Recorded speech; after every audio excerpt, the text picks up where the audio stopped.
Hello.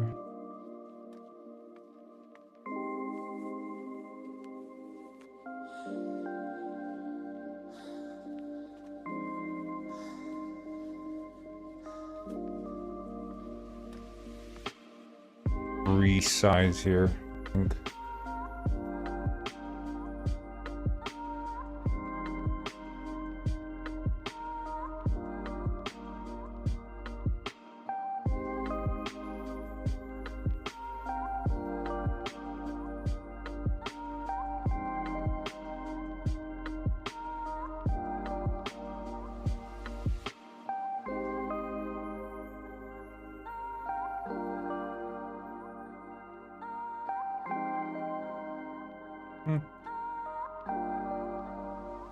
It's okay.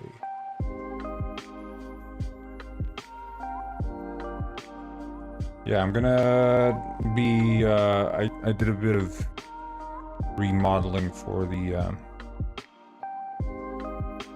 oh, looks like social streaming. Good day, Britable. Oh shit, it's my... Yeah, I need to fix my voice.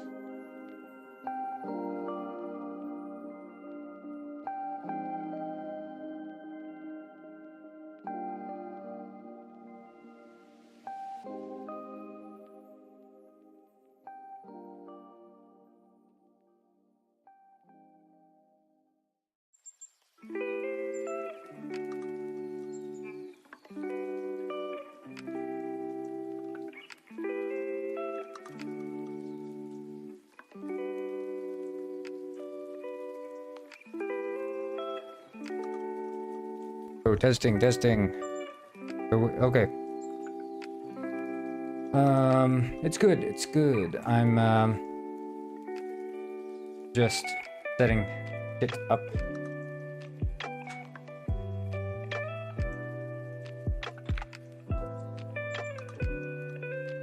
We're gonna see fanciest UI.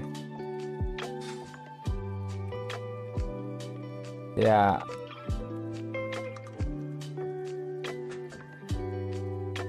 Look, I say I'm not gonna do shit and then I do it anyway.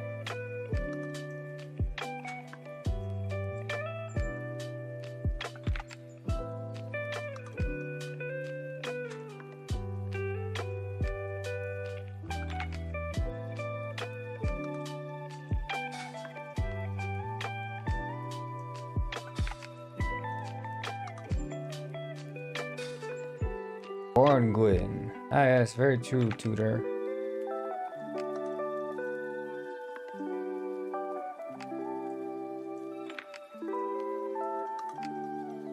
Well, so the benefit of this is, well, first of all, it's going to be a lot cleaner, less messy. You know, the kingdom,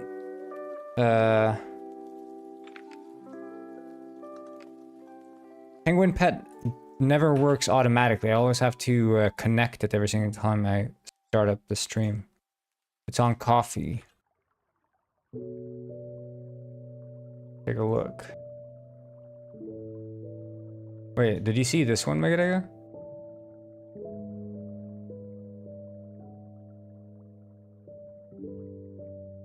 Did you know about this one?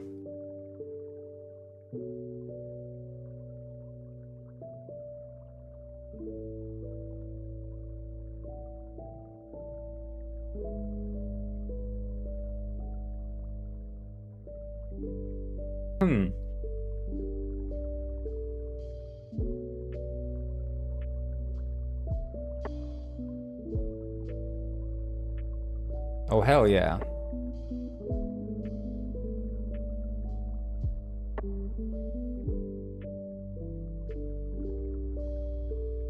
I'll download this one.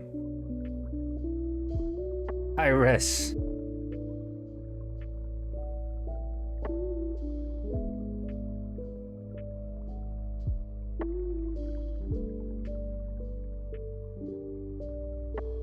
So, yeah, I'm gonna add a bunch of more shit to the layout. Oh shit, that's massive. You know what else is massive? Um,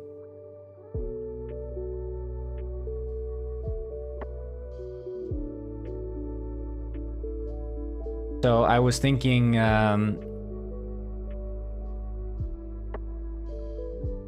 what was I gonna say?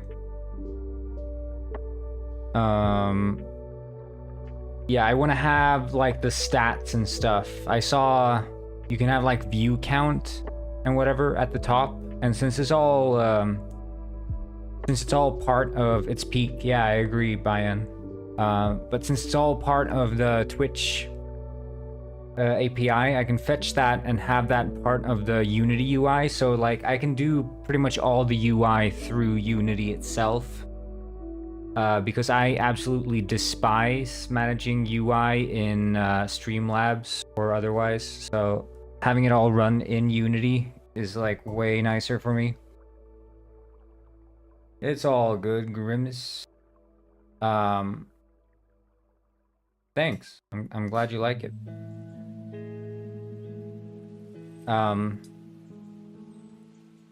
So yeah, that's the idea anyway. But let's slap up this poster, huh?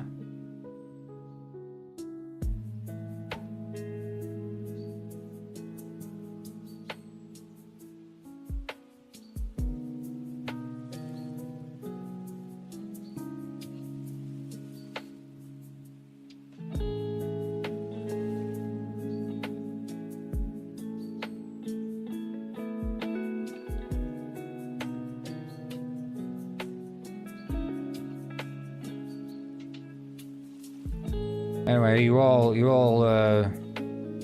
saw an improved corn. Is it in? Oh shit! I guessed Discord waiting on me again, as it so often does. I'll open it up here. I'll have to show it to them. I'll have to show it to them.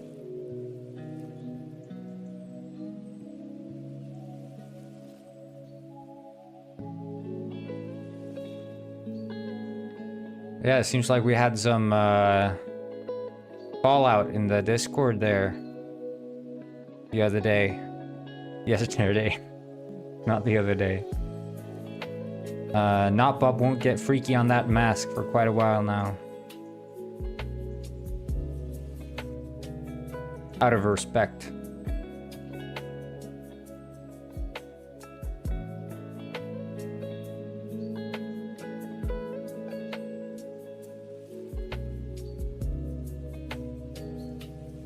Okay.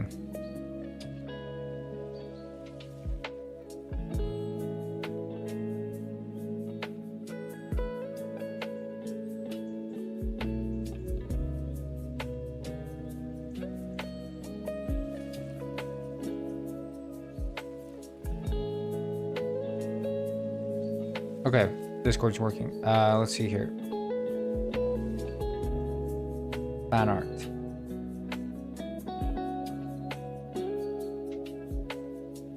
New and improved corn.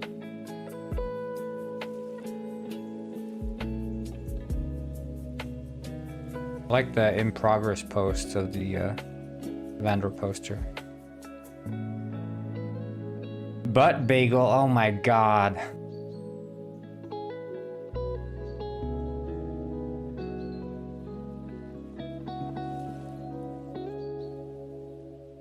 Hey, we got the... Ooh, that's very,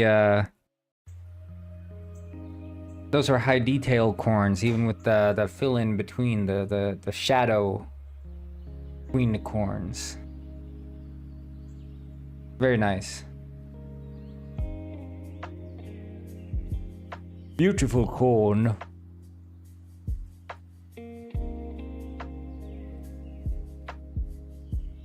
Really captures the corniness.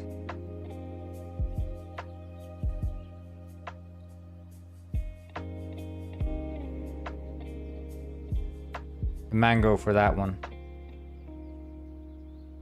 He has seen the fish factory. Freaking Robber and his fish factory. It never ends.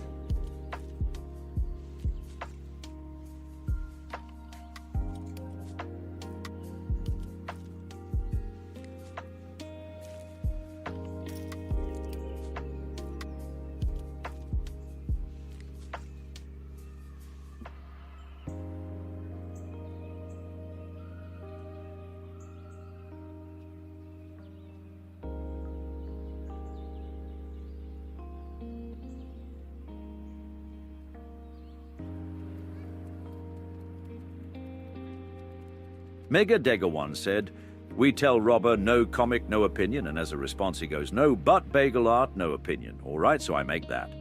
Then he comes with another stupid thing when he clearly isn't in a position to make demands. Yeah, he's very demanding. That is true.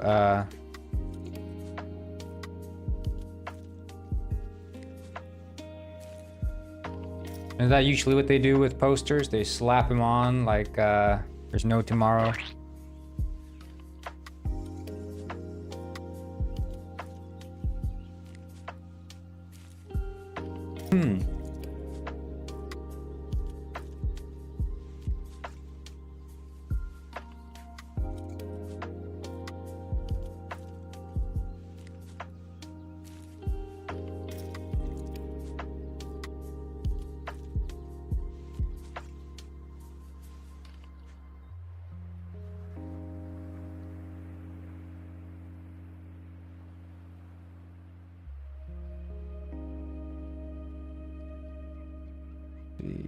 Okay, and this is static. Nice.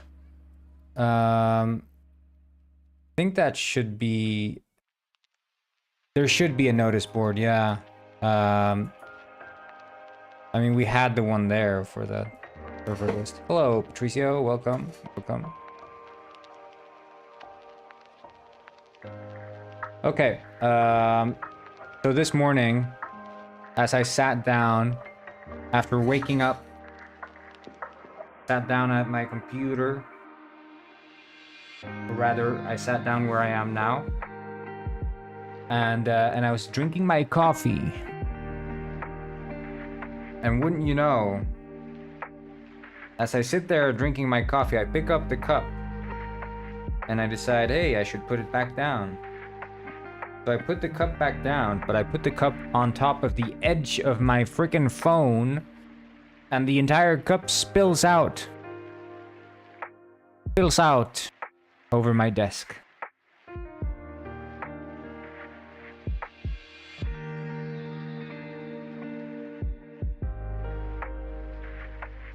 Oh, it's based on a fan art? This one?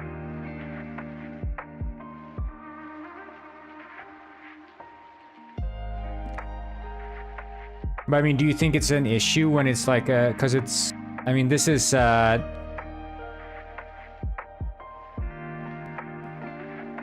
would say it falls under parody law though, where it's like, you know, if it's,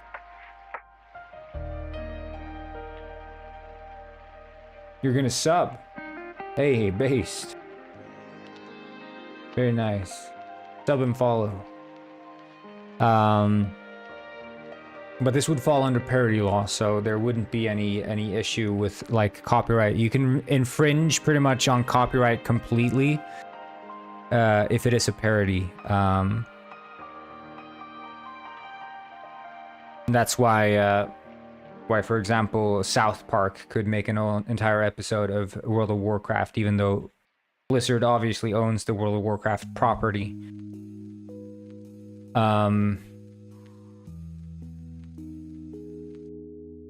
Because, like, for example, Nintendo, they are within their full right to take down gameplay from YouTube. Every single company is within their full right to copyright anyone for showing their game on YouTube.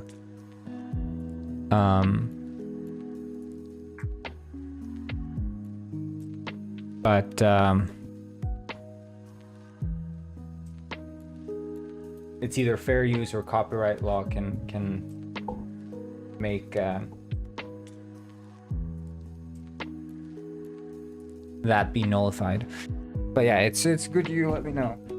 In case anyone asks, I guess I could say that it is from an original artist who happened to base it on fan art.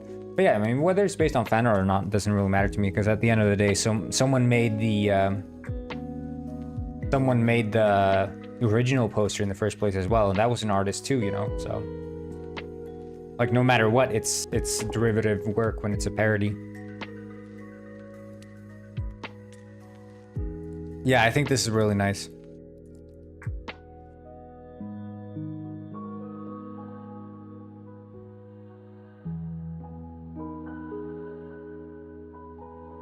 So here's the agenda today. We're gonna add the Walking Fish 2 poster to Garbage George house. I want to see if there's like a good Walking Fish 2.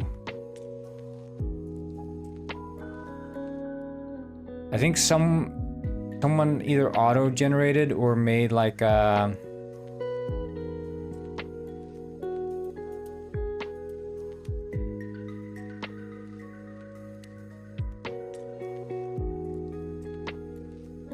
I like these sort of auto-generated game boxes. I like this one also. The GTA 5 mods. Someone added the Walking Fish to GTA 5.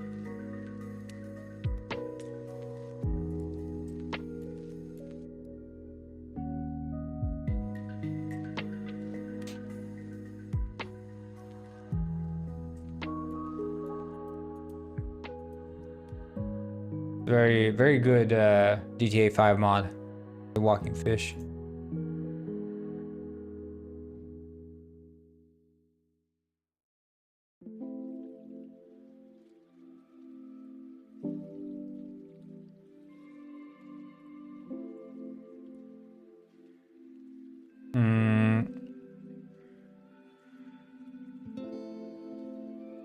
Yeah, maybe I could use...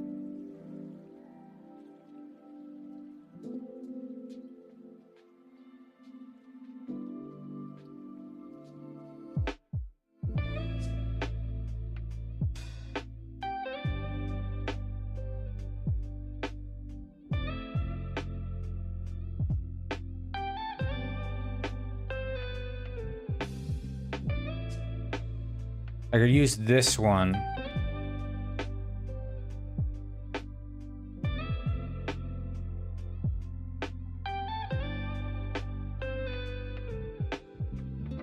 Yeah, this is Megadega's movie. He released this 2010. He placed this kid here. This is Megadega's role in the movie, and that's why where he got the name Megadega from. Guess you guys didn't know the Megadega lore.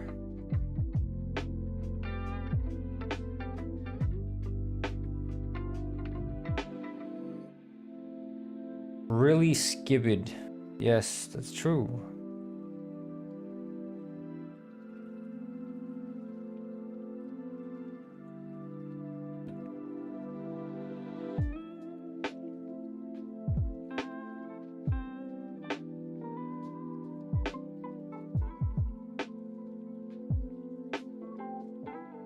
No, Alice was talking about the movie. Yeah, the movie looks amazing, and you did a good job acting in it too.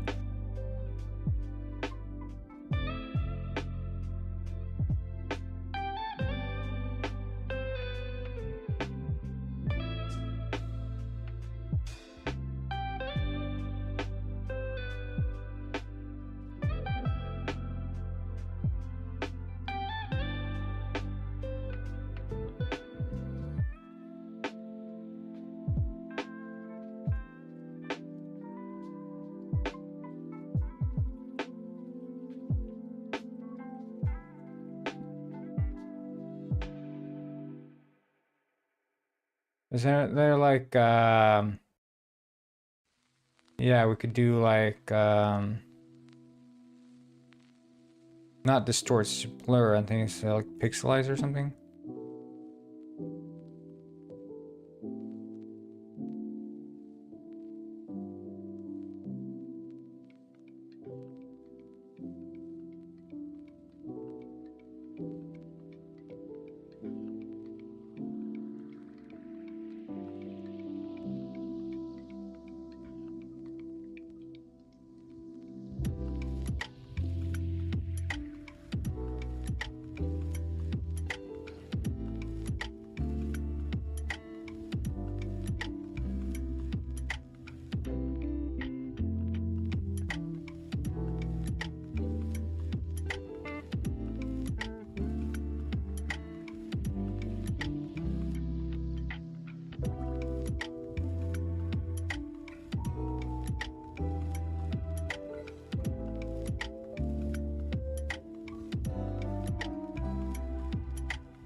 Yeah, it's gonna be like a freaking Mega Dega museum.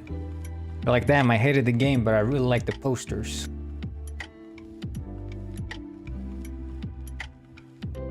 Game was ass. Posters were pretty good though.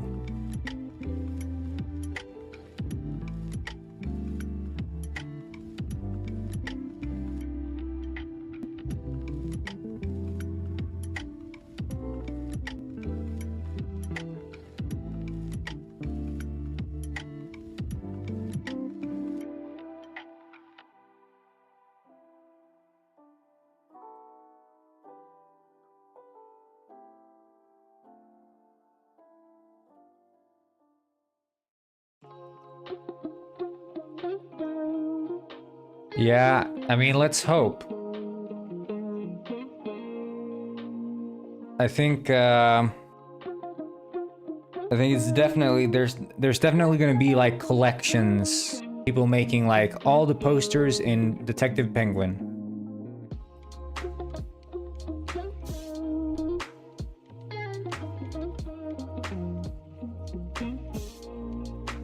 This is like the biggest sorry, we can pay you with exposure though.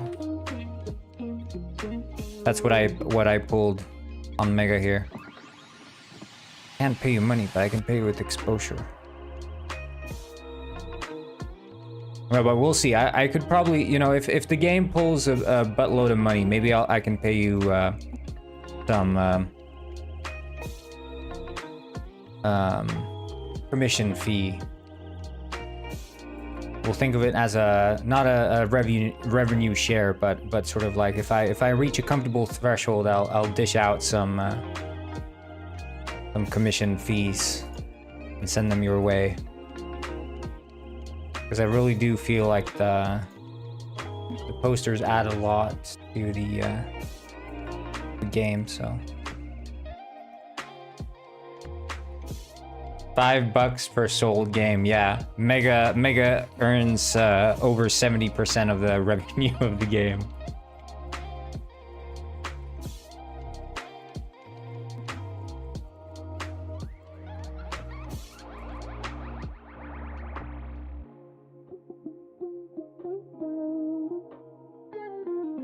No, but I mean, I have no idea how much the game's even going to sell, so that's why I can't make any promises. But I definitely feel like the movie studio would not have been the same without all the friggin' movie poster parodies, and I've been getting some good leverage using these in different spots.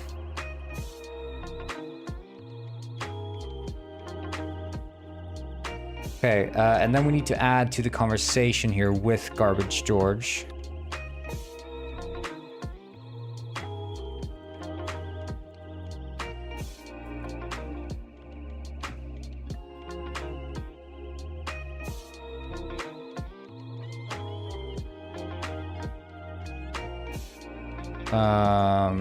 So there's the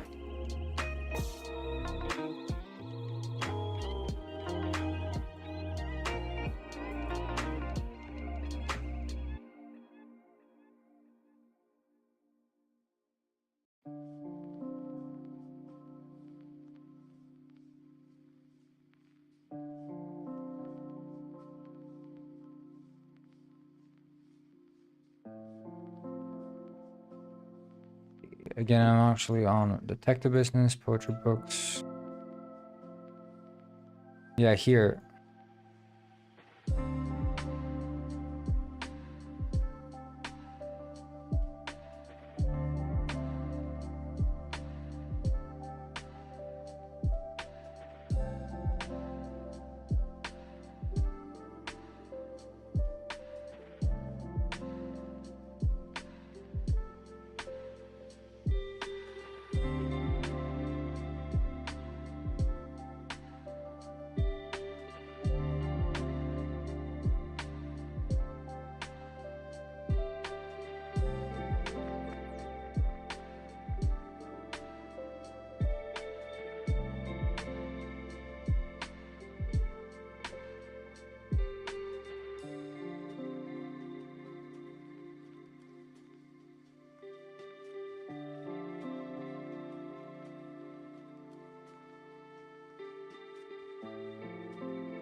See, now I don't have to worry so much about screen real estate being eaten up by my penguin or penguin world blocking the view, which is nice.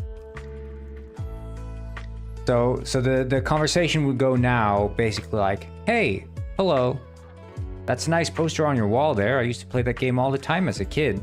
Very scary. Oh, I didn't know it was from game. I found it in the garbage. I guess that's what one should expect from Garbage George. What on earth? And then it leads into yeah, it's very hastily thrown together. I did it this morning. Hello, Marv. I'm gonna add a bunch more stuff to this. And right now you can see it's all just right-angled rectangles. Gargar? Oh yeah, garbage. Minecraft reference, anyone?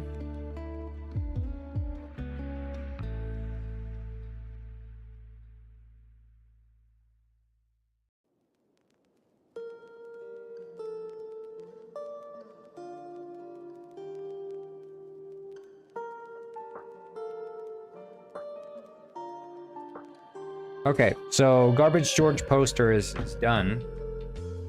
We can tick that off the list. Because it's basically, it's like a small hint that allows players to potentially piece together. Because it is a poster that's going to stick out. And you're going to go there no matter what. So you're going to see that poster and it's going to be like walking fish. And the detective himself even makes note of it. So I think many people will remember the poster as they get to the actual part with the walking fish. And they'll be like, oh shit, that's the walking fish from the poster. Because the walking fish, like the concept itself is so like very weird.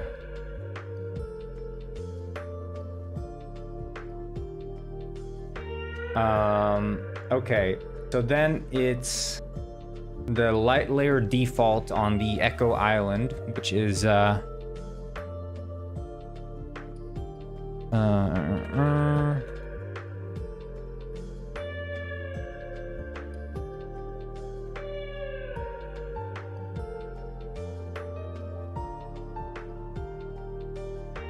the travel point.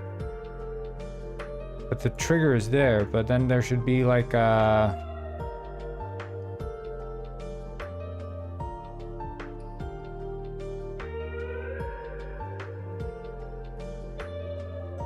There moves speed trigger. Lock. See here. There, that's the one. Camera distance and walk speed, and then we'll also do...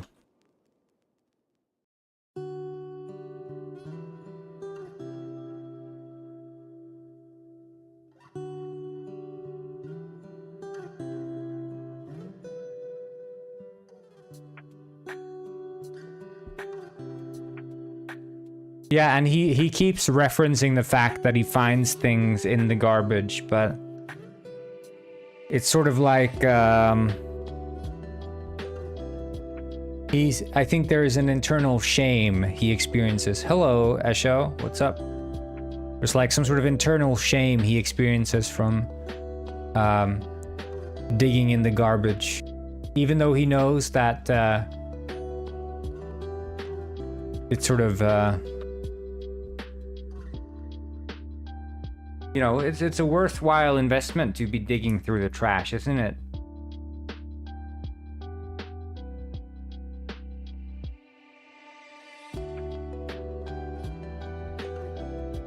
Yeah, if you lived in the lighthouse, we'd call him Lighthouse George. That's very true.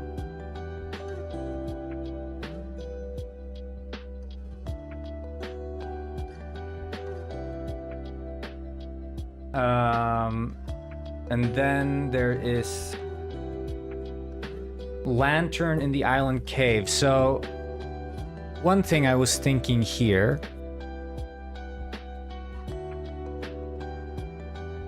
is that we could have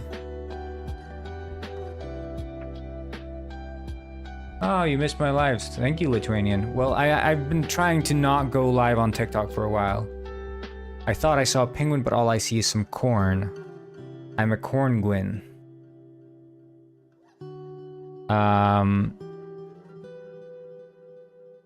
No, I've been trying to not go live on TikTok for a while, just,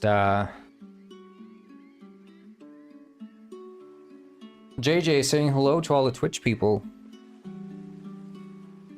See, this is the meeting of the waters now, because now the Twitch and TikTok community are able to speak to one another. That was not the case before, because the TikTok people couldn't see the Twitch people's messages. But now they can. Pengcorn. No, Corngwin, that's what they call me. Corngwin.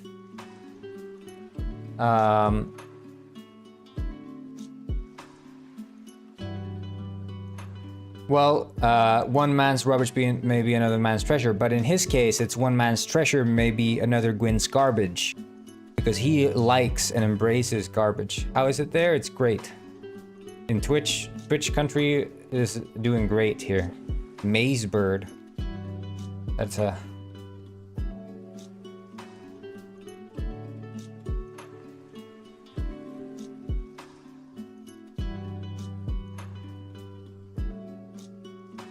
But, so this is dark, but imagine... Like, I could manually place out lanterns in there and just let that be it.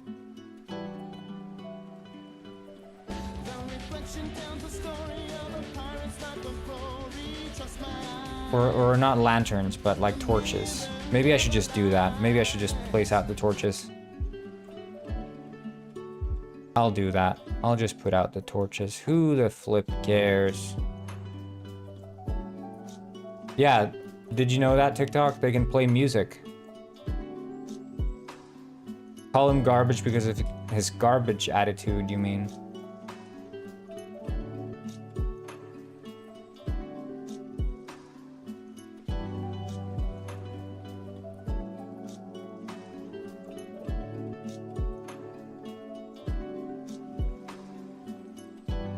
It's Sir Patricio said, join in Twitch at Goidelify to use this based TTS. Haha titties.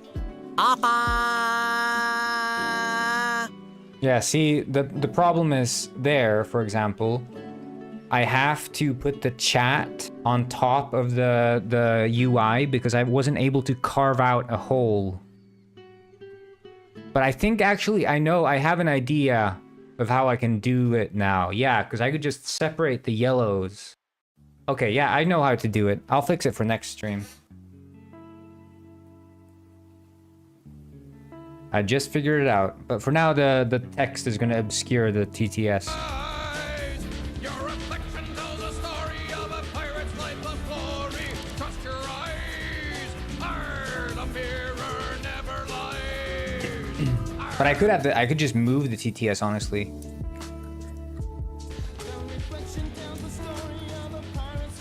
But there's some stuff I want to do.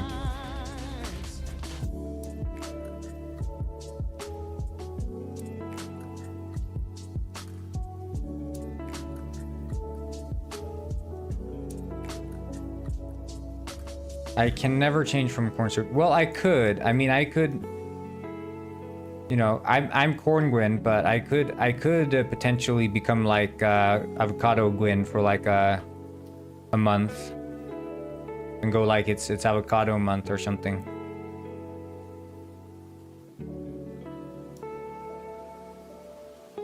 You know, who's gonna stop me, really?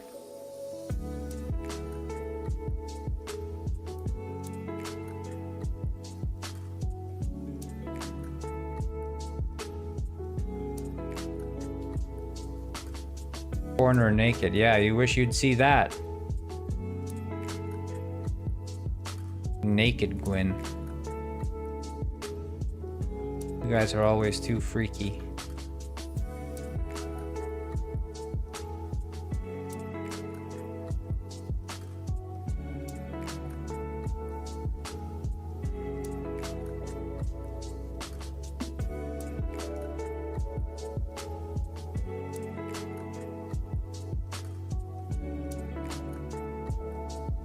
Add potato clothes? Yeah, I should do that, huh?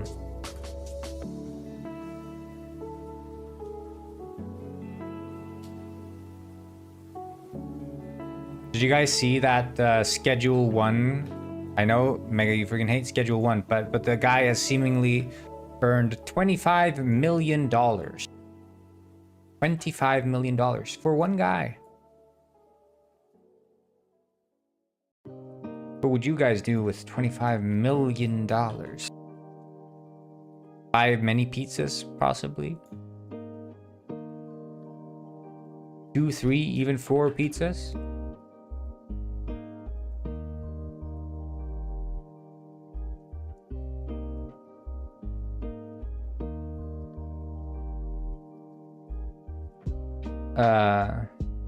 That's almost half. Yeah, Detective Penguin's gonna be friggin' super ultra viral. Way more viral than Schedule 1. You guys just wait and see.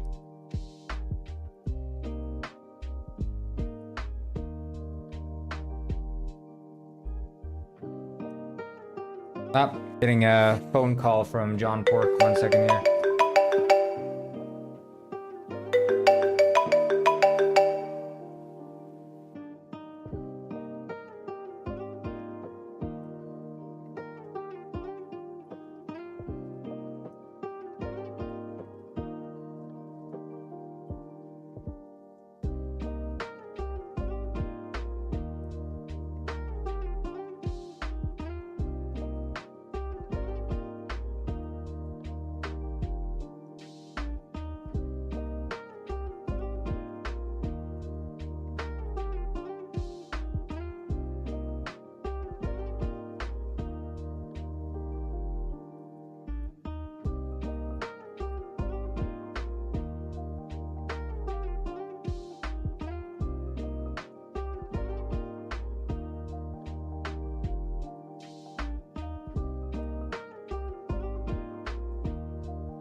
Okay, I'm back. Yeah, no. So here's the thing, though.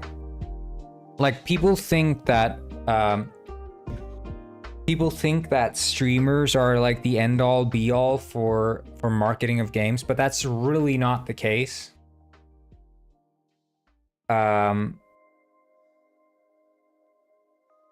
Like Penguin Heist and really any game, like Steam itself is marketing the game.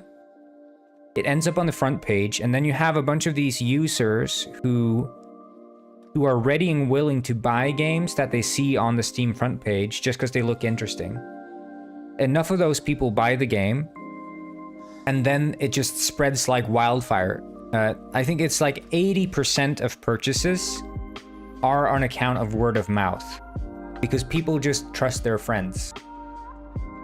Word of mouth is what spreads games, not like streamers, YouTubers, whatever. Maybe they'll be like the kickstart of a fire for a game that was maybe, you know, if a game's like under the radar and a streamer picks it up, maybe that could like reignite it and let the word of mouth spread like wildfire. But if you have like a freaking kick-ass game to begin with, and you get a semi-successful launch on Steam, then there's like an unbound amount of success that awaits you. And we saw that with Penguin Heist. It's like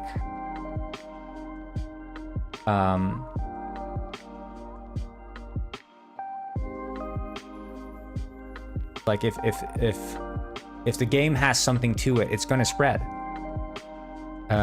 Assuming you hit this like lower threshold of what's required, then it's just the quality that judges it and decides its end trajectory. But like Schedule 1, I mean, everyone's saying the same thing. It has an extremely satisfying progression and game loop. Like, it's super fun to just, or like, not necessarily fun, I guess, but maybe it's just really engaging to play it and sort of improve your base and level up and just keep doing these things. And people just get sucked into it. It's the same with World of Warcraft. World of Warcraft has like fine-tuned the gameplay loop to a T. It is immensely satisfying to level up in World of Warcraft.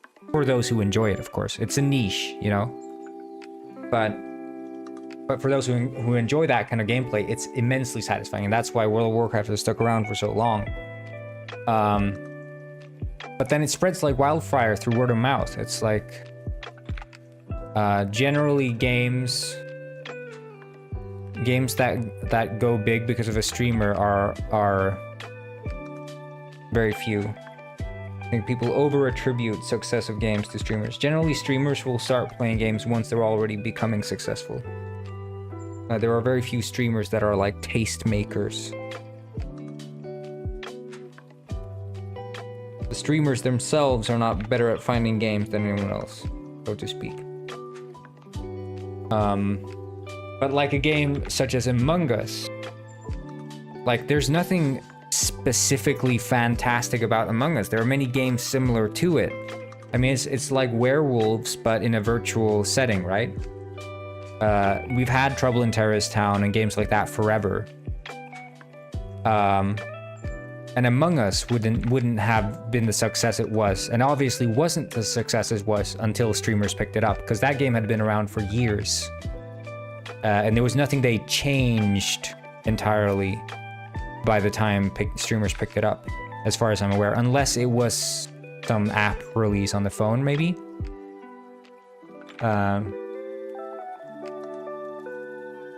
But that's like Among Us big reason for success is the fact that you can play it on the phone. It's one of those perfect games. And that's also a game that I would say is better for existing on the phone, because you're in a party with your friends or whatever, and they're like, hey, let's play Among Us. And everyone just picks up their phone and starts playing Among Us. Like, that works. But you couldn't do that if it was all on a laptop.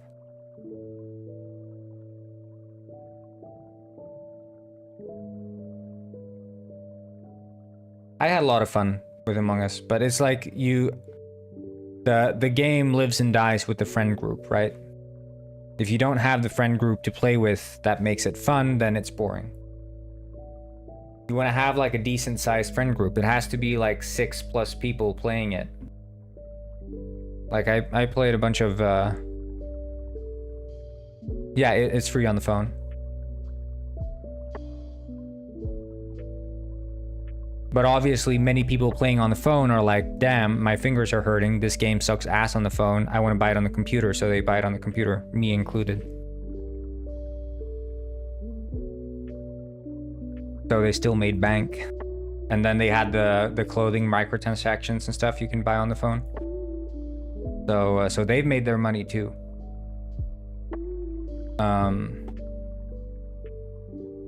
But yeah, I mean, the thing with Among Us though, and that's the true for any sort of multiplayer game. You love penguins so much, Catherine, that's great. That's amazing.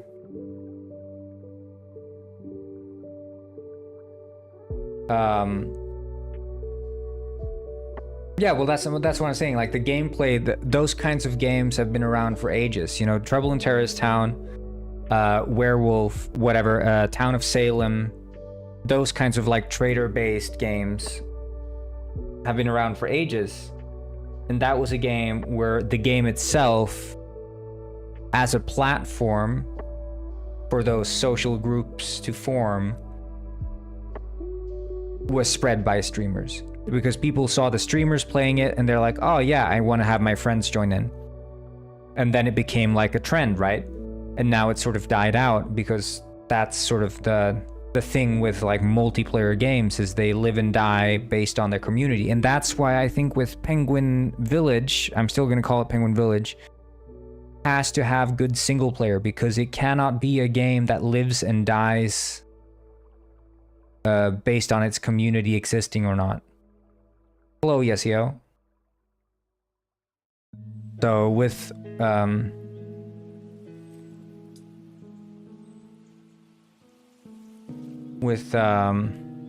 Among Us, it's strictly multiplayer, so you need the player base. And if the hype isn't there, then the player base isn't there.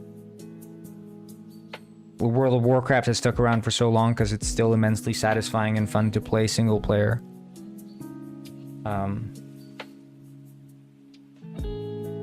Corn Penguin? Yeah, Corngwin. That's what they call me. Okay, so now I want to remove the all the F1s and F2s and bullshit.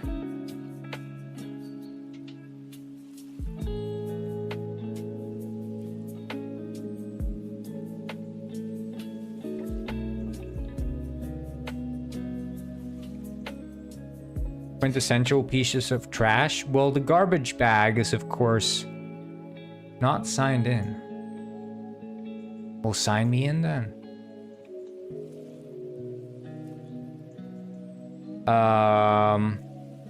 Wait, I'm just gonna... I don't know why it signed me out. I don't know, maybe it has like an access token that only lasts a certain amount of time.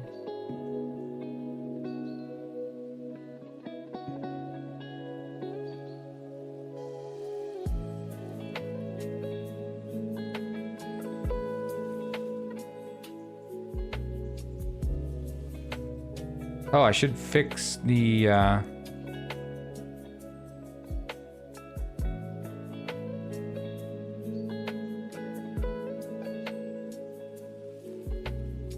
Yeah, I was gonna say the empty soda can. So I guess that was too generic. What about like, man,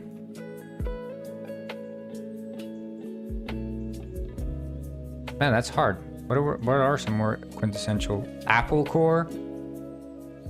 How's the tariffs going? I'm okay. I mean, I'm not American, so.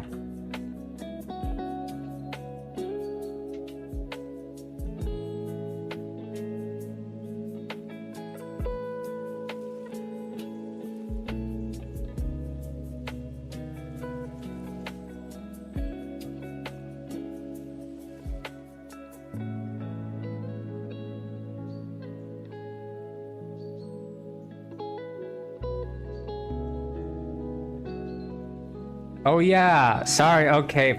I'm stupid, of course, it's the penguin joke. I'm an idiot, sorry, yes. That's funny, that's funny. Okay, how the... Oh my god. Yes, okay. That's funny, that's funny. That gets a lot of newts. That's freaking hilarious. Okay, I'm sorry, I should have done a freaking tariff video. I should have done a penguin tariff video meme.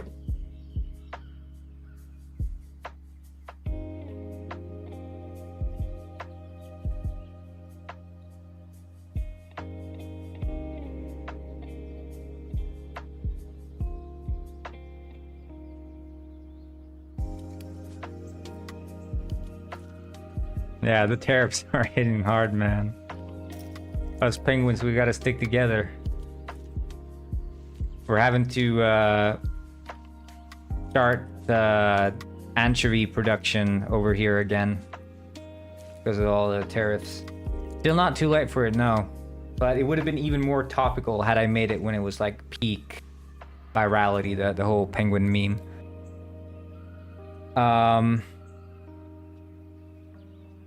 But yeah, I'll have to do that. I don't know how to form it. Maybe I could do like something like the penguins after the tariffs hit, and then it's like a penguin beating up another penguin and like crime running rampant in the penguin community.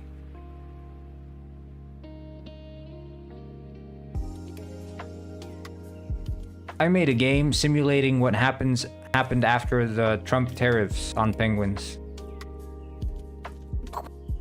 Blasting each other with guns, crime running rampant.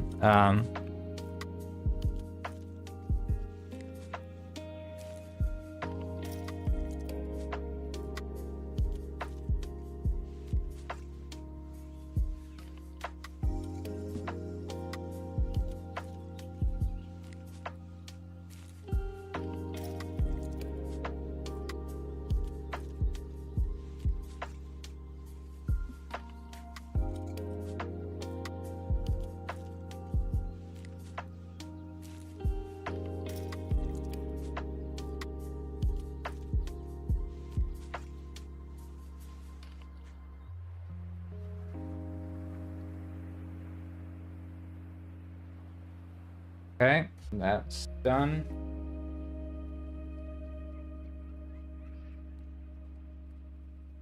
So, problem here Ritterball is... said, Newt.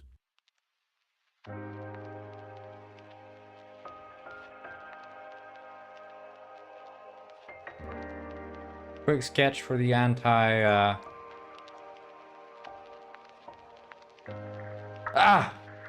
Scary with the flies. Oh, teabag's good as well, yeah.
Right,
Oh, hello, Joe Pika. Let's see here. We'll change the Rex Fontaine dialogue. So here in the end...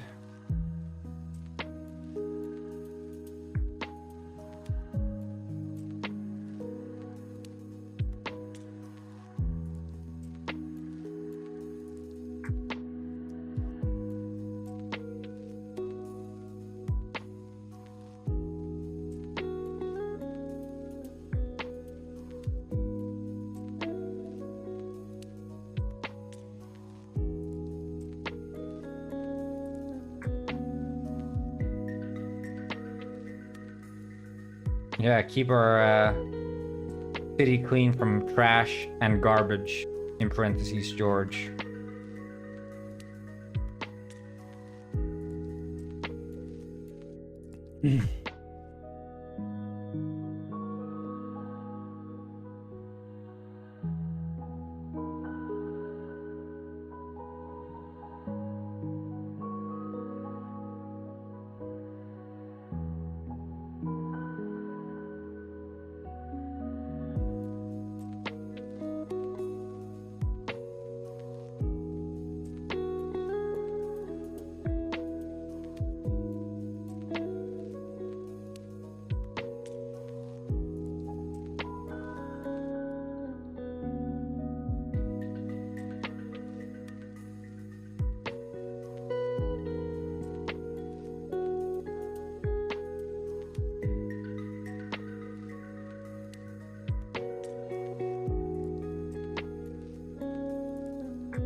How does it feel to be famous?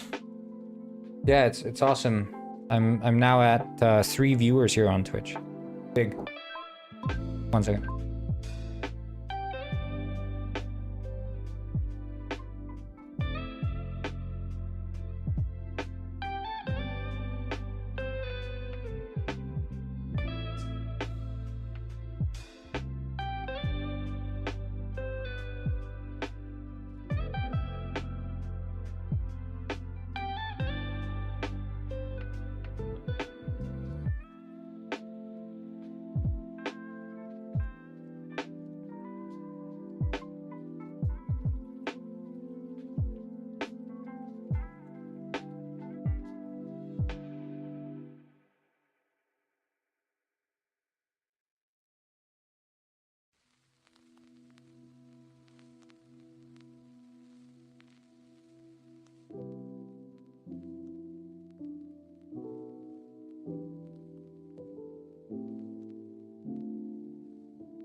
Okay, I'm gonna take a quick lunch. I'm gonna be right back.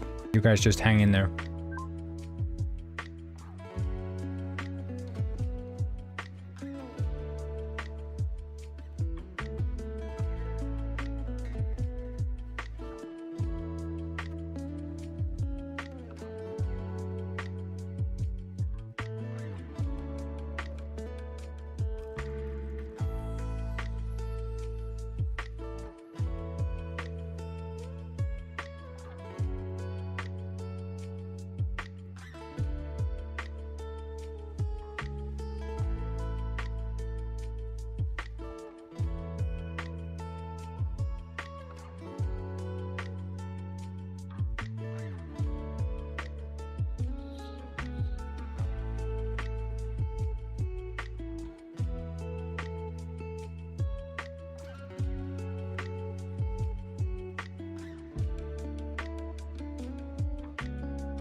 unpredictable, said Barbs.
All right, party people, let's go.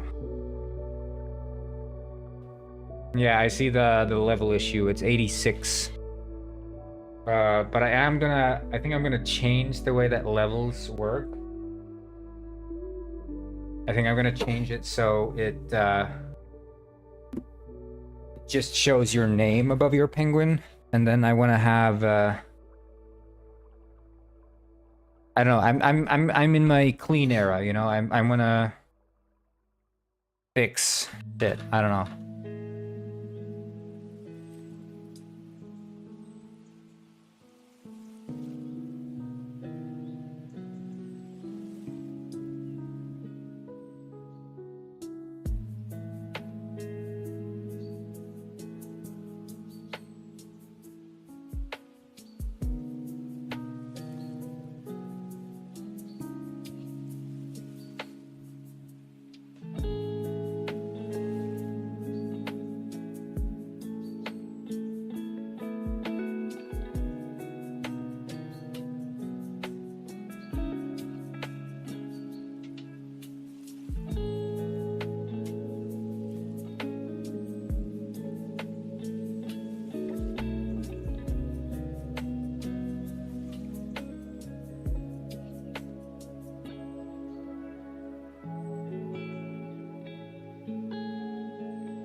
Megadega1 said, I don't care if I get any hate for this, but communicating only through catchphrases is an annoying and limiting way to express yourself. NGL. Oh, snap. That's arguably true. Arguably, that is true. But, you know, we have to respect Robber. He has created a culture in the Discord and sort of turned himself into a myth, a legend. And he's brought with him many fun memes, even though he really speaks in catchphrases like the Not Bop's mask, the freak offs at the fish factory. He runs those memes into the ground, but they are funny. Let's not kid ourselves. They are funny.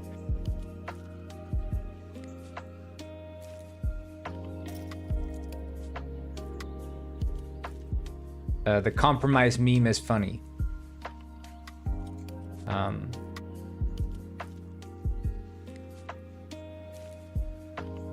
But actually speaking to him is very difficult.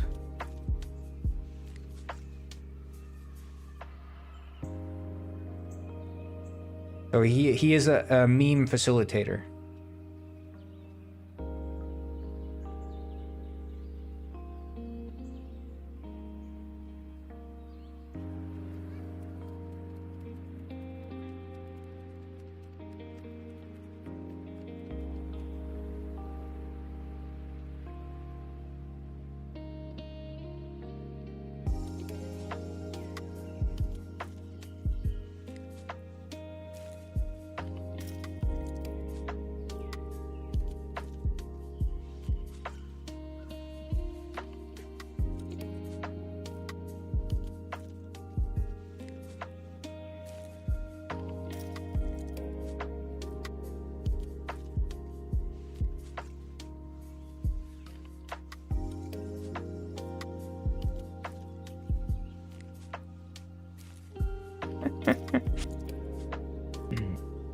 For me, it's sort of like I just, you know, I've been around a lot of those kinds of people in real life, and I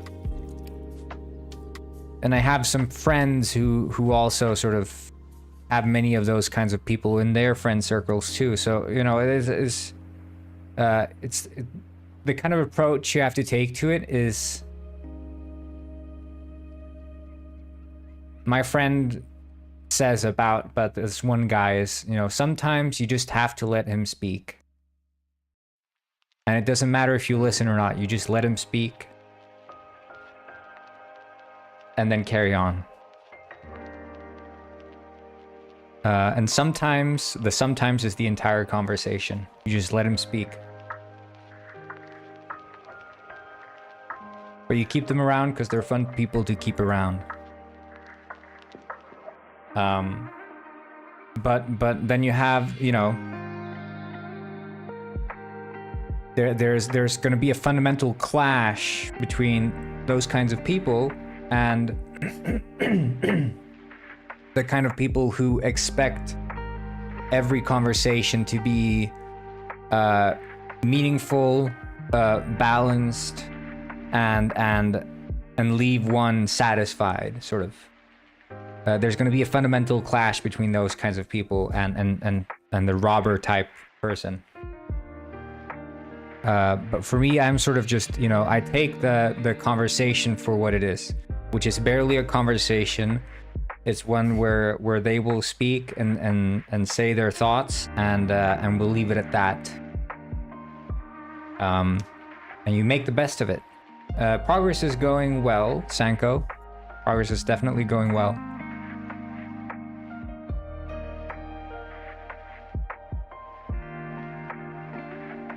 But yeah, specifically when you have a robber type person and someone who might be very confrontational, there's going to be a very big clash there. Because the robber type person, you know, they just don't care about what the other person has to say at the end of the day. They just don't care for like 90% of the time. And then there's the 10% of what you say that really like, okay, yeah, I'm hyper interested in this, like what you're talking about right now. Like I'm sure if someone else on the server was like into guns, Robert could like yap on and on with them and they could have like an interesting back and forth, but or like pigeons probably. Or like freaking Incel Core that listens to. But if you're not into that stuff and you're trying to have a conversation with Robert about like, I don't know, ice cream or something that he doesn't care about, then he's not gonna have a conversation with you about that. Does the other developer stream as well? No, he doesn't. He does not stream. Just me.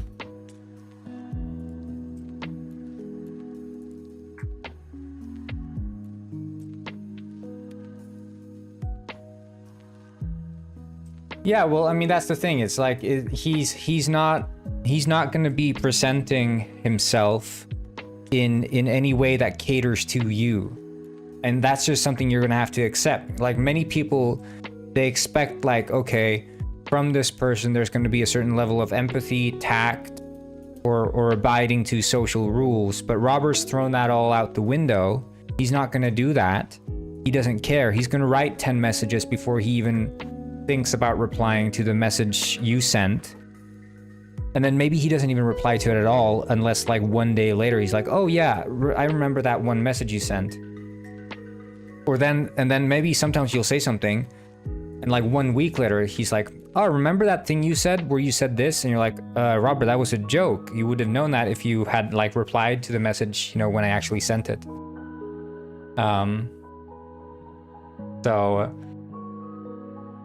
So it's just, yeah, it's just, you have to just sort of accept him for who he is, you know? Unless you want to start pulling your hair out because you get so frustrated. Like, it's one or the other, really.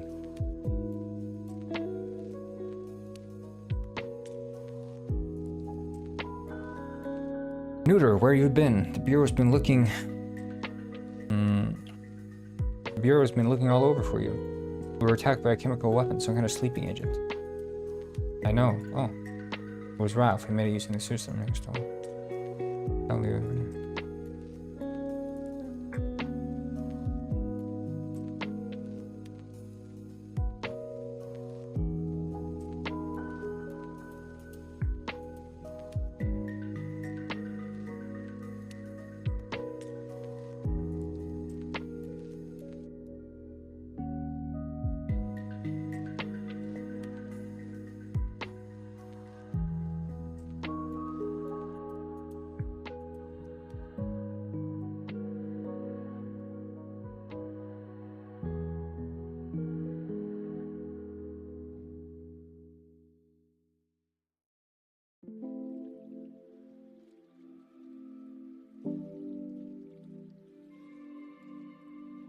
Yeah, it's not gonna make sense.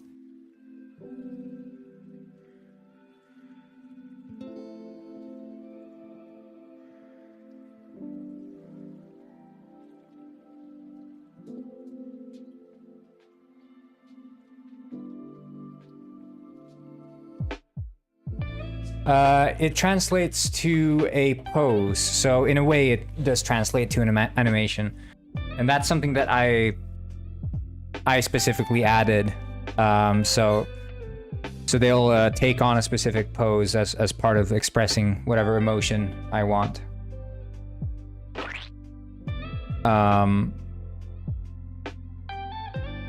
So like, for example, right here is like the penguin looks to the right.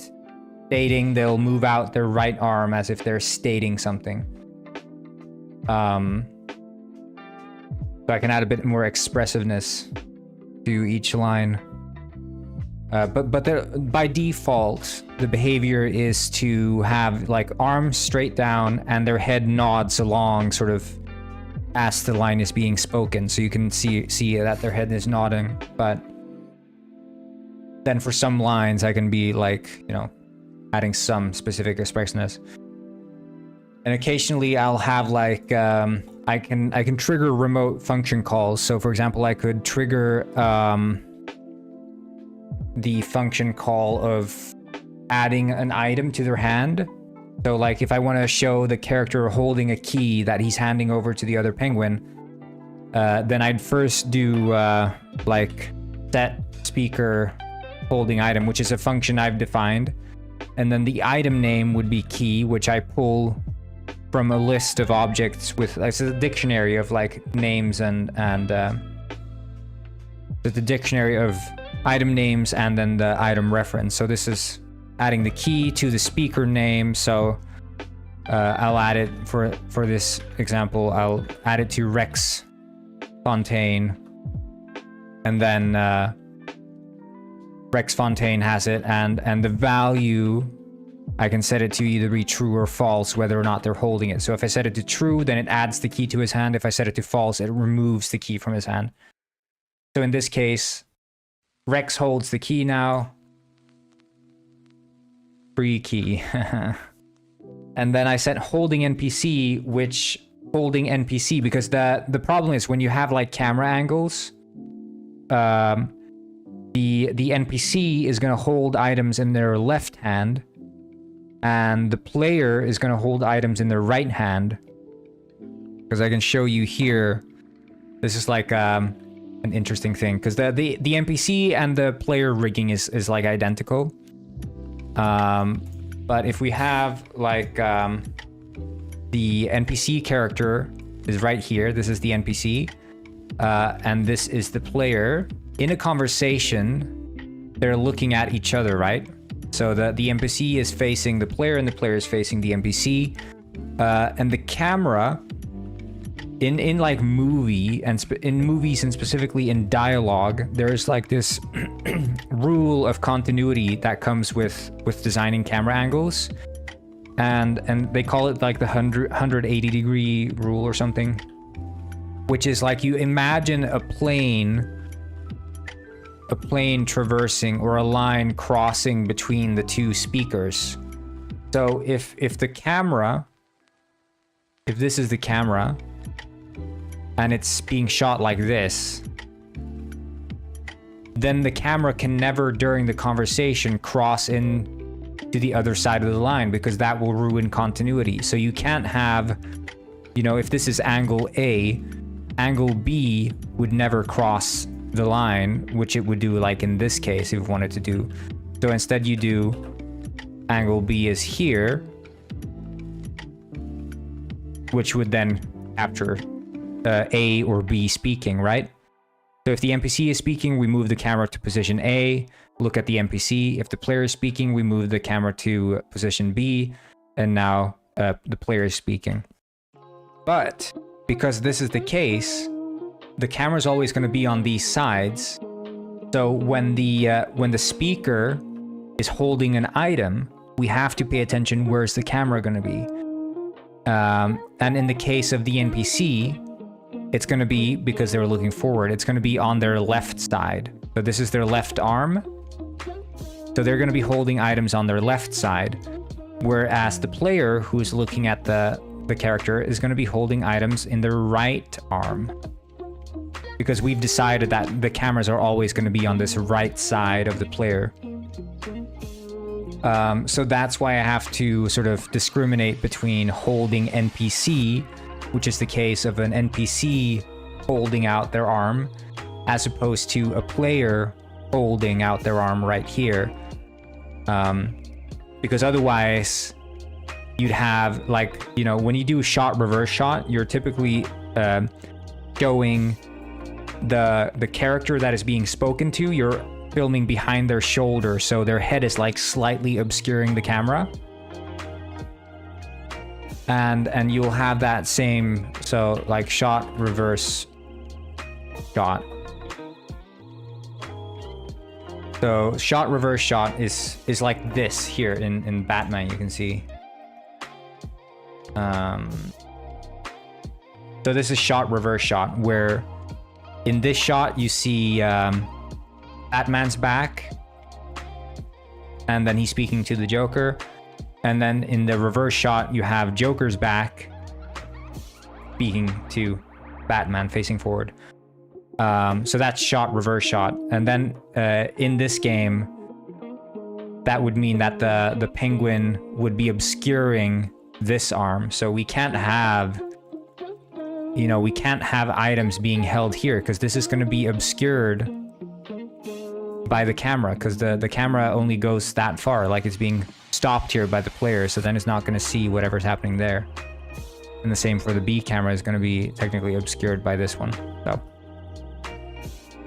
it's just some things you have to think about when it comes to like framing and camera angles and stuff. Because you have to think a bit filmically.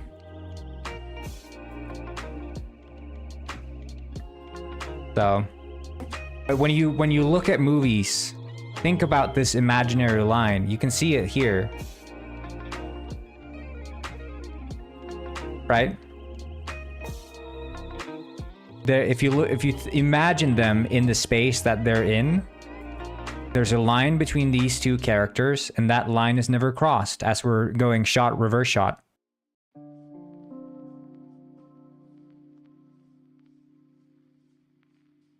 And typically what they'll do in movies, which is also interesting, is that when they film a shot, reverse shot, they'll film the dialogue 2 times. So with one camera angle, they'll film the entire shot 1 time, and then with the other camera angle, they'll film it again. They're not going to shoot these 2 shot, reverse shot at the same time, which is what you'd think they would do, but that's not what they do.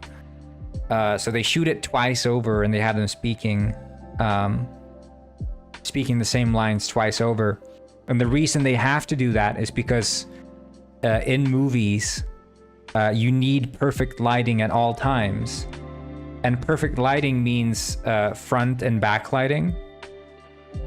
And the problem is when you're shooting from 2 different angles, there is not one optimal lighting that's going to look perfect for both cameras from both angles. So you're going to have to sort of find the perfect front and back lighting for one camera angle and then do the same for the other camera angle. So that's why you have to reshoot it twice over. And that's why you'll often see in movies that when they do a shot, reverse shot, the audio they use in the shot is always going to be the character you're looking at as opposed to the back of the character. And sometimes you'll notice that the back-facing character's dialogue is out of sync with what they're actually saying, because the audio for this guy is from this shot and the audio for this guy is from this shot. So that's why there's always a desync, and the higher quality productions will have more accurate recreations of the dialogue for both shots. And typically TV shows have very poor shot, reverse shot sort of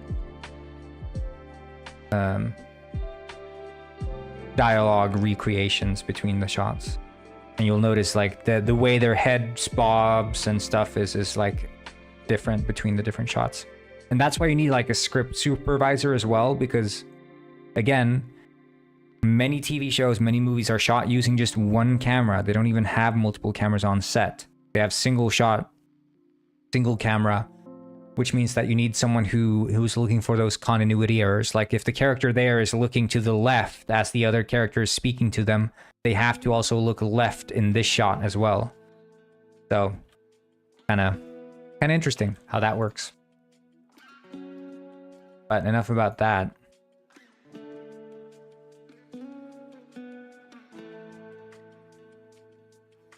Wait, you accidentally sent me 50k likes. How the frick did you send me?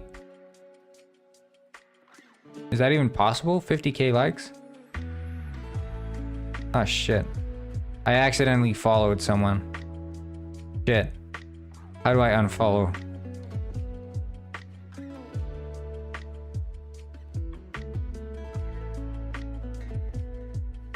There.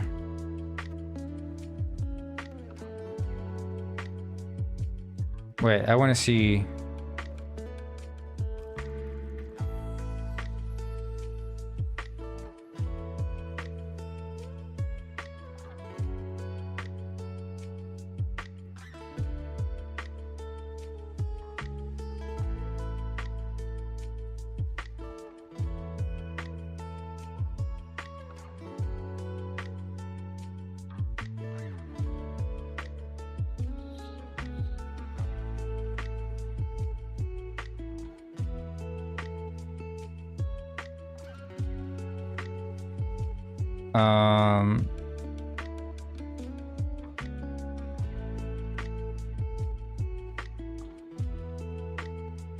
Yeah, I don't know, man. Yeah, you too, buddy. Yeah, it says 3.4K.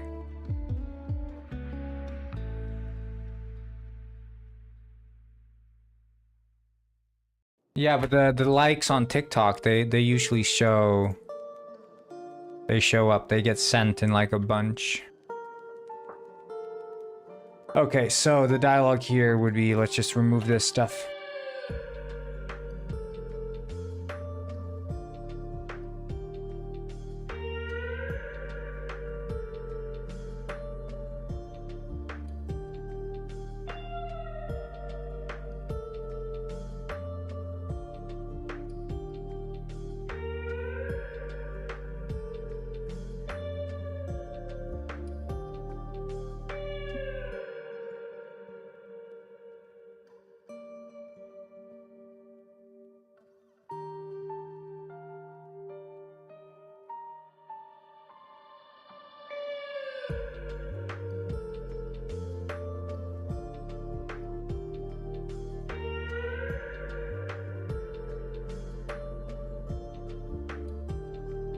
When you start doing Unity tutorials.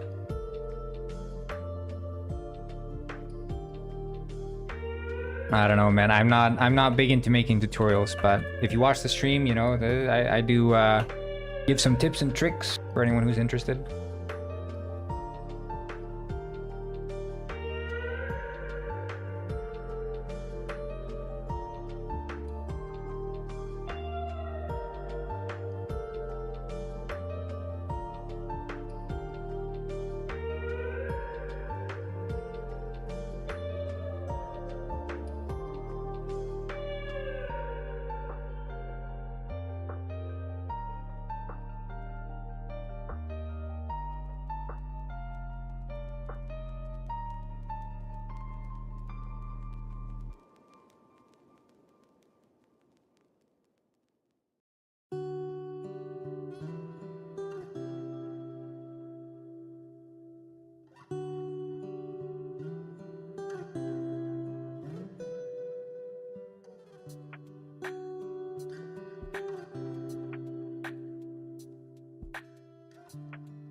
Yeah, sure. I'm happy to answer. If there's any Unity question you have, I'm down to answer to the best of my ability. 100%.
Hey, Minx, neuter. Am I right?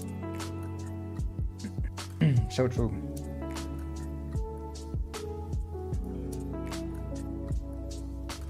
Thank you, Minx.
Thank you, bro. Why?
Blurp.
Wait, what is it they say again?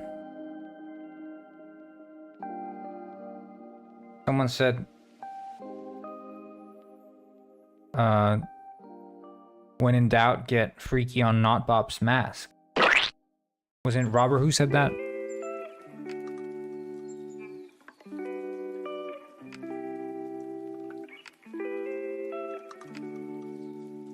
Break it into a million pieces and then glue it back together.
Well, thank you, Ledger fan.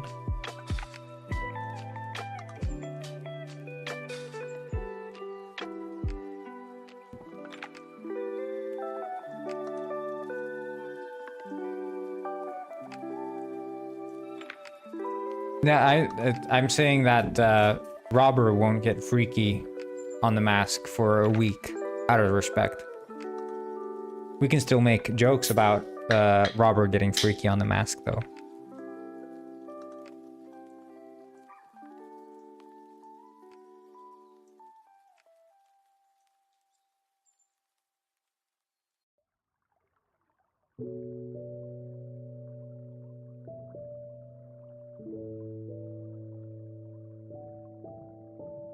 Like, did he, has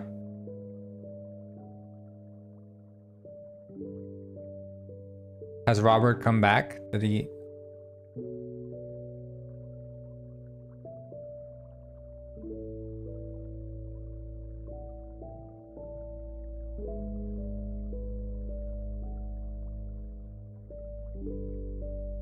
Fish boy, add this in your game. I literally did. That's the only reason it was made in the first place. Almost should put this on a poster. Thank you. Yeah, JJ, what's up?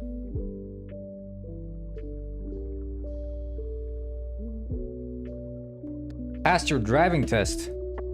Hey, round of applause.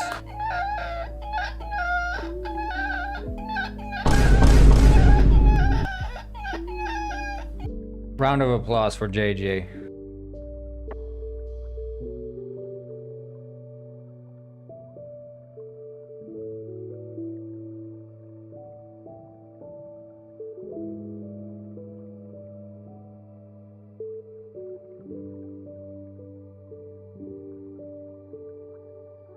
Okay, we have that. Then we need to do the Buffy and Vander show after the pizza. So at this point, where's the...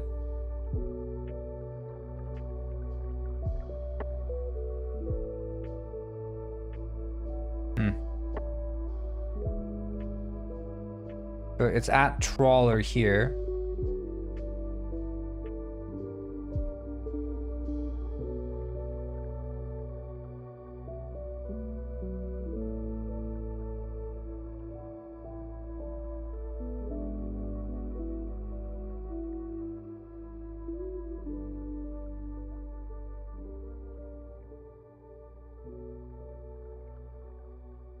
So I'm thinking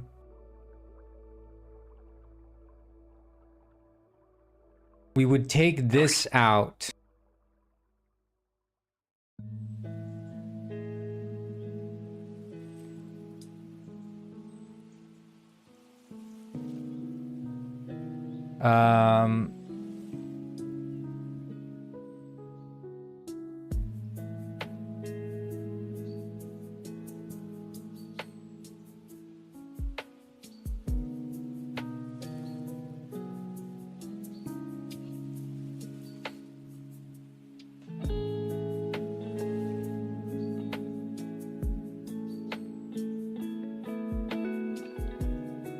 Lard chowder in 4 days. 4 days to lard chowder. Well, the bar between F and E is greater than E and A because a pass is like a pass requires some knowledge. Penguin World, it's kind of scuffed, but it's mostly because we're on road to release, which means that right now we're working on finishing up Detective Penguin. And the focus is not on any sort of other side stream activities beyond this new layout that I devised this morning. Okay, let's think about this. So my thinking goes that to make the space concert with Vandor make sense, there's going to be a concert that you go to with Trawler. And I'm thinking you go grab a pizza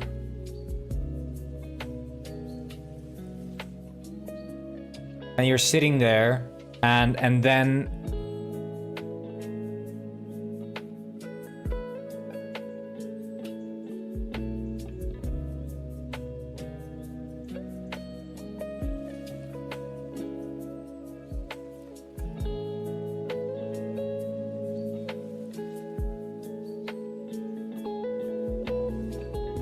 I mean, in university, and the typical grading for university, and it's the same in most colleges outside of Sweden, honestly.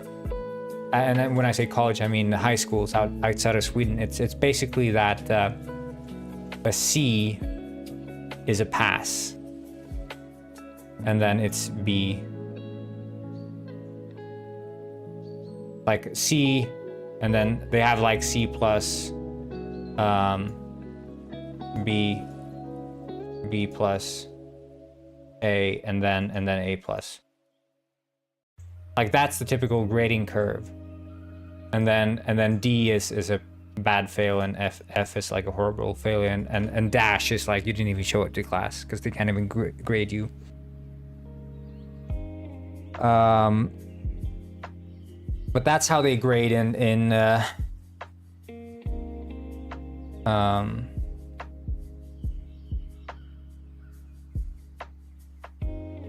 most high schools. And when you're grading here, I mean, this is C is basically a 50%, right?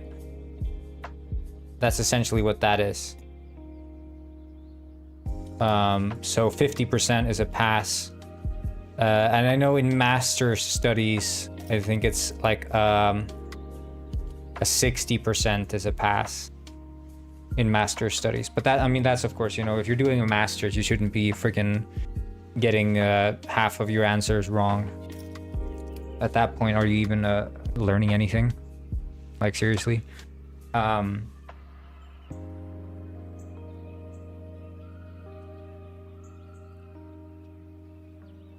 yeah, so that's typically how they do it. You know, 50% you want to get right. And as always, all the E questions, E is just memorization.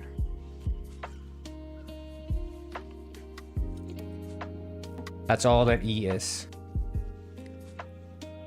which is why E requires no thought put into what you're doing. It's literally just look at the homework and memorize it. So all it requires is time, no actual effort. It's just time. That's it. Whereas with C and above, then you're starting to get into reasoning.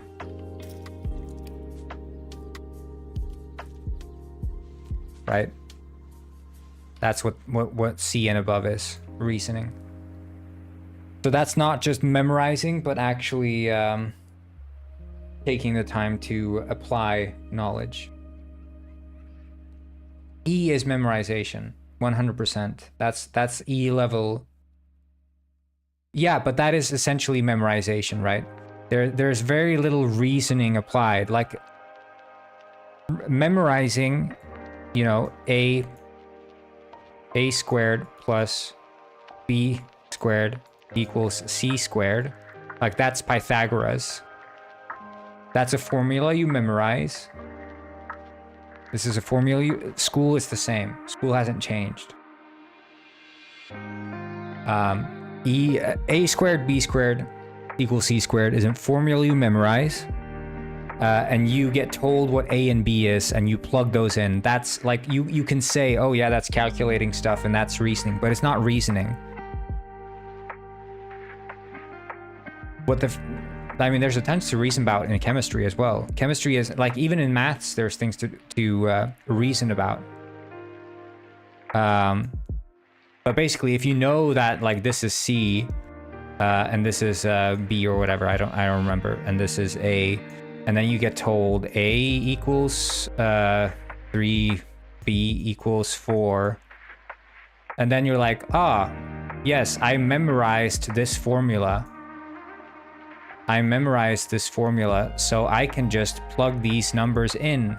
There's no reasoning. Like, that's memorization.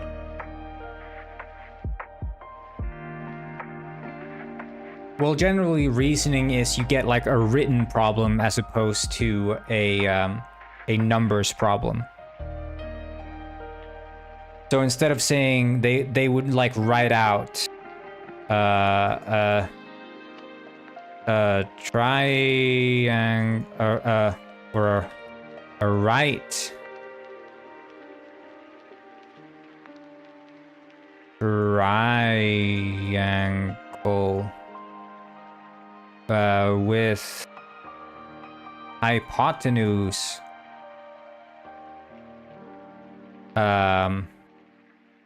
equals 2, 6, blah blah blah. They'd write out the problem. So that's a bit more complex, right? That's C, because then there's reasoning involved to like decode from text into a formalized problem, right? So you have to like decode. And that requires some reasoning. And I'd assume the same is for chemistry. Yeah, exactly. I'm saying like, this is like basic reasoning, right? Decoding from text to this is like, this is a simple form of reasoning, but then you could have some more abstract problems, right? That aren't just saying that hypotenuse is this. They could be describing like a field. Like then they're like, oh yeah, a field has this size and this is X and this is Y, and now tell us how far would it be to walk from one corner to the other, right? And that's rephrasing the question without telling you like the hypotenuse. And then you're like, oh, this is a square, but actually a square consists of 2 triangles. So I could know that walking from corner A to corner B would be actually just calculating the hypotenuse.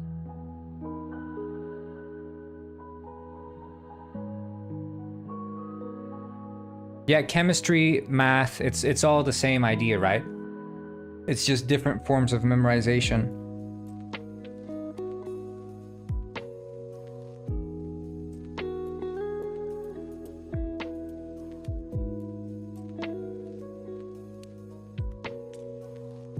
You know, it's like, it's the difference between remembering the words and remembering the grammar in the language, basically.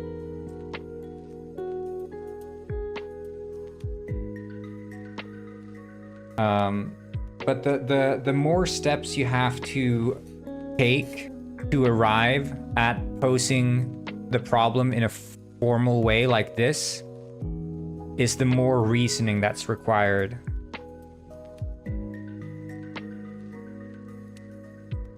"45 minutes is generally quite a short test time. But that's like a teacher, unless, you know, when you do a test, and if you're a proper teacher and you do a test, generally the way you want to design your tests is so, and I don't know if you've learned about this concept yet, but there's a thing called standard deviation. And in the US, they grade on a curve, which means that they grade based on standard deviation. But when you design a test, if this is C grade, which is like, and this is an E, and this is an A, generally, the curve you want to see is like very few people failing the test, most people, or very few people failing the test, most people getting a C, and then fewer people getting an A, right? That's sort of the deviation. But if you design a test where the curve looks like this, then you can probably assume that your test, either you were teaching the students poorly, you had a shit class, or the test was bad. It's one of the three. But you want to see sort of this distribution, right? Or whatever.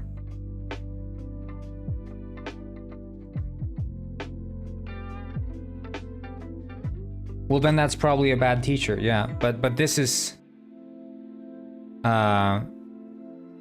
the distribution you want to see as a teacher for grades.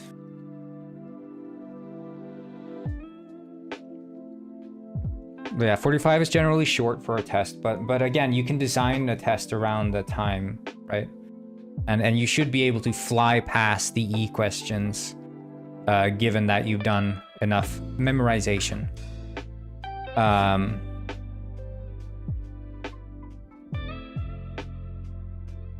But I mean, this is why schools do like teacher reviews, because they want to see that teachers are generally having students pass their class, because it's in the interest of the school for students to pass the class.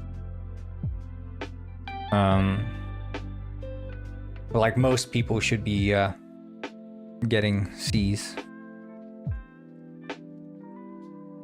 Yeah, but reading is still memorization, right? Like, just because you're reading a problem doesn't mean it's not a memorization problem. Reading is still E level, right? It's just that the moment you start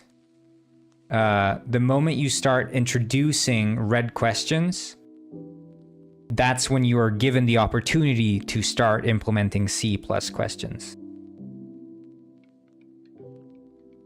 No, I'm not saying, okay, you're misinterpreting, okay. These kinds of questions here, like these, are basically always E-level questions. No, I'm not contradicting myself. These kinds of questions are basically always E-level questions, where you're provided a formula, you're provided basically the variables, you just plug them into the formula and solve for the answer. There are ways to form E-level written questions as well, where, for example, right here, a right triangle with the hypotenuse, and they're like, oh yeah, I remember the word hypotenuse. Hypotenuse is this thing here. So then there's a level of decoding, but at the end of the day, it's still memorization.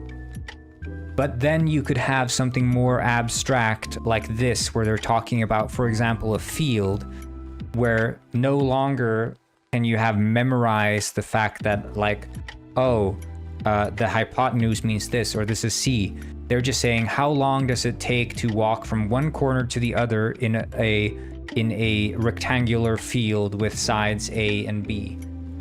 Because that's a extra step of decoding, right?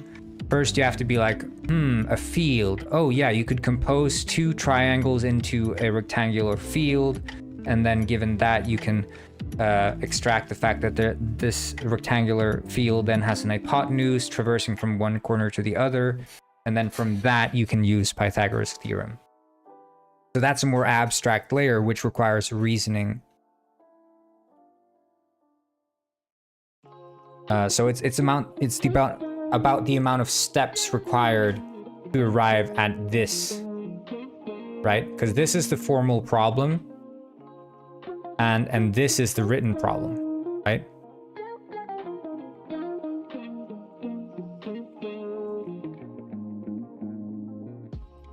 And the written problem can be basically just a restating of this, or it can be one of this where you then have to restate it to this and then decode it and just like step.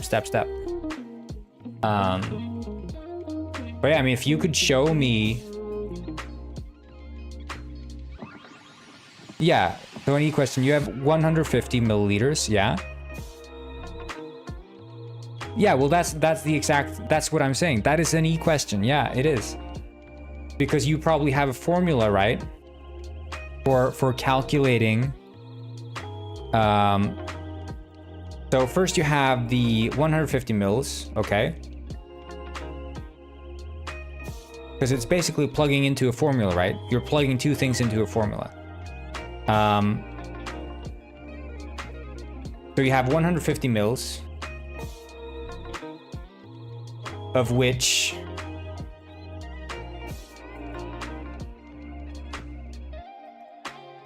well, I mean, there's always a formula.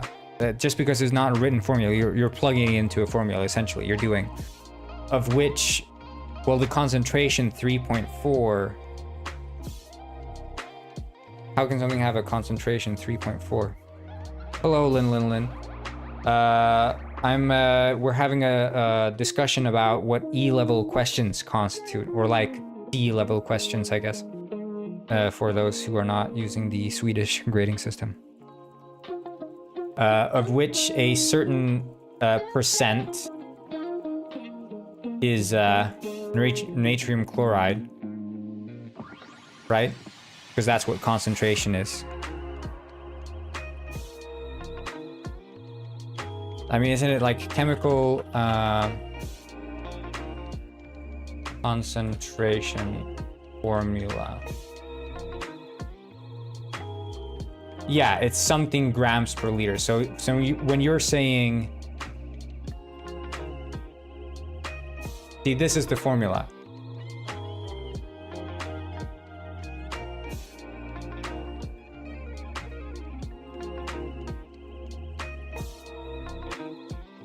Okay, so first what we do, if the concentration is 3.4 grams per liter, first we have to see, well, liters, this is stated in milliliters. So in that case, this is 0.15 liters, right? And then it's 3.4 grams. So then we just do mass divided by volume. And that's the mass concentration. I mean, it goes both ways, but in this case, it's basically 0.15 times 3.4, which is equals to something.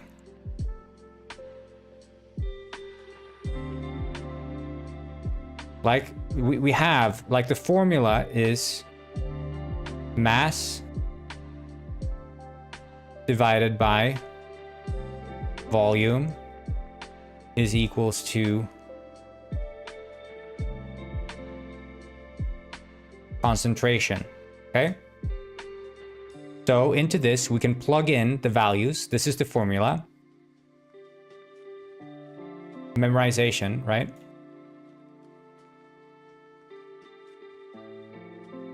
Yes, I'll show you. I'll show you. So mass divided by volume is equals to concentration. Yeah, substansmängd, that's the mass.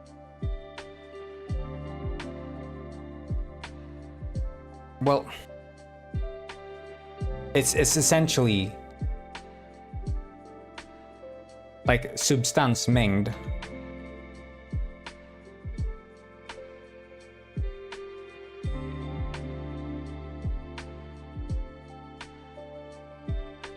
Let's see here. Målmassa.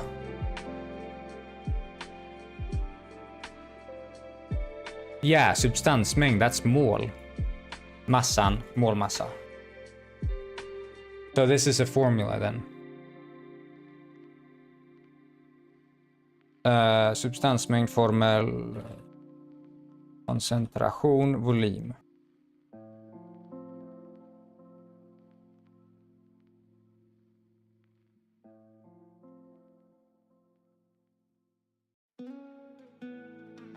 Yeah, but I haven't even learned this. I haven't even memorized.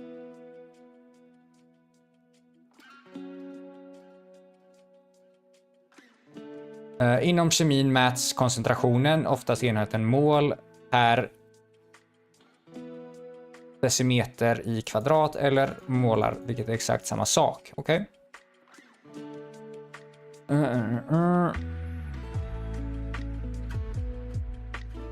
So there you have it. That's the formula.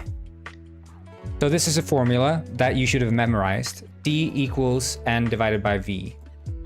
Right? So given this formula, D equals to, and N is the mängd divided by V. D was, we plug in for C. C in this case was what, 3.4 or something, is equals to the volume, which was 150 milliliters, and volume is measured in liters, so in this case we'd plug in 0.15, and then N is unknown, so we'll just set an X for that, or we'll do, we'll call it N still. And then when you have a formula here, we get 3.4 times 0.15. We just move it over, is equals to N. And then you have your N, and from the N, you can calculate the mass. Because the mole is, for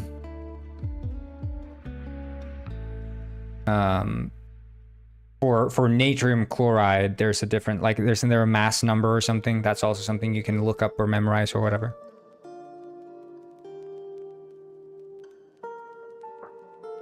So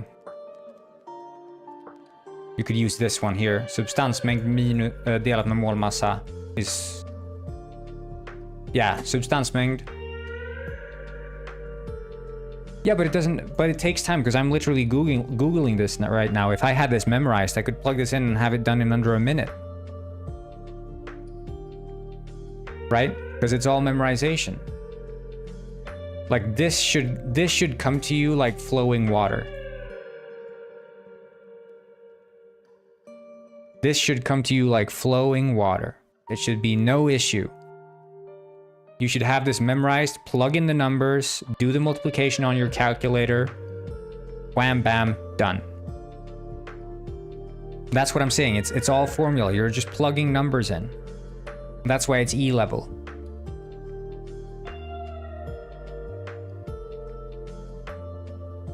Well, the periodic table should also come to you like flowing water, shouldn't it? Converting the number should also be something that should come to you like flowing water. That's because that's just memorization. Like milliliters to liters is bam. That's how quick it should be for you. Like you should have this memorized. Okay, if you're going from milliliter to liter, 100 milliliters is 0.1. Well, you don't memorize the periodic table. You memorize where things are in it. So you're like natrium chloride. Oh yeah, it's on this row. Okay, yeah, I just look it up there. Like you shouldn't be able to like list off. It's just like when you're typing on a keyboard, you might not be able to write out the entire thing from memory, but you basically have the muscle memory to just reach for the key whenever you need it. It's going to be the same thing with a periodic table. It's going to be the same thing with a calculator, because you don't want to sit there and be like, oh, I have to read every single one of these just so I can see where, there, I found it. Like that's not, you don't want to be that guy. Well, you do all the questions and then you double check. You don't double check. Yeah, and this is demonstrating your calculations right here. Like you just write it down, punch in the numbers, bam, bam, done.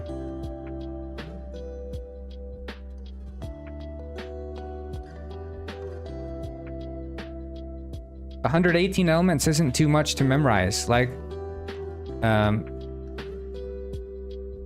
it's about memorizing their general positions, right? So knowing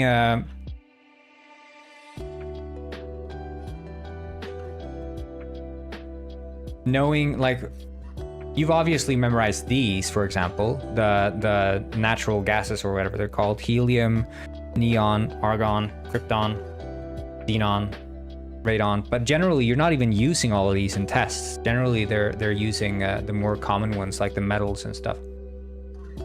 I mean, you memorize these in like 9th or 8th grade or something. That's what they'll make you memorize this stuff.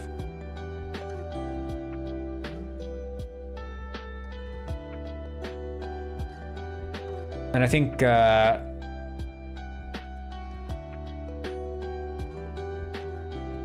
but it's like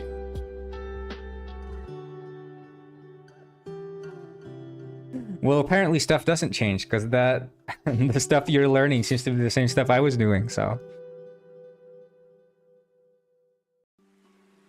But I'm saying it's not like, you know, if you get, like, for example, remembering the first however 10 elements or something, probably quite relevant. Knowing where the common ones are, like gold, silver, iron, friggin' copper, or whatever, you know, like learning where they are. Oxygen, helium, hydrogen, all these are super common elements that you'll generally be working with.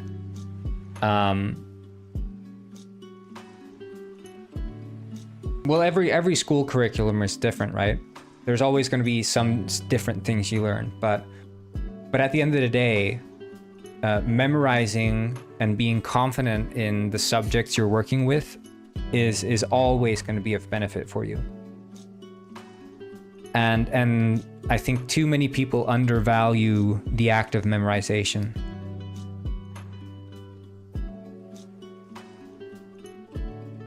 Because otherwise you're just going to sit there and you're going to look up every single detail of every single question that you're always going to answer because you never bother to memorize it. It's like driving on a GPS or actually learning the roads.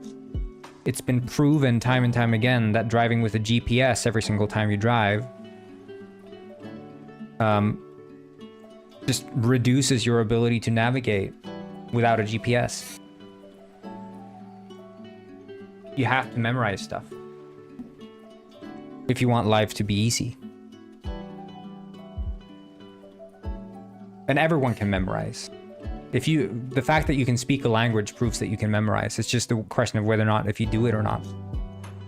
Memorization is just inherent to being a human. If you can type on a keyboard, you've memorized. Everyone can memorize. And that's why it's E-level to memorize.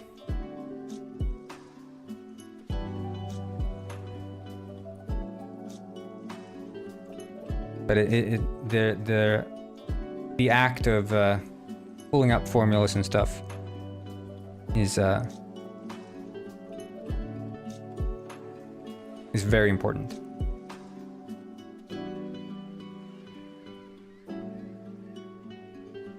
Megadega begs to differ. No, I'm telling you, like, no one has to learn anything, right? No one's forcing you to learn or memorize parts of the periodic table. Well, no, coding is reasoning. That's the thing. The syntax is memorization. But coding is reasoning.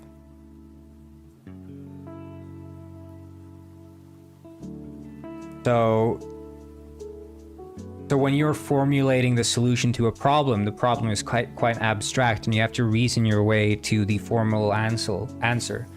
So what I'm doing basically all the time is going from idea, which is spoken language, and then from spoken language to formalizing a solution. So let's say I want to make an enemy attack a player. Well, there's different formalization steps that you need to take to arrive from this abstract idea of what does it mean for an enemy to attack. There's nothing memorized there because you're arriving at a formalized solution step by step by decoding this sort of bigger concept. And that's what problem solving is. And that's what the A-level questions are all about.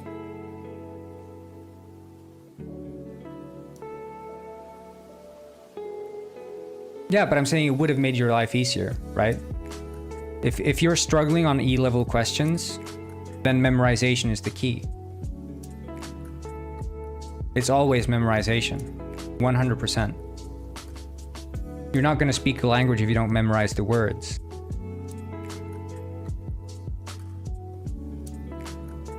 You're not going to be good at a shooter if you don't memorize the layout of the map. Memorization is the key to becoming good at any skill.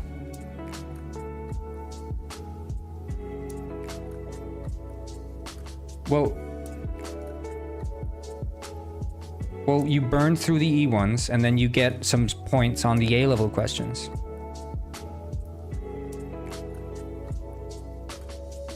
No, it's generally, in Sweden, generally it's just points. Some schools will have like some structure that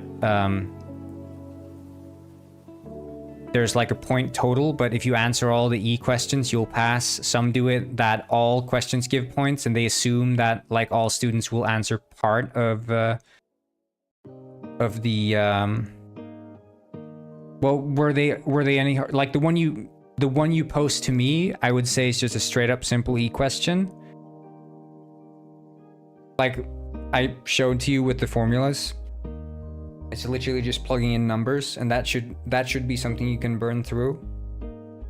But if there were more complicated ones than that, I could see that taking time. But if what you said there was like an average E-level question, I would say that is an E-level question and shouldn't take time to solve, assuming you're actually familiar with the subject.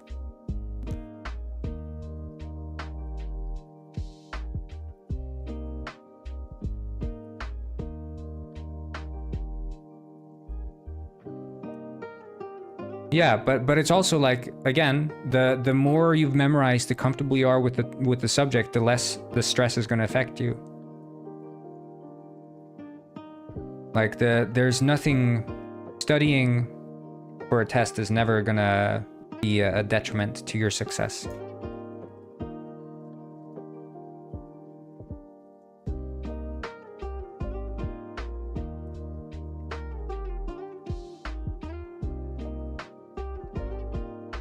Yeah, I mean, if you hate chemistry, you're probably not that motivated to study, and it's like, it's not super strange that you maybe took a while with the E questions, like, but I'm sure there are the students who just blaze through them. Like, there has to be someone in class who gets like an A. If not, I think the teacher would notice that something's freaking wrong with their tests if no one gets an A.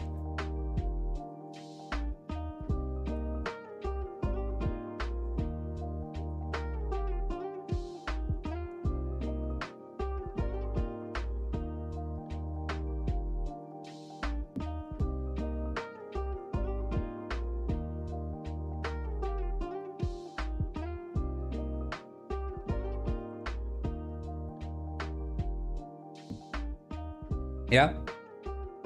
If what you say is true.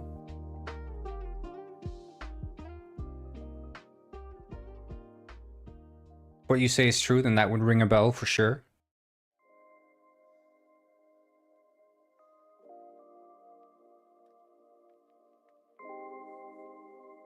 I've only had one bad teacher, and that was this one professor in well, I mean, you can bring it up with the principal, though. I mean, if what you say is true, that 20 out of 24 people get an F, you should bring that up with the principal and tell them.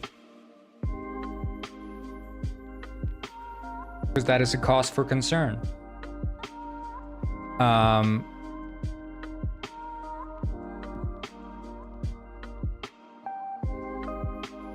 Or you could bring it up with the teacher herself. But yeah, we had this one professor in university who it was not that people were failing the class. The class was generally quite simple. The issue was that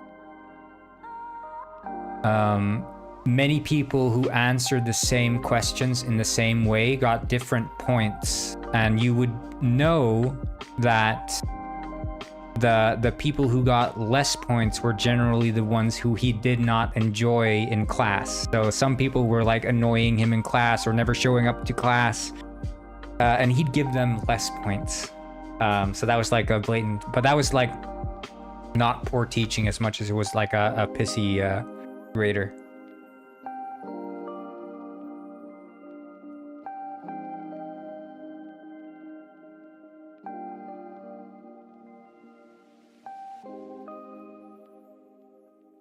Yeah, well, I think just bringing it up with the teacher or bringing it up with the principal, either one is probably the right avenue. If you genuinely think, you genuinely believe that this teacher is not doing their job correctly, then definitely bring it up with the principal, because it's on the teacher to prove the fact that they are doing these tests fairly and teaching the students what they're supposed to be taught.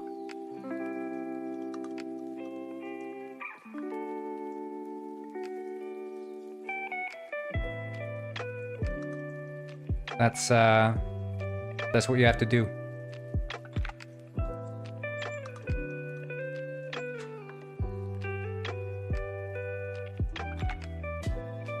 Because you're not gonna get a better grade if you don't, either if you don't study or you don't talk to her.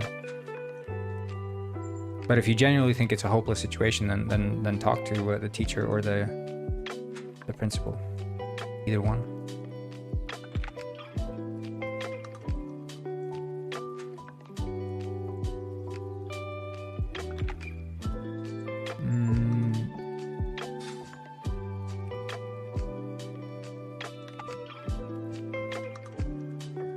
So we can go here.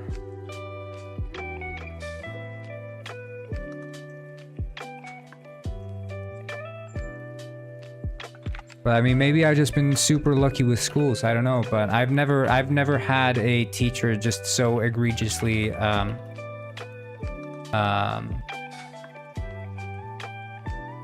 out bad grades in any subject. I had one that was giving 2 good grades, and she was also a very bad teacher, but no one complained there because we all got freaking A's. But she was like she was like, everyone in class was basically making fun of her, because it was almost like she knew less than the students. She was teaching us design, and we're working in design or something, and she was gonna teach us about like vector graphics, and she was telling us about how InDesign is different from Photoshop because he's working with vector graphics. It's like she's hyping up vector graphics so much, and then a student asks her, "Excuse me, what is vector graphics?" And she's like, "Ah, yes, that's actually a very good question." And then she goes to Google and she goes there and she Googles vector graphics, and she goes in on the Wikipedia page and reads the summary of what vector graphics is. It's like, oh, thank you, teach. It turns out you have no idea what vector graphics even are, but here you have been standing around hyping them up. I mean, we could have Googled for Wikipedia too. But thanks. And she just did this while she was doing like a PowerPoint presentation on InDesign. Yeah, she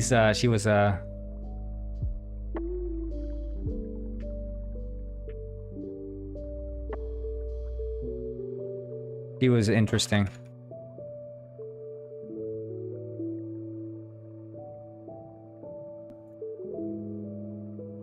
And then she was also like the support teacher in the economy class, like business class.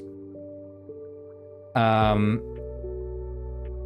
the lead teacher there, the main teacher, she'd be holding like, you know, a talk on what we're doing in class. And then frequently this support teacher, he would interrupt the teacher and say something like, "Oh, what is debit anyway?" And then it's like debit and credit are the core concepts of like business overall. You need to understand what debit and credit is to even like be part of a business class. And she didn't even understand what debit and credit was. It's like, how? Who are you? And then she also, for the design class, she made the school buy in like 10 MacBook Pros, or not MacBook, iMacs, 10 iMacs, like really fancy iMacs, 10 of them for the school, because she's like, we need these for the students, otherwise they can't run these very demanding design programs. And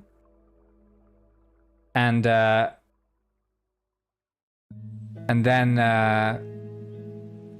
the school buys them in, and then it turns out she's a friggin' worst teacher ever. She doesn't know what she's doing.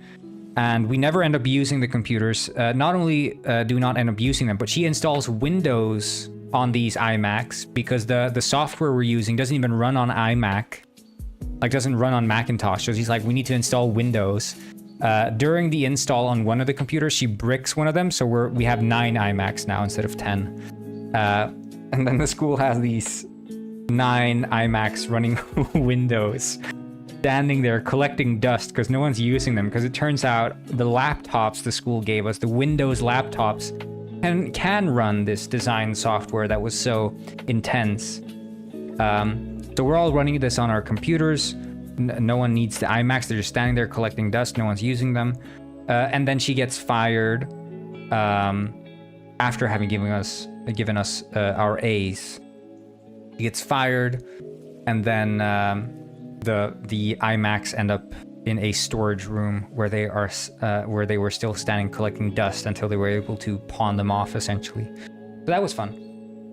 Great teacher, that one. Anyway, let's look at this Garbage George slander.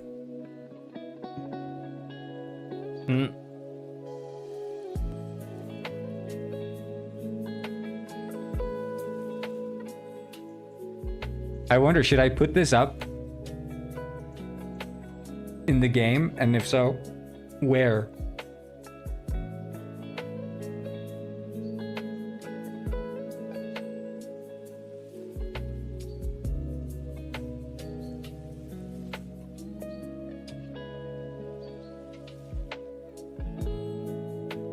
I'll save this. I don't know where to put it, but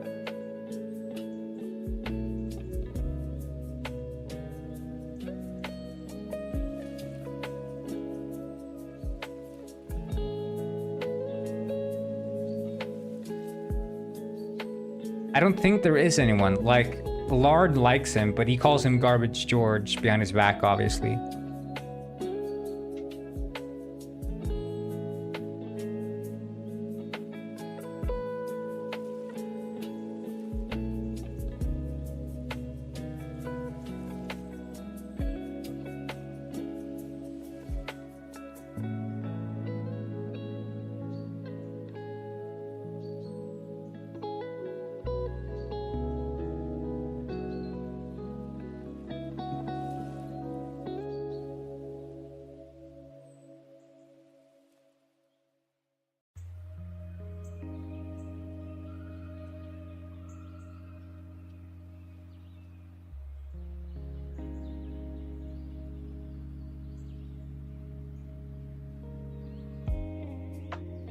I don't know, would there be someone who would hate him?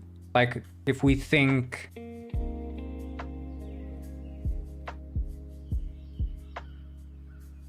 I mean, we could hide it in like one of the side quest apartments. Like we could hide it in the investment partner's apartment or the pilot's wife apartment. One of those two.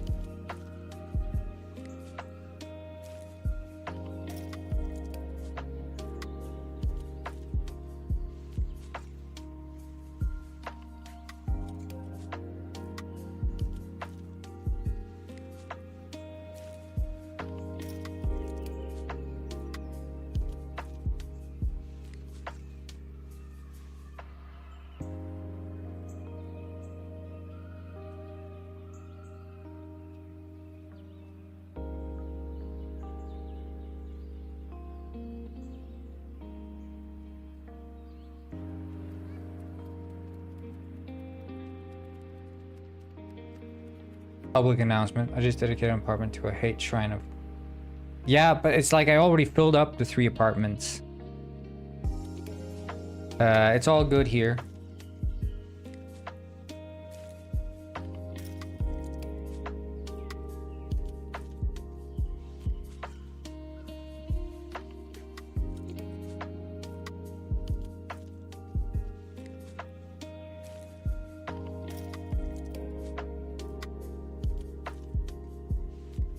In the sewers? Well, it would make sense. I mean, I could just plop it into one of the apartments, honestly, and it's just like a thing you'll see as you go in. Like, it would make sense in the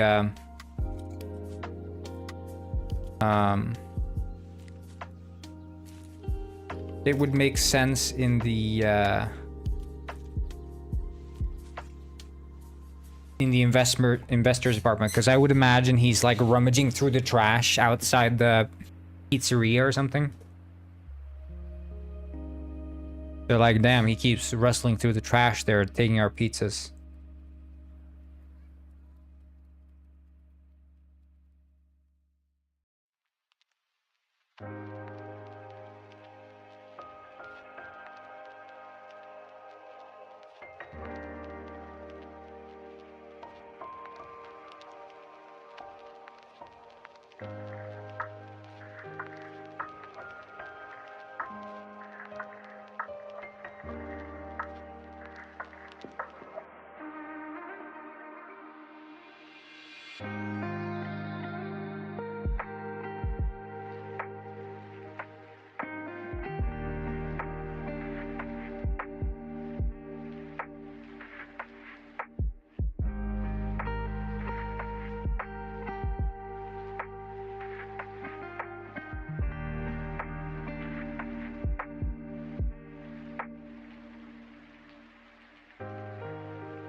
Good morning, Everlast Eve. Wait. I'm Everlast Steve. I'm Everlast Steve. This Minecraft reference. Steve.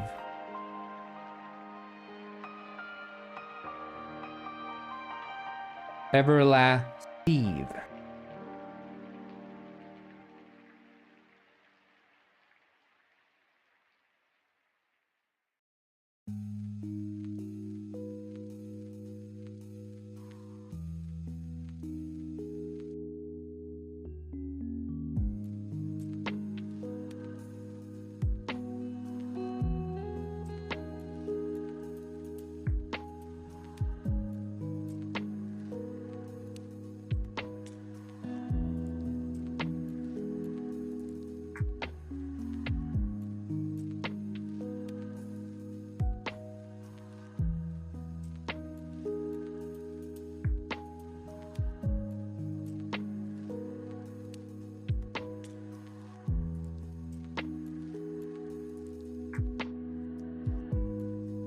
Die scared or live brave.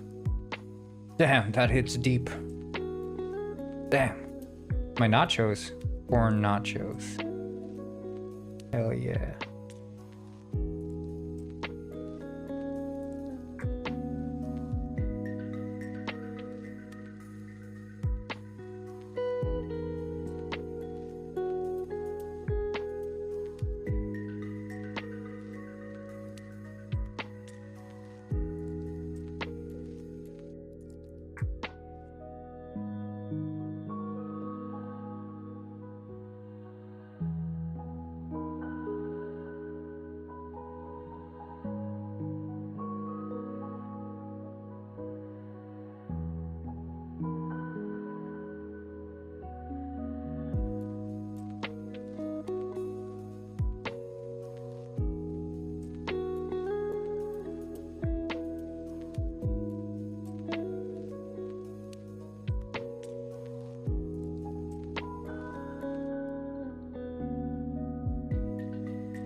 Wait, what? Ah! Gary!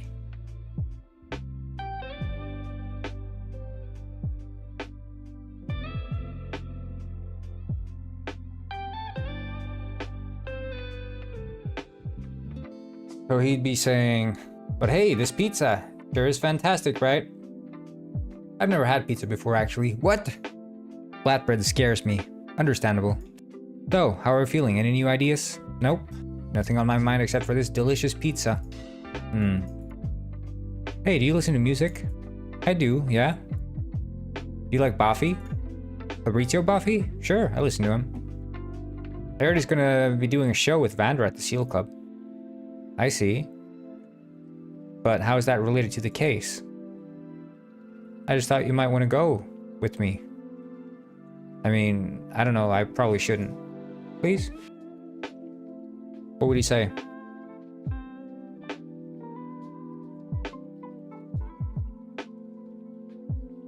Yeah. Okay.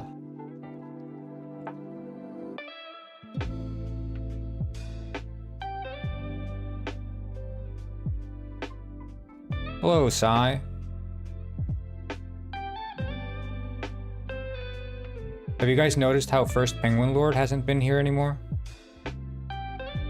He's been gone. He always was the first one. But I think he's abandoned. But I guess he was always obsessed with Penguin Pet, which I sort of abandoned in a sense.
Yeah, it's I'm gonna try some new things. I wanna make it look fan. It's abandoned in the sense that I haven't been updating it for a long time, and First Penguin Lord never cared about the games I was making. He was just here for Penguin Pet. And the moment I wasn't updating Penguin Pet as frequently, he started hating. He became a purebred hater, and it was even more intensified when all the progress was lost that one time. Big Pooh is playing Schedule 1. Mega Digga, Big Pooh is playing Schedule 1. This is not a drill.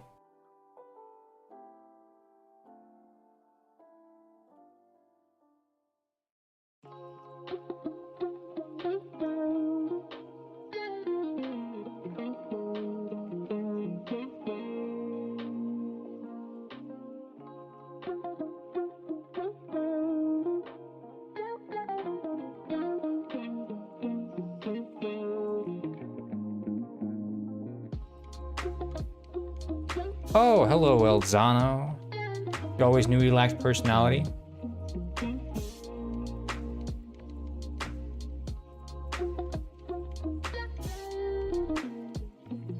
Muck muck. Wait, is that another way of saying newt newt? There's like, I don't know how many ways there are to say newt newt, but you guys figure out new ones every single day. Muck muck. There's the nut nut, nuck nuck, muck muck. I don't speak Spanish, no.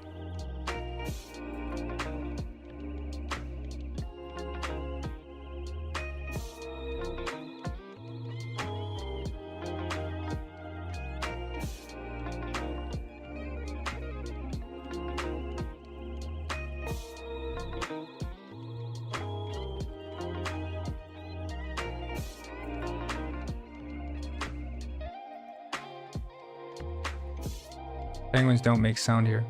Yeah, by the way, guys, I was just reminded by a guy on TikTok. He reminded me that I'm actually being hit by the tariffs pretty hard. We're gonna be facing 10% tariff where I live, which is of course in the penguin colonies.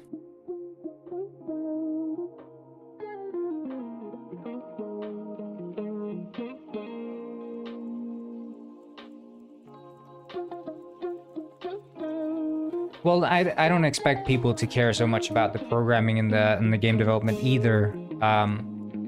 But First Penguin Lord was definitely like expressive about the fact that he did not care squat about anything. Any progress that was not made on Penguin Pet was wasted.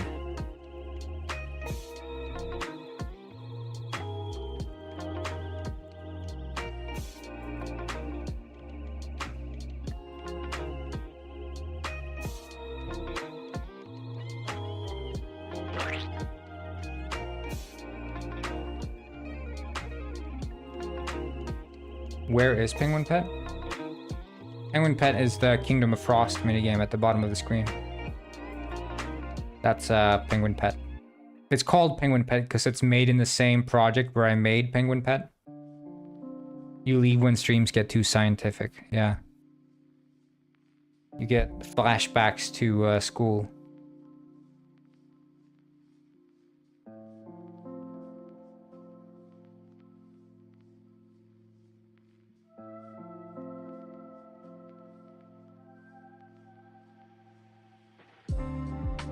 Yeah, I don't judge the guy.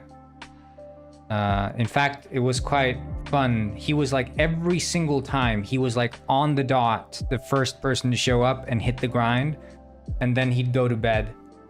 Like he'd wake up for the streams to make his penguin start leveling up, and then he'd go to bed. He wouldn't play any other game except Penguin Pet, I think. I think that was the only game he played.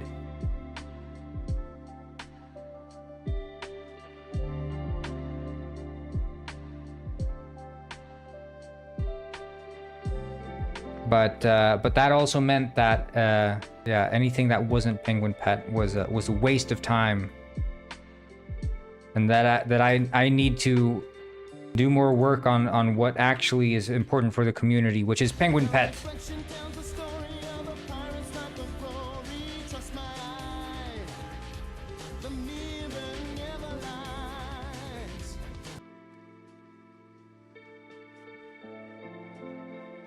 Yeah, he's got his stream notifications on. Oh. Yeah, I guess people started following because of the Mirror Never Lies. Probably. Thanks so much for the follow.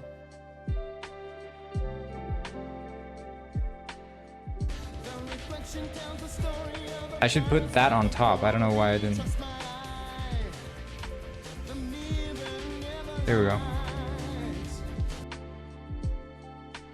Anyone else who isn't following, make sure you do, because then Fernando will pop up on the screen and do a little jump scare dance.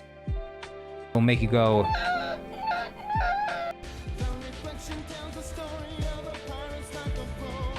Radio Felix said, "What do you think of Switch 2?" I'm hyped, but I also...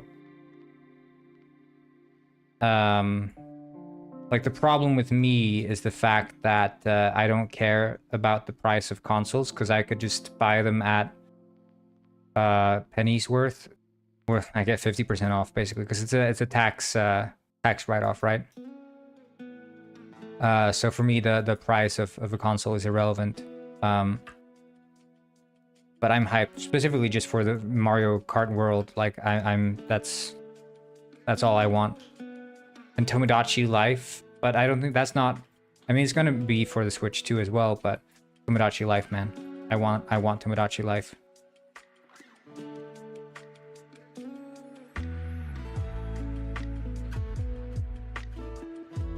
There is. First Penguin Lord is one. He is upset. Very much so.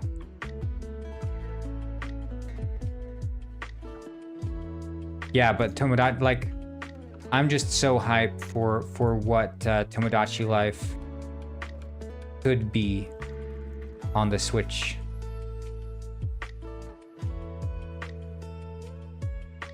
Penguin Kart when? Well, maybe we can implement some, like, because the thing is, we're gonna build it sort of vehicle first. Penguin Village is gonna be like vehicle first.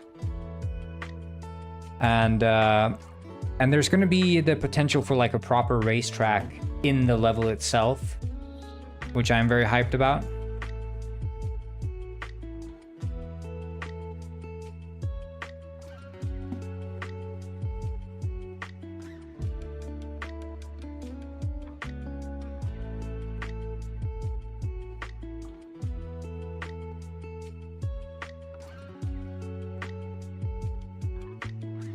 Hey, Vander, I know everything about them.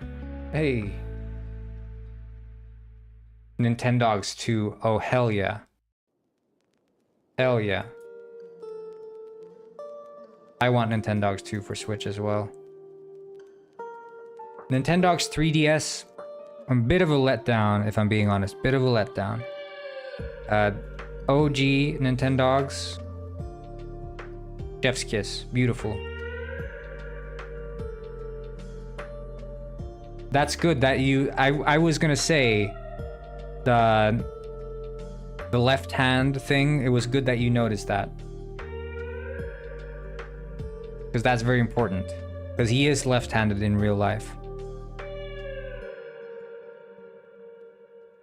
But I there was a funny thing with Nintendogs, which I noticed as a kid, was that the DS, the original DS microphone, struggled to pick up the S sound. So when you're teaching your dog to sit, the camera, when you play it back, the audio sounds like shit. Like it doesn't pick it up. So it's like very difficult for it to pick up. Like it just cracks from the S because you're like blowing it into the microphone, I mean.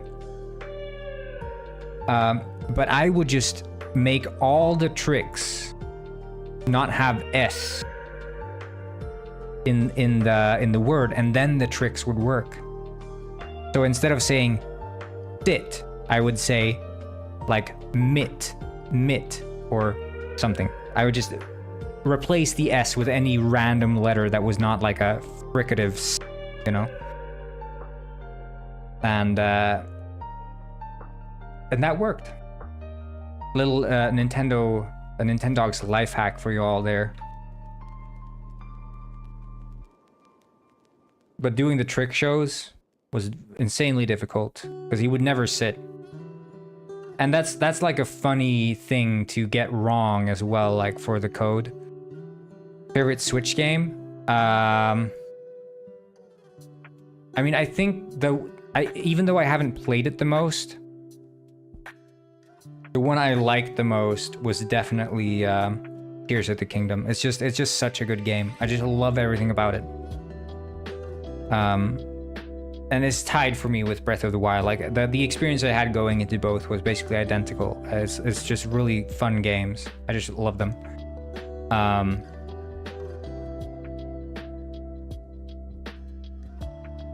But I've gotten a lot of mileage out of Super Smash Bros. As well. The campaign mode or whatever you want to call it, like the big map that you're playing.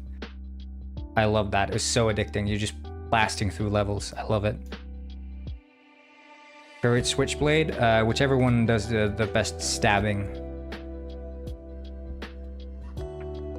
For sure. So, problem is,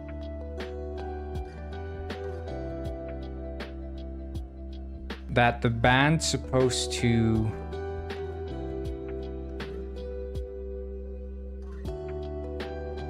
set active. Yeah, I didn't play the Smash on the DS, so even though I wanted it, but yeah. But my favorite Zelda that when I have the best memories from is actually the Phantom Hourglass. That's my most nostalgic Zelda game. But then I recently replayed Ocarina of Time on the 3DS, and that game is like so good.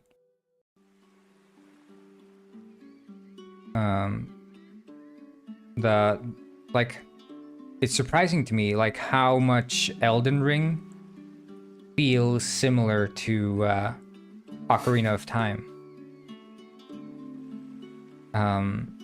It feels very Ocarina of Time coded. Elden Ring. And I don't know why exactly. It's just a vibe I get playing it. I was like, this feels like Elden Ring. I don't know why. But yeah.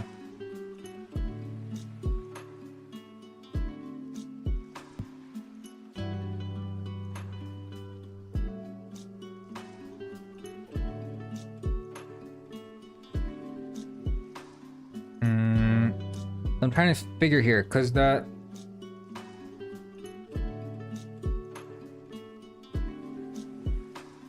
I could do the dialogue trigger that would set...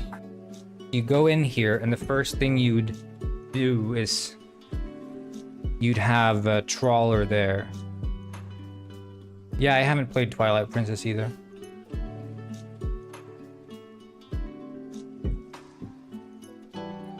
I played Link's Awakening on the Switch. Really fun. Very solid. Quality.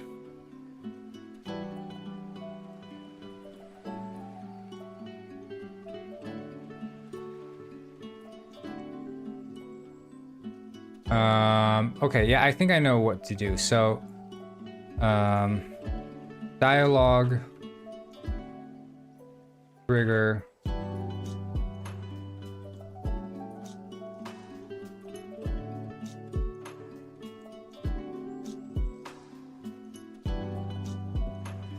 Angry Patron, that's the one.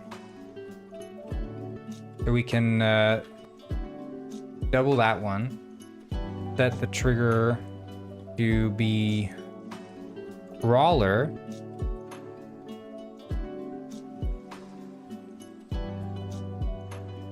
But yeah, I don't know.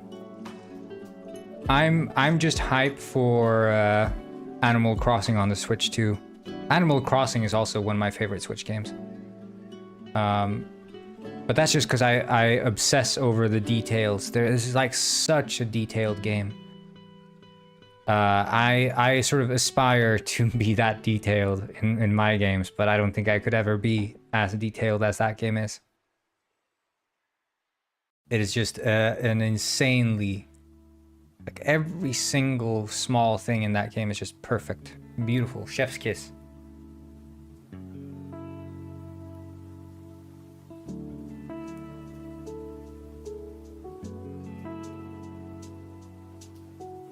The one thing I am sad about is that the villagers aren't as much assholes as they are in the previous Animal Crossing entries.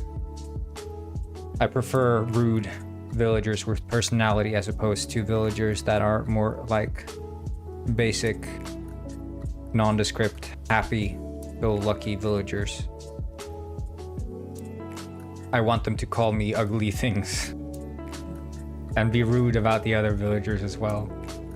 Okay, so that's dialogue trigger, and it should be active, and we will do that at the end of this dialogue here. We warp him there, and then we can do set active state for this one, the Vandor. No, not the Vandor.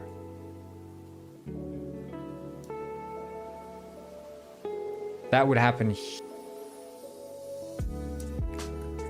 title.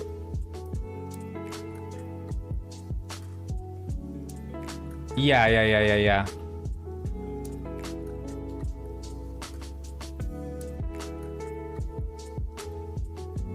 I don't know, I just like, I like when games are just unapologetically themselves, when they don't cater to like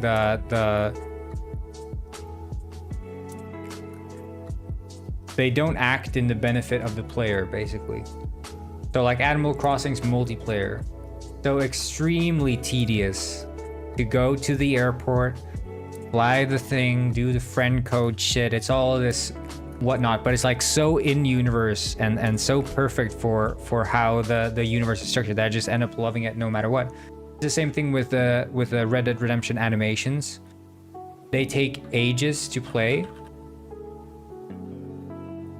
But I just end up loving it. Like it's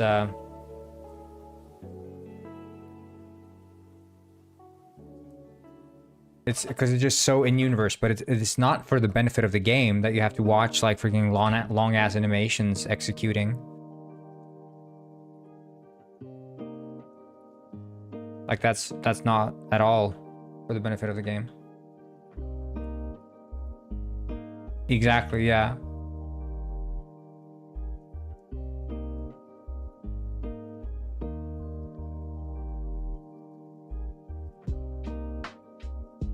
So it's, I don't know, it's those things, and many times as a player, like people will shit on that and say like that's just bad gameplay.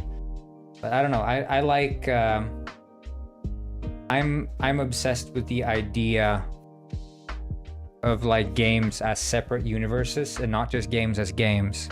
And I think that's just two different philosophies that you can adapt as a player going into a game. Like some people just want raw gameplay and nothing else, and that's it. They want games like Celeste. They want games like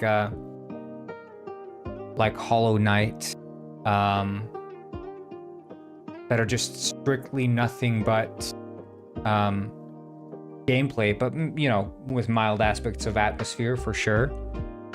But those are just front and face gameplay. Like that's it. That's what it's all about. Same with like Factorio, but that's more like systems based, a bit of a different niche. But platformers are always generally, I guess you could look at like Limbo or Inside. They're more atmospheric platformers as opposed to like hard platformers.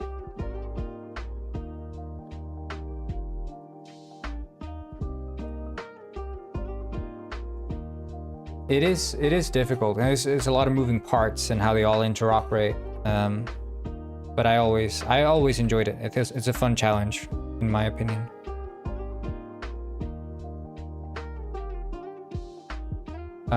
So we set the active state. Do I call him by full name? I do.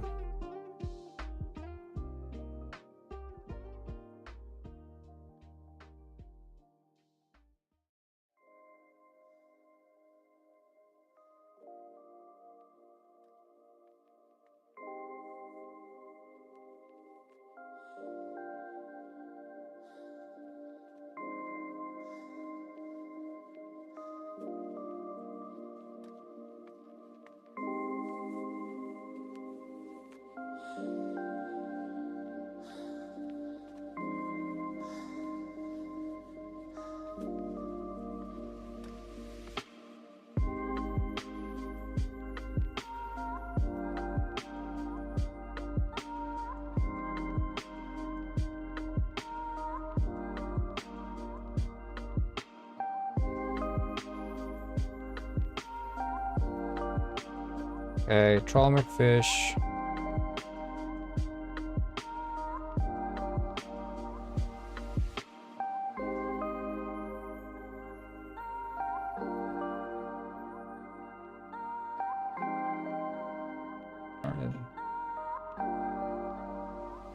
So I'm wondering, like, you're there at the concert, they're playing the music.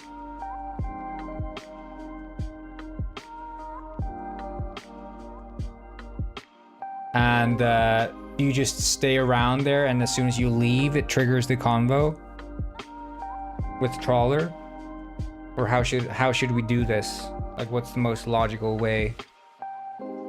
Because the task would change. Right, we should do that.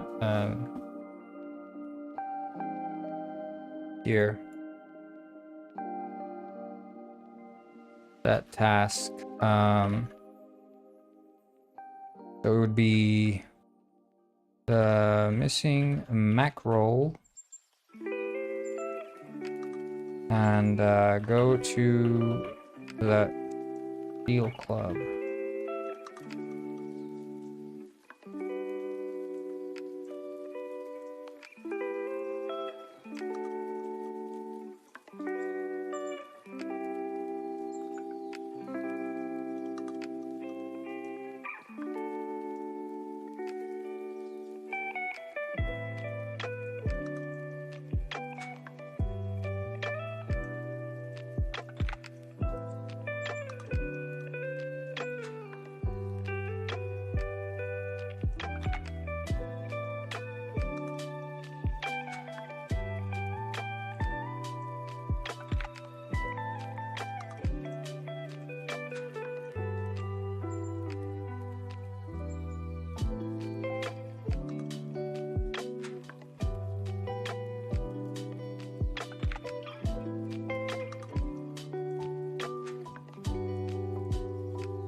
There. But then the thing is, set task.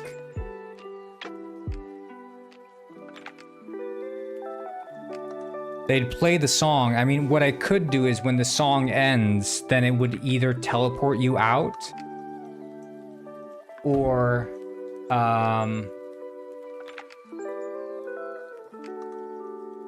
you leave and it would be like you left early.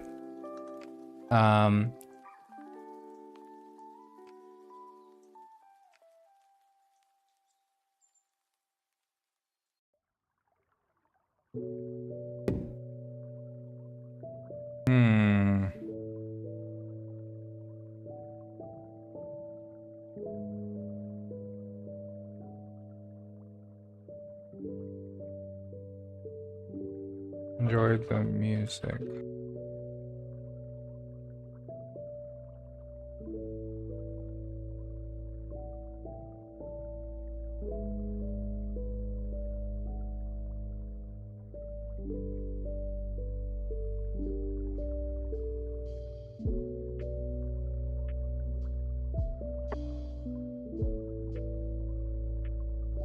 enjoy the music and leave when you want to. I think I could just leave it at that. So you can just stay around there, listen to the music as long as you want to, and just leave.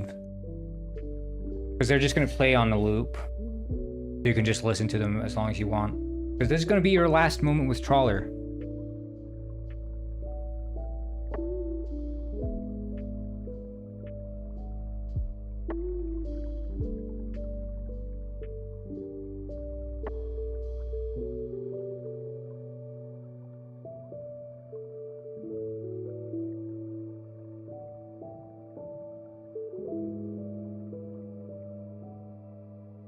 Okay, so,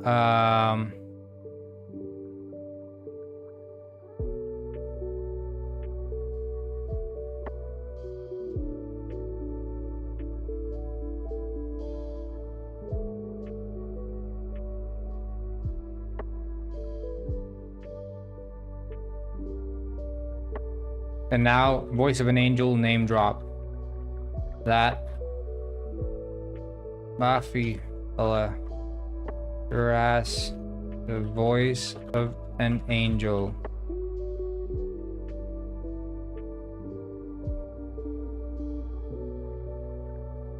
You can say that again.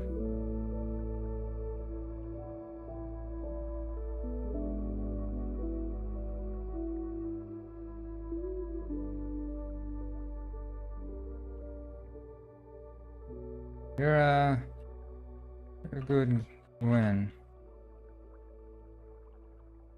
You're a good Gwyn. You're a good Gwyn, Trawler.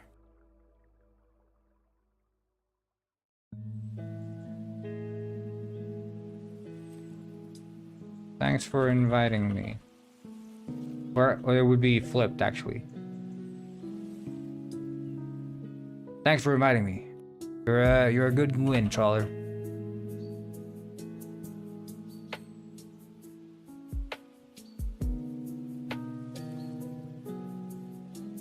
Oh, see you later, ass king. You're a good Gwyn, Arthur Gwyn Penguin. Who is it that says that? Someone said, you're a good man, Arthur Morgan. The Dutch or something?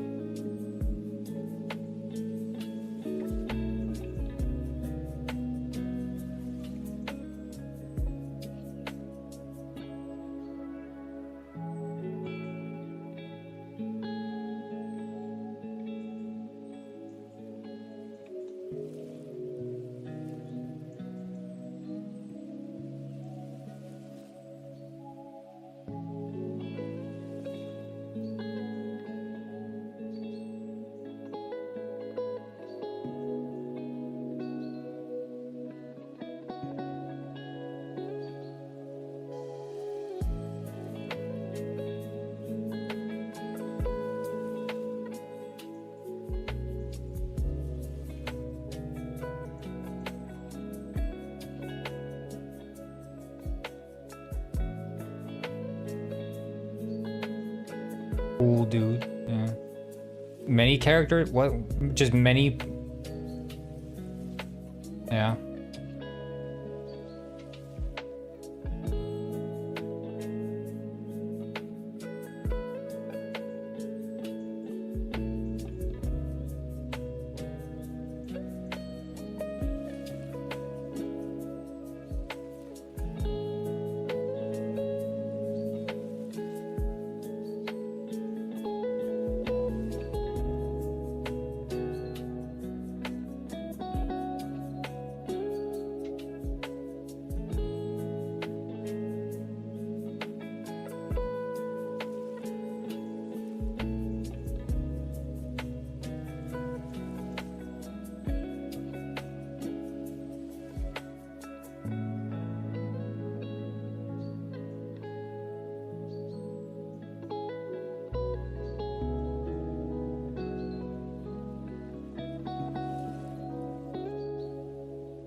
There, okay. This is probably gonna work now, so.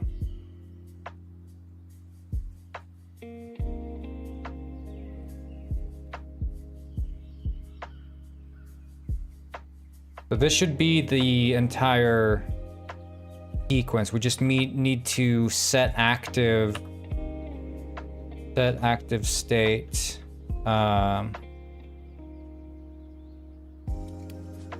Dialogue trigger after club through.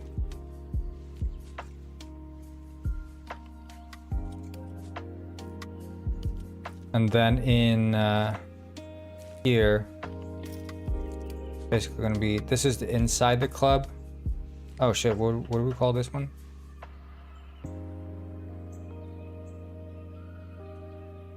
Oh, I'm all over the place. This is dialogue trigger Bandor.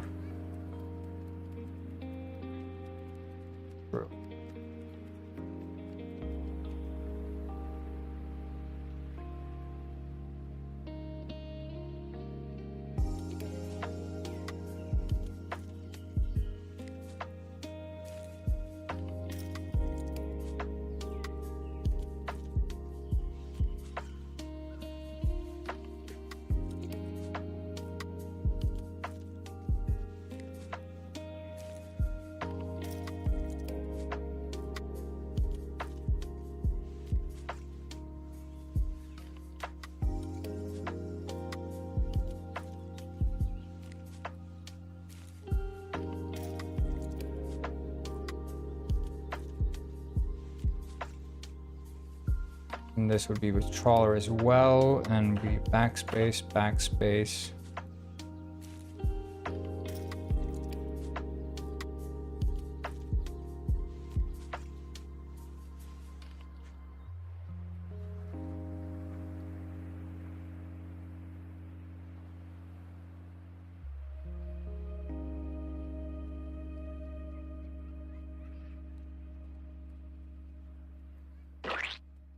Oh. And then we need the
Okay, I think this should be it now.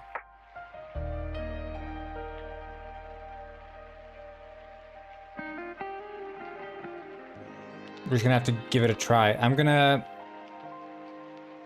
just take a quick leg stretcher, and I'll be back.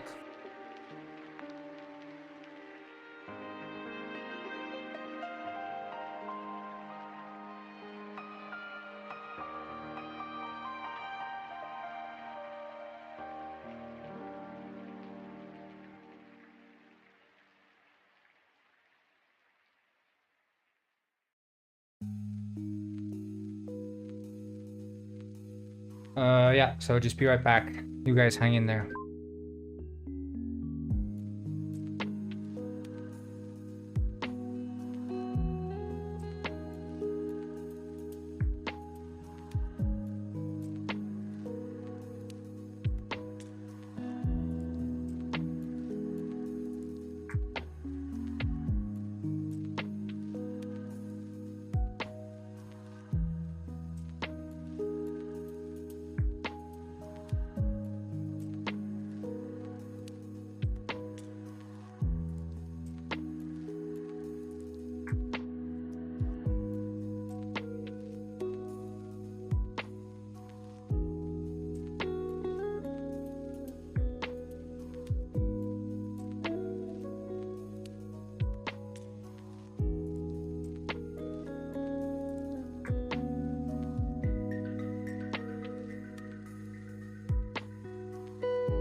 Alright, give this a try.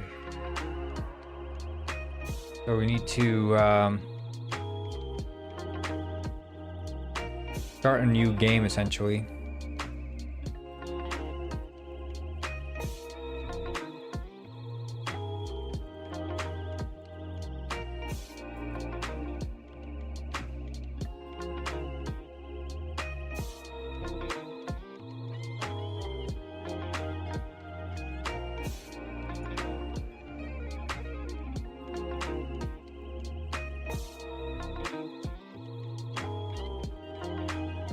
Waddle, waddle, and he waddle away. Waddle, waddle. Waddle, waddle, and he waddle away. Waddle, waddle.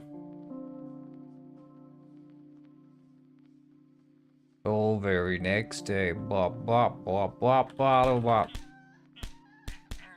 The penguin walked up and beat the shit out of another penguin. Bop, bop, and then he waddled away. Waddle, waddle. And he waddled away and beat up another penguin. Bop, bop, bop, bop.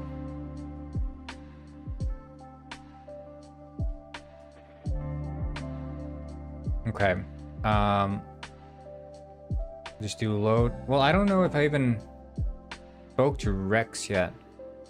Although I need to do Control F actually to find.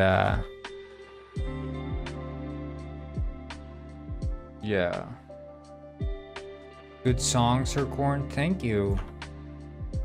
Thank you very much. That means a lot to me. Music is my life. Music is my life, man. I can't live without music.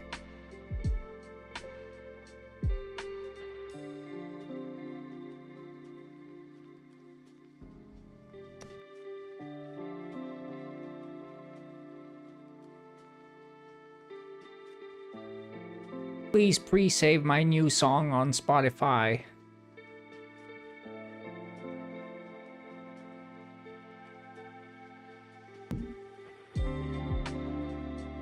I'm having Arizona black and white iced tea.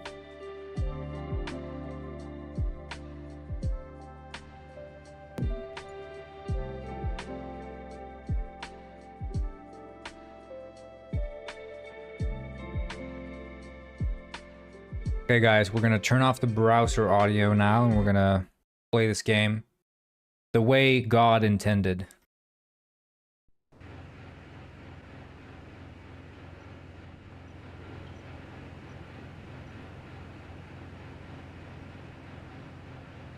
Stupid chat.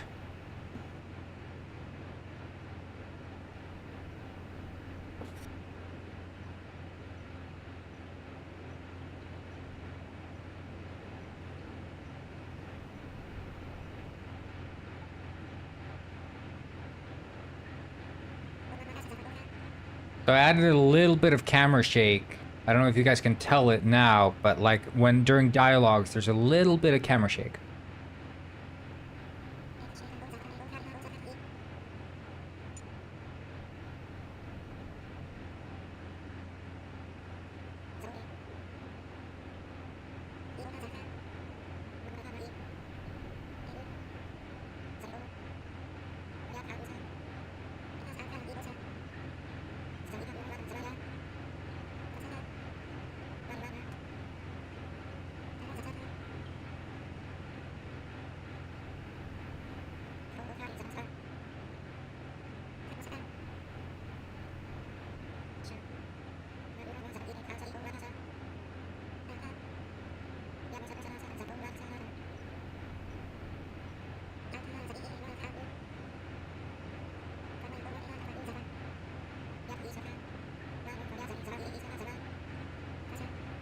All right, I need that fish to make an intro song because right now we still have this.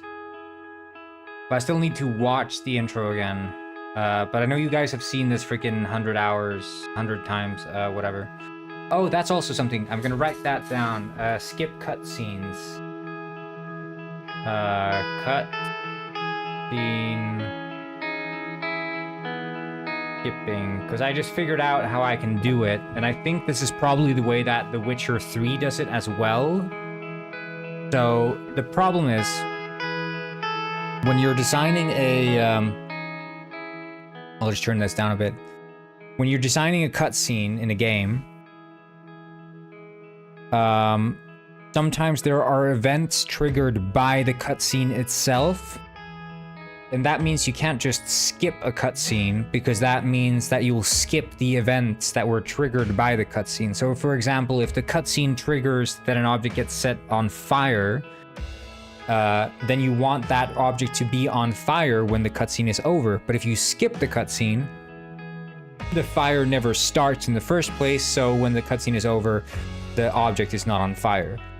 This happens many times in Detective Penguin, where like explosions happen, or like doors open, or whatever.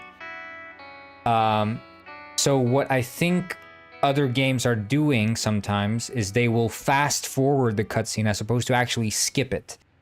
So what I could do is, if you skip a cutscene, it fades out, runs the cutscene to its completion in like times 10, times 20 speed, whatever, does all the things in the cutscene, and then fades back in. So it's like a skip, but really it's a fast forward, except you don't know that it's a fast forward. You experience it as a skip. So that's what I think I'm gonna do. Perfect timing with my yap there. Well, kid, we're here. Penguin Village. I appreciate it, Captain. Word of wisdom. Try to stay out of trouble. The detective business can be dangerous. Dealing with criminals and all that. Oh yeah, I'll try. Until next time.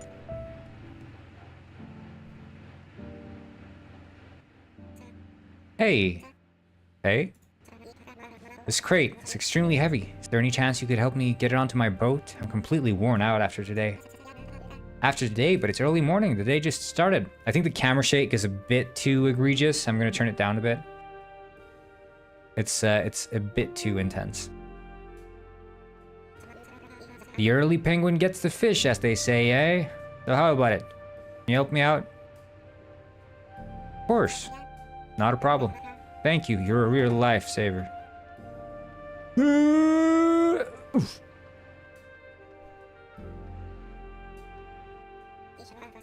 I can't believe what is supposed to trigger the cutscene.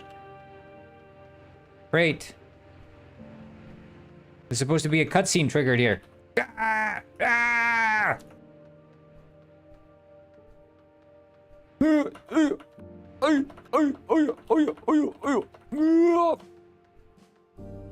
The crate is on the boat, asshole. Detect this. Ah, he's sleeping standing up.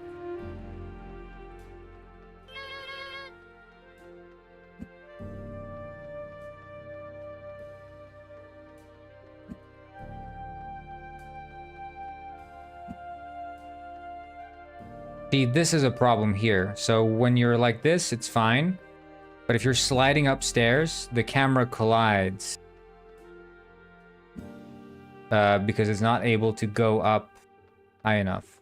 So I need to fix that.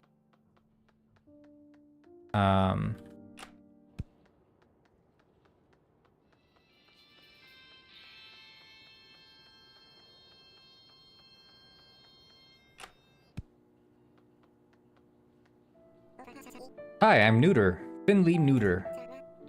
I'm your new trainee. Right, trainee. I didn't expect you to be here so soon. I'm Rex Fontaine. Glad to meet you, Mr. Fontaine. So, trainee, what's the plan? We'll do a couple cases, get that paper slip, and then you'll leave? Sort of. Part of graduating detective school is getting the work experience. When I first started, there wasn't even a detective school. Oh. Yeah, we just apply straight to the bureaus. But hey, I assume this isn't the first time you've done detective work, right? Actually, this is my first time. Oh, fish. Look, I'll be transparent. I never asked for a trainee. This decision was made entirely by the penguins upstairs, okay? As far as I'm concerned, your only job here is to not screw up our investigations. Understood? Understood, boss. I won't be stepping on your feet.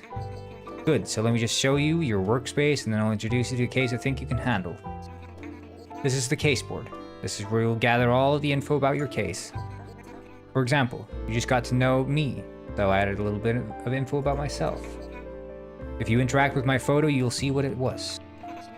As you can see, you're working for me. This board will get filled up the more you discover about the penguins in the village. Now, let's discuss your first case.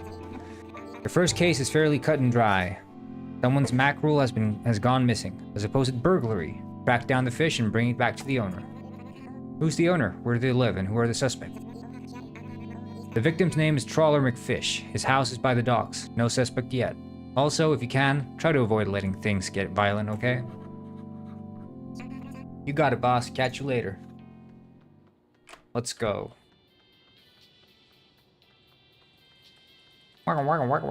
The waddle is like adding so much, dude.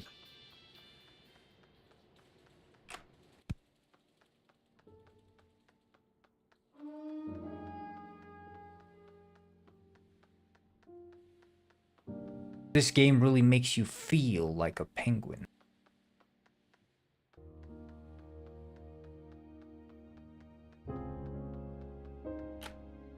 Wrong house, wrong house.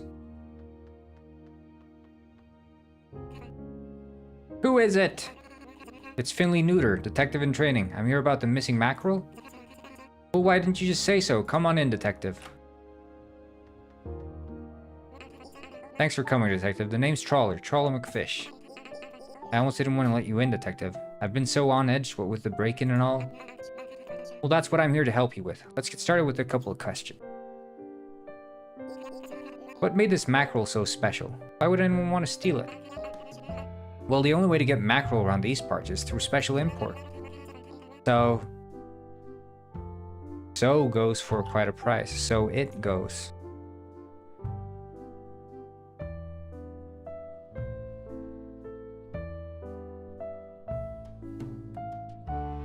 So it goes for quite the price. And of course, mackerel is arguably the tastiest fish. Everybody knows that. Who do you think could have done it? Or who would have the reason to? I don't know, detective. I get along with most penguins in the village.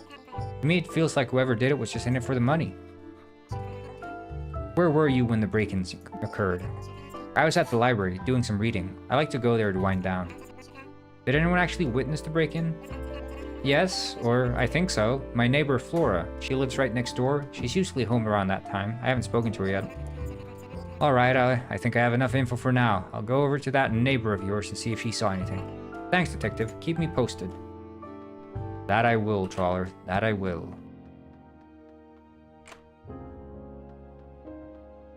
Yeah. Well, hello there. You caught me right in the middle of making my famous seaweed and shrimp pie. How can I help you? I'm Detective Neuter. I'm just here to ask you a few questions. Also, that pie smells delicious. Thanks, detective. I assume you're wondering about the break-in next door. Can you believe it? Penguin Village used to be such a peaceful place. Yes, it's about the break-in. I was wondering if you saw anything. Your neighbor, Trawler, said he hadn't spoken to you yet. Yes, that's right. I was actually planning on bringing this pie over later and see if he was doing okay. And I did see someone. However, it was very dark out. What exactly did you see? Anything that stuck out? I was in my chair here watching my favorite TV show, Penguins in the City. That's when I heard glass breaking, so I stood up and looked outside. A mysterious-looking hooded penguin, fish and flipper, running away from Trawler's house. I think the hoodie was red, but it was dark out, like I said. Any idea if someone in the village would fit that description? Not a clue. Sorry, detective. That's alright. I'll head back to Trawler. I'm sure this information will be of some help.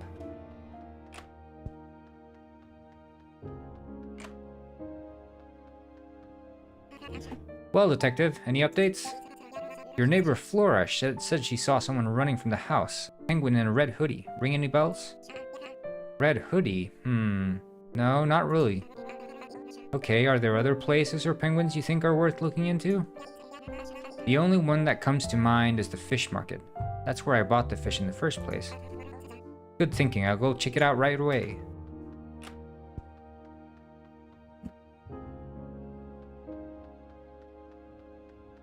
Feels very weird, because now it's, what I'm playing now is essentially it is the final version of the game in a sense. Like, there's not much more that I need to add. Like, in terms, I added Yeah, I mean, this is the last sequence that I want to add to the main story that I already have added. So technically, this is like the final version I'm playing now, which is interesting. There's going to be a test version quite soon, another one, and I want to get it out, well, ASAP, really. I need you guys to test it for me, and then going to be quite exciting. Hi, I'm with the Detective Bureau and would like to ask you some questions. Is that okay? No problem. Do you come here often? Saving works. Yeah. I fixed that the same, like when it was reported, I fixed it. Like parts of the saves are still not working, and that's what I need you guys to test out. So I need to make sure that, like, when you're playing the game, and you guys are going to be playing the game at different paces in your own ways, and you will find ways that the save breaks, really. And that's what I need to find out most, which is sequence breaks, because that's the primary issue. Almost every weekend, this is the only place to get good fish, unless you want to go out and catch it yourself. Have you seen any suspicious penguins around as of late?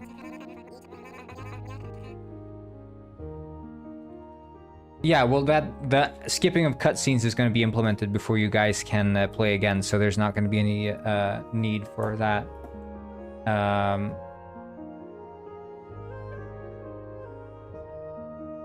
The only one that comes to mind is this one penguin that keeps buying crate loads of fish. It's impossible he's eating that much fish unless he's using it for something else.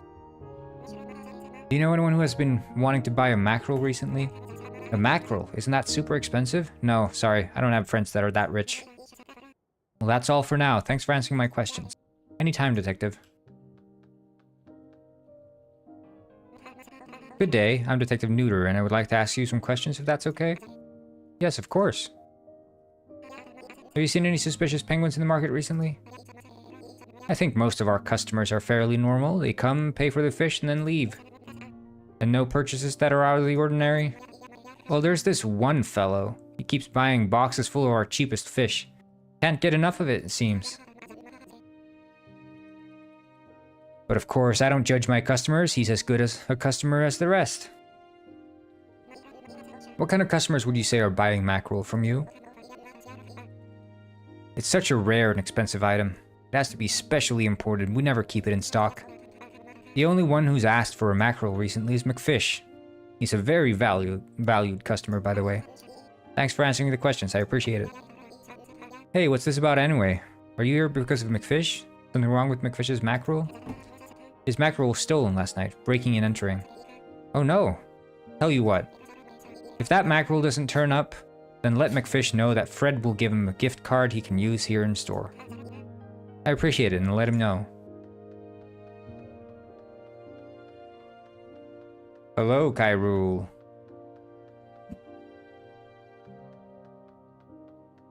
Da-da-da-da-da.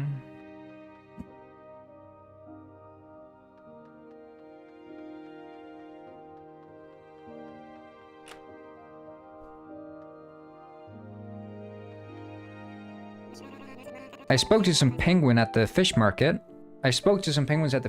Not much came up. All I got to hear about was some penguin who bought lots of fish. That's it. Well, I guess that settles it then. Detective, my mackerel is gone. Forever. Poof.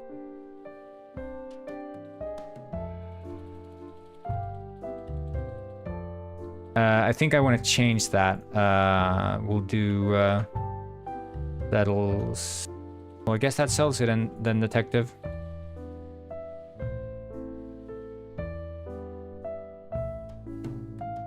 And he would say, oh.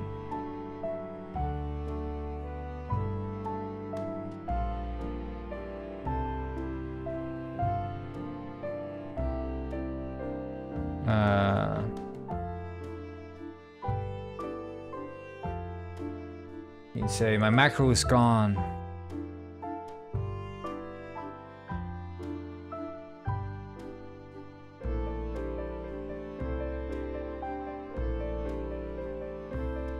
Forever. Poof. I think that's better. Let's not jump to conclusions. I'm sure there are other leads we have yet to follow. I'm doing well, lucky Brawl Stars. Let me think. Didn't your neighbor say she saw a red hoodie? Yes, I suppose. And clothing imports to Penguin Village are very limited, right? So there probably aren't a lot of penguins buying red hoodies, right? That sounds likely, yes. He says right. Twice there, so we'll remove that. Then I can check with the clothes store and see who has bought a red hoodie recently. Sounds like a stretch, Detective. Do you really think they keep records of that stuff? Don't get me wrong, I respect your determination to help me find my mackerel, but at the end of the day, it's just a fish. McFish, I will not give up until I have found your mackerel, even if that means I have to look through every house in the village. Now I am headed off to the clothes store. I think we separate those lines.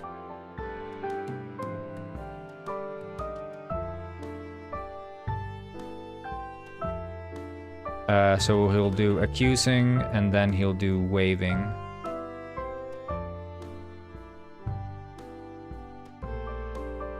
You look cute, Mr. Penguin. Ah, thank you. That means the world to me. I did my makeup today, as you can tell. Put a little bit of extra work into it.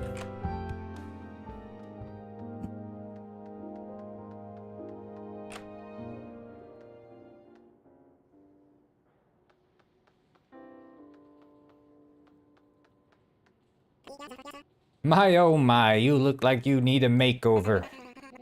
I'll have to take you up on the offer another day. Let's see. So... what's her name again? Penelope?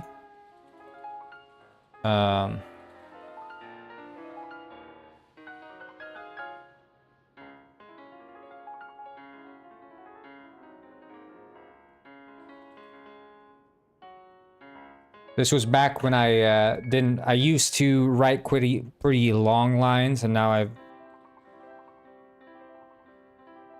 I've decided to sort of short them down because it's easier to read, and it doesn't look like the dialogue is like super text heavy either. It's sort of like psychological trick.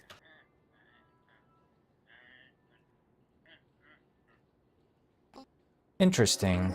We don't have the names of any of our customers, but we do keep hundreds of hours of security footage in the back. Our security system is the state of the art and can track down images of any penguin who has ever purchased anything in the store. Wow, that is actually very impressive. You're not the first to say. See, we have many expensive items here, and honestly, but also respectfully, I would say 90% of our prices are beyond most penguins' budgets, yours included. Thus, we have to keep the top security in place to keep our stock safe. Alright. So, can I take a look at your security footage? What would penguins do on Easter? They'd eat penguin eggs. Yum. Of course, Detective, here are the keys to the back. The system explains itself. Just punch in the item you're looking.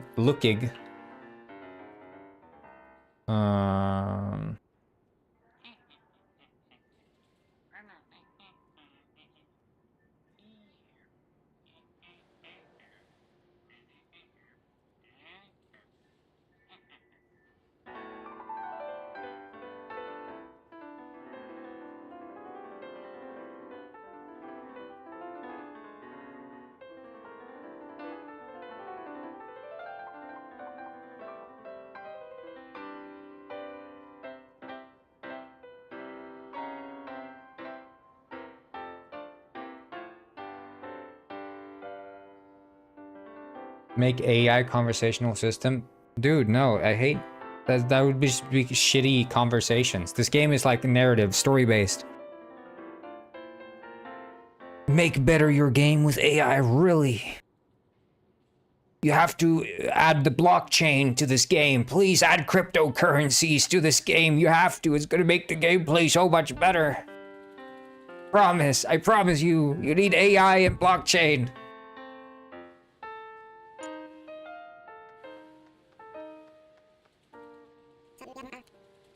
Alright, how do I work this thing? Do I just type in red hoodie? Wow, okay, that was quick. Just like I thought, only 2 penguins have bought red hoodies from the store. Print these pictures and show them to McFish. Maybe you'll recognize them. Should do it.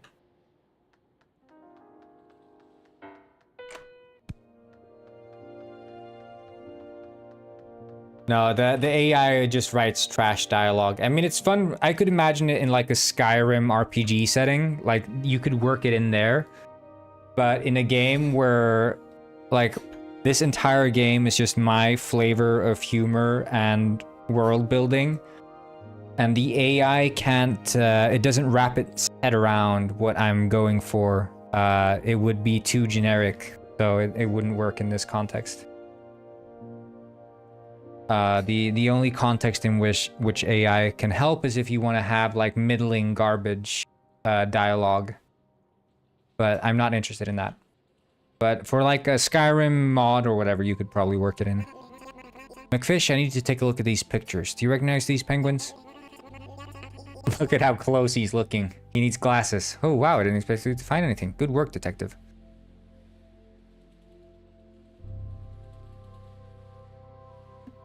Wait, we can redo that.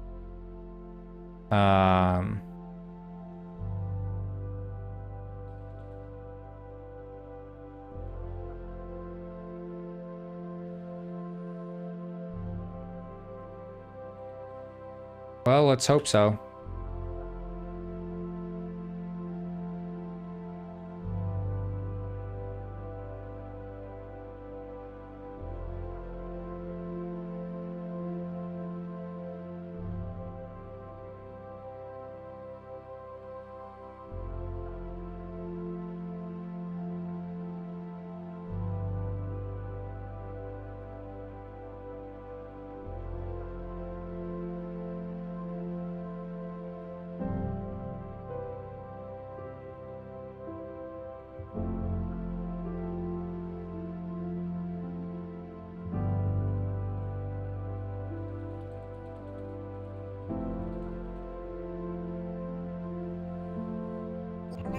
So what do you think? Could he have done it?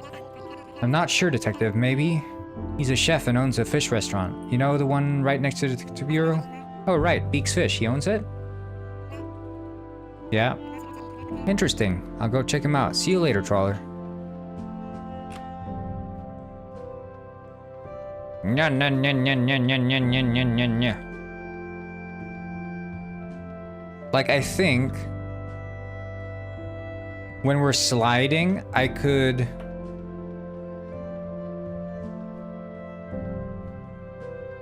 I don't know, maybe, like... I could dampen the Ys only in the event that we're jumping, but if we're not jumping, then I could not dampen the Y. We could do that. I could, like, look at that. What's up, brah? You got a booking? No, I'm a detective and I'm here to investigate a missing mackerel. See. I was wondering, is it true that you recently bought a red hoodie? Let me think. Yes, I did. I buy so many fits, I forget which fits I buy, you know? Well, you're one of two that have purchased a red hoodie in Penguin Village as of recently. And we have witness reports that place a penguin in a red hoodie running away from the scene of the crime. Bruh, what are you saying? You're saying I'm some kind of criminal? Nah, bruh, nah. I can't have that kind of energy here.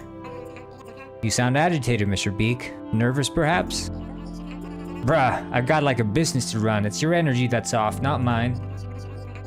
Perfect crime, Mr. Beak. Steal the mackerel, sell it for profit, and have the evidence disappear into the bellies of your customers. Nah, not a chance. I don't even have mackerel on the menu. Besides, we do things a bit different around here. See, we have this sharing concept. I'm gonna have to cut you off right there, Mr. Beak. Do you mind if I take a look around? Wherever it takes to get you off my back, brah. I'm gonna have to smoke like 3 fish tonight to balance out this negative energy. Alright, let's take a look around here.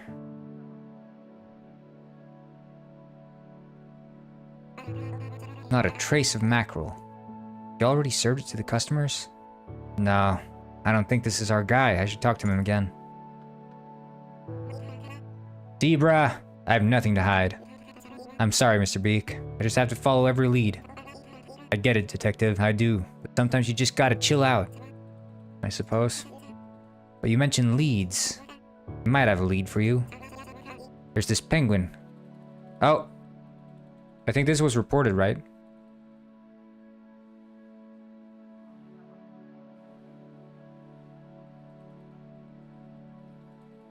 think Stephanie reported this.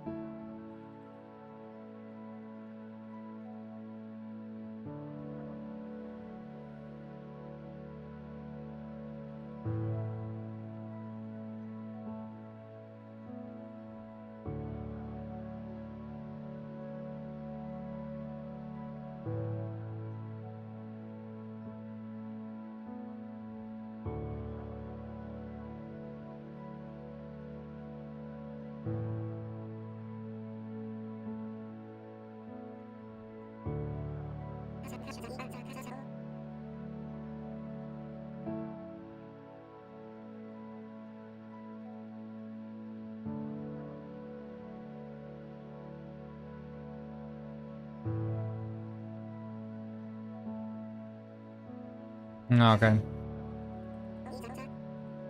You know where he lives? No clue, bruh. Guess I could ask McFish about it. Thanks, Mr. Beak. See ya. Later, bruh. Yeah, cause...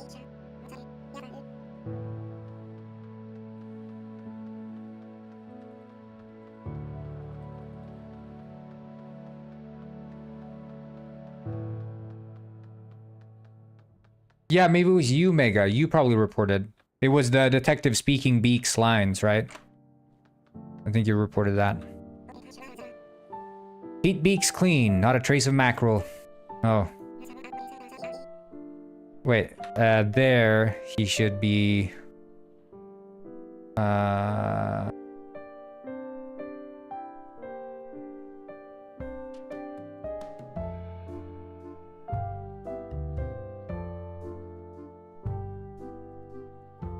See, this is the nice thing with like changing the conversations, because I can find the errors as I'm playing, and because these are just text files containing the conversation and not existing in the game, I can just edit the text files and then not save them until I'm done playing, because if I save them when I'm playing, I'm break the entire game. But I can just do the changes as I find them, which is super handy. Really speeds up working with like dialogue. Guppy, oh, I don't know. Can't think straight right now. This whole ordeal has put me in a spin. Wait.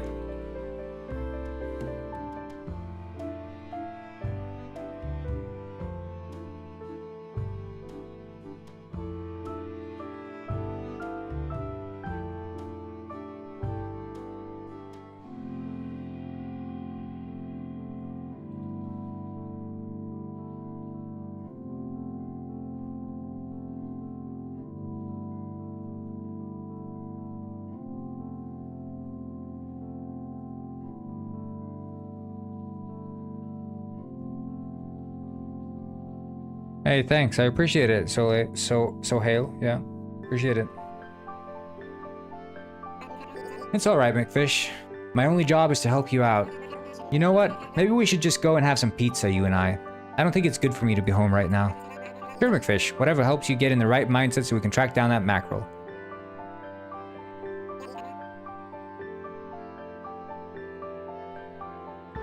Isn't this place the best?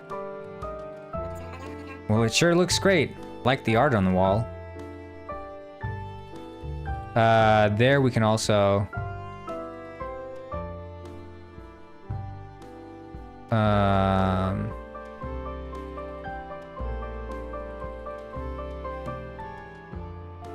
Wait, it would be,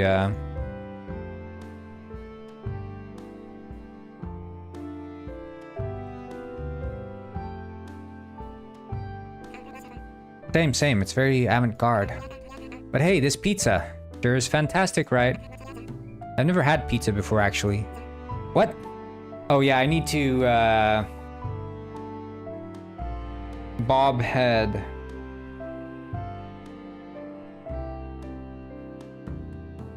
Sitting down. Flatbread scares me. Understandable. So, how are we feeling? Any new ideas? Nope. Nothing on my mind except for this delicious pizza. Hey, Hey, do you listen to music? I do, yeah. You like Buffy? Fabrizio Buffy? Sure, I listen to him. I heard he's going to be doing a show. I heard he's doing a show, yeah. Not going to. I heard he's doing. This flow's better.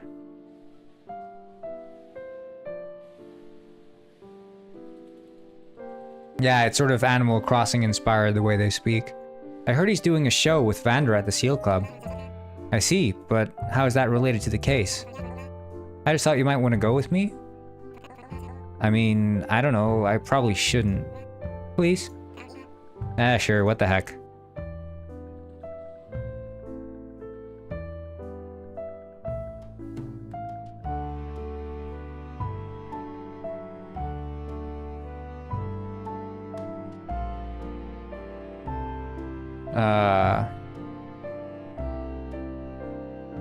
I deserve proper break. I'll meet you at the Seal Club, alright, friend? Sure, buddy, I'll see you there.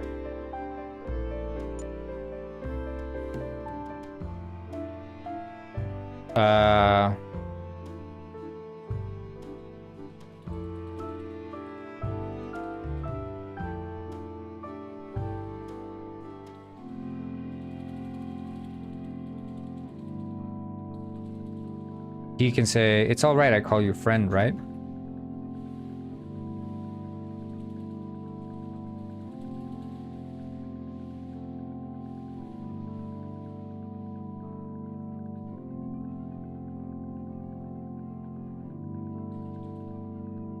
Well, the reason I don't want to use AI is because the way AI writes is not the way a person writes. A person has thoughts and reasoning behind every single line that it writes, whereas an AI just writes something that sounds like it could work. But if you're an actual writer, or if you don't even have to be like an actual writer, you'll have to, if you've written, you know, a couple of stories, you'll notice that what AI writes is generally so generic and boring that it's not even worth adding. Like, it brings the quality down adding it, as opposed to whatever quality you had before adding it. Like, it's better to keep it out than add it in, because the AI just is terrible at creative writing.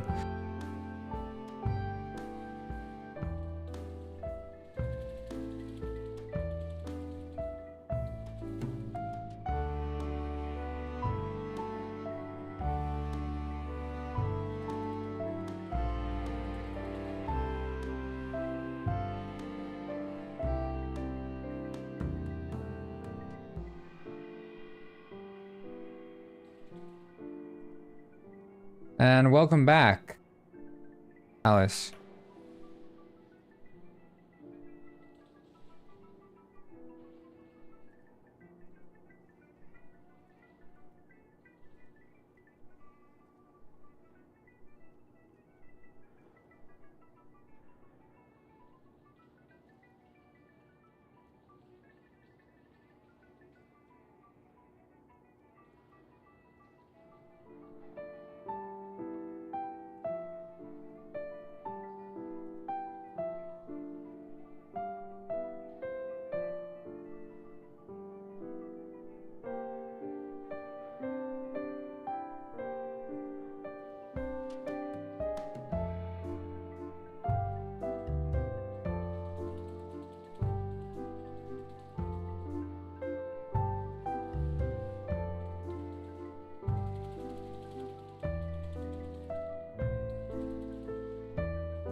I'm just trying to make it be extra sad when Trawler dies.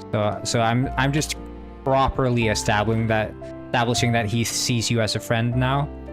It's going to be even more devastating and heartbreaking when he gets eventually slaughtered in his house.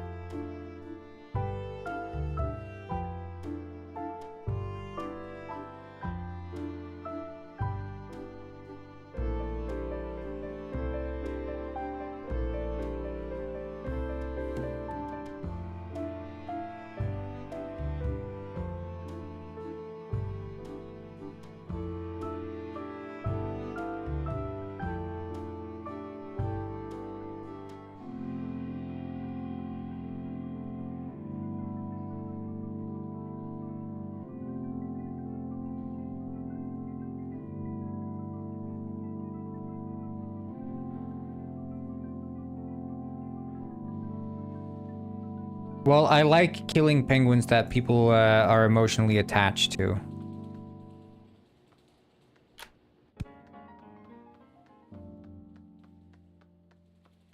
Let's go to that seal club.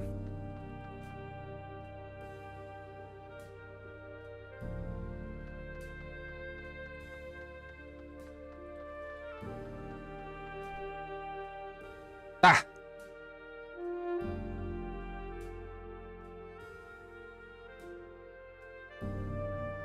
I should have saved.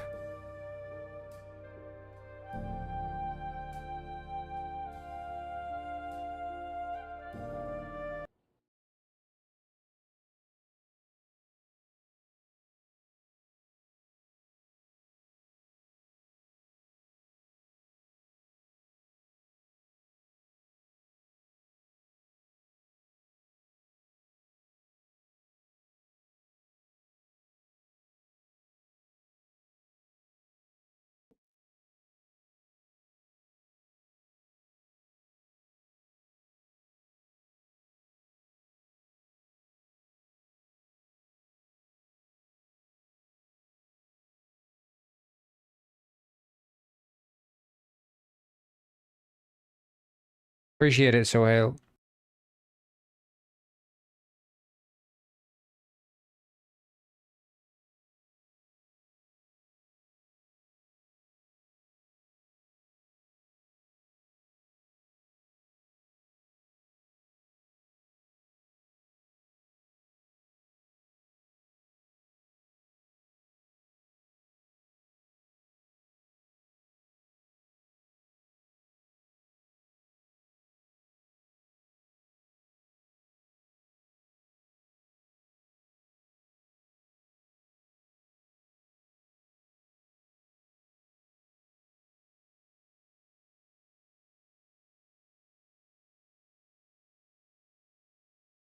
Okay, I'll try that.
Yeah, so this one was enabled, but we can just remove these. There, that's going to refresh the triggers, and then we can disable that. And then same with this one, that's fine. Okay. So this should all work now. Give it another go. And we'll just double check that it wasn't the after club that we enabled down here. Let's see.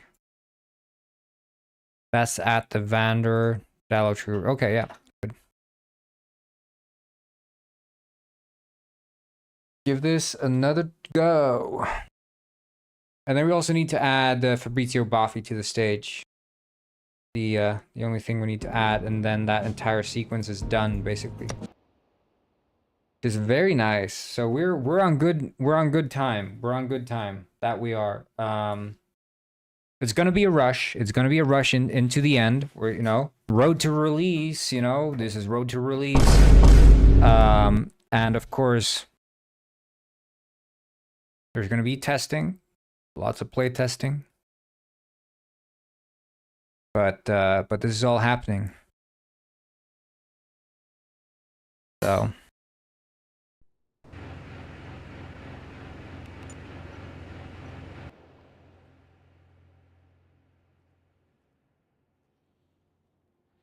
Yeah, I don't think it's saved.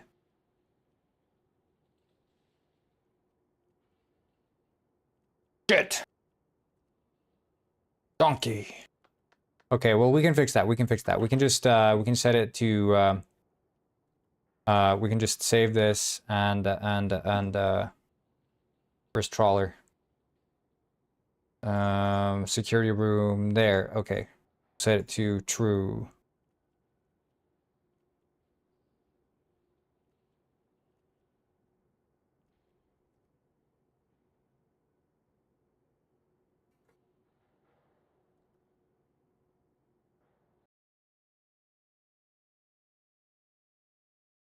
And then yeah, I think that hey, let's add Buffy. Let's add Buffy. We need to add Buffy. Fabrizio Buffy, the voice of an angel. Oh.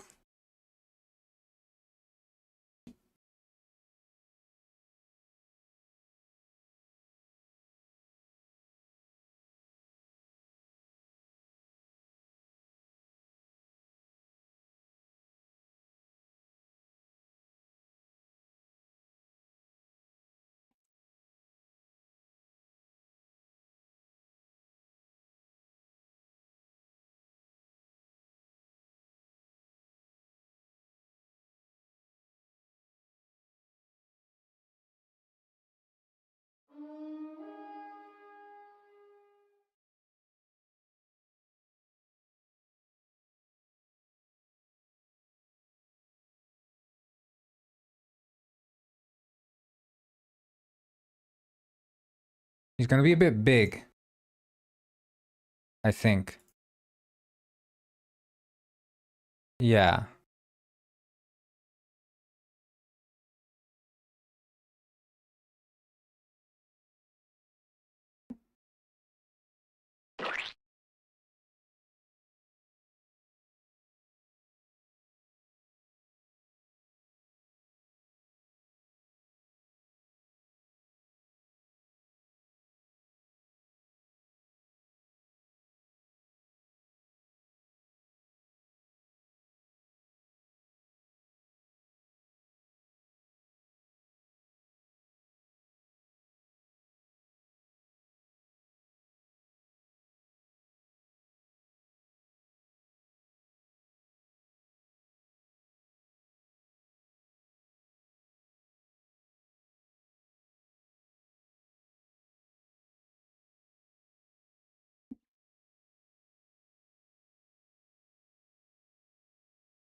Uh,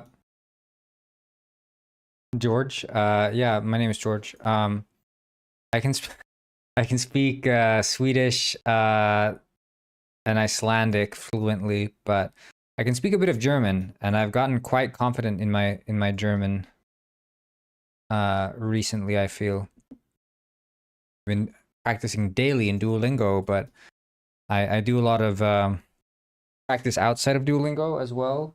But yeah, it's quite fun. I don't know, I feel like my ability to understand German is quite good.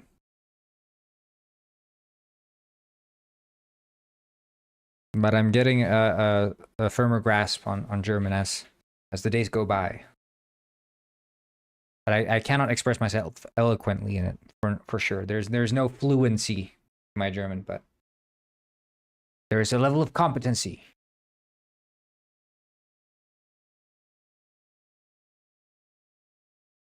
Yeah, I don't know. I never was much of a dialects guy. I never did them well.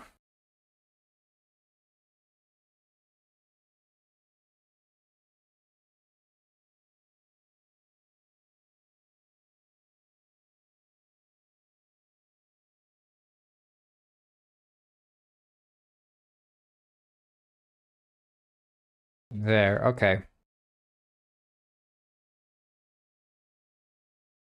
Now we're talking. Let's go.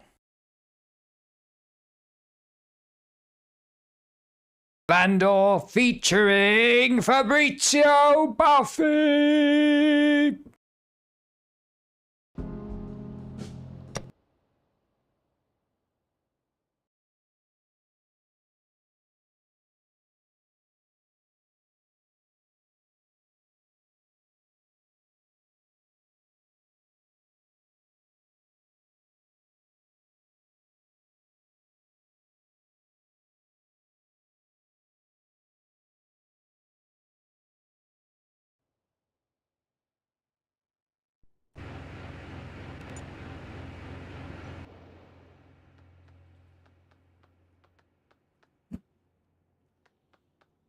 So here's what I'm gonna do. Here's what I'm gonna do, little penguin. You can stop walking right now, because I'm gonna beat your ass!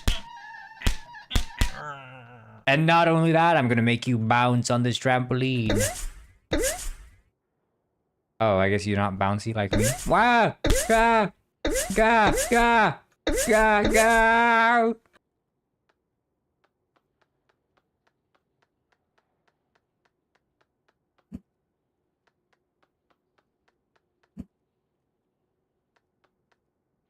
Okay, so Brawler, McFish.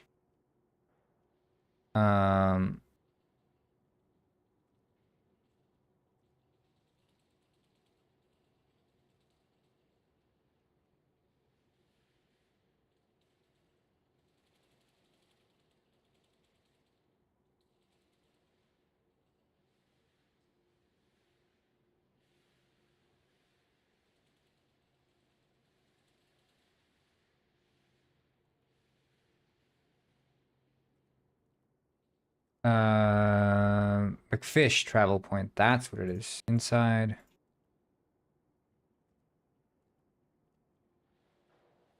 Outside. Brawler, I'm coming for you. Your days are numbered. Eat beaks clean. Blah, blah, blah. Take me to the pizzeria, you yapper. Isn't this place the best? I love this place. It reminds me of my grandma's house. She also had pizza pictures hanging on the walls. It's okay if I call you friend, right? What do we think, guys? Is it okay if he calls us friend or not?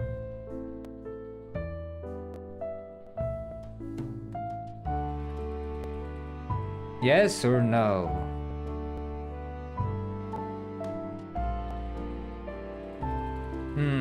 It's gonna be a no thanks for me. Maybe we should just keep this professional, alright? Of course, sorry, my bad. Anyway, I'll see you at the Seal Club.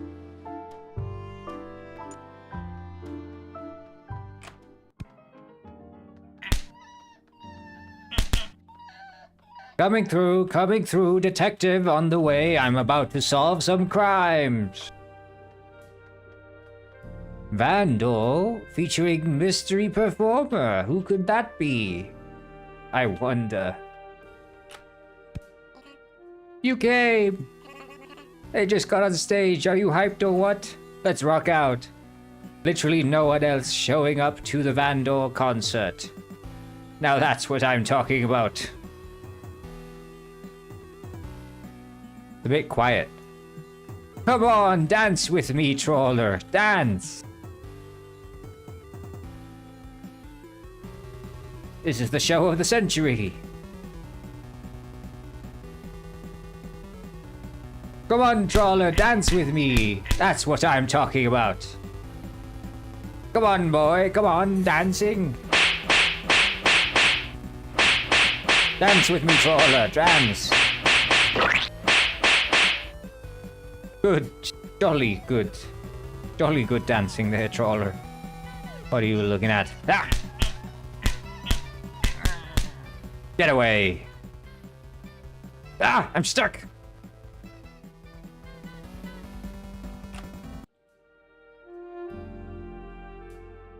Ah.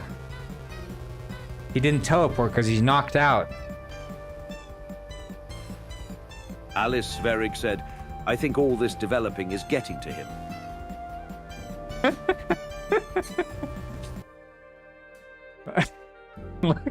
Look, he's speaking. There's no text. You can't even see the text.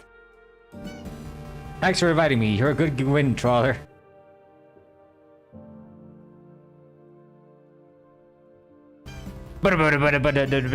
Hey, call me Finley. Yeah, I mean, you're not supposed to be able to knock out. That's there's a bit screwed up there. Bit screwed up. Just this tiniest bit screwed up there. I need to see here. Do I even warp him to the club?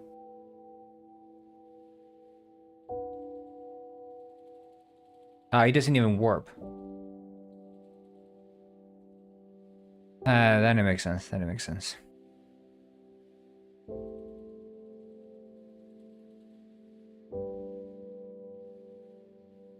Outside club. Let's warp trawler outside the club. Guppy, that's the guy that Beak was talking about, the one stealing fish from the restaurant.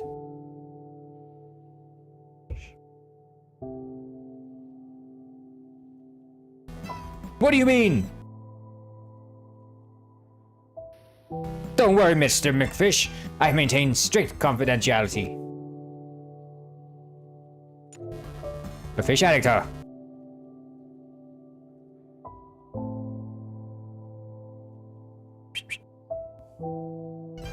A fish addiction doesn't give him the right to steal from you, McFish. Okay, yeah, this is just screwed up. Very, very screwed up. But, you know, that's how it is.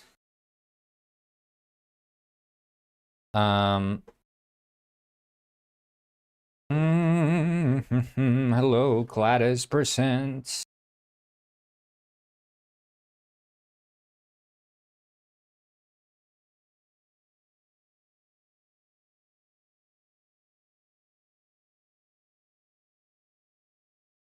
Okay, so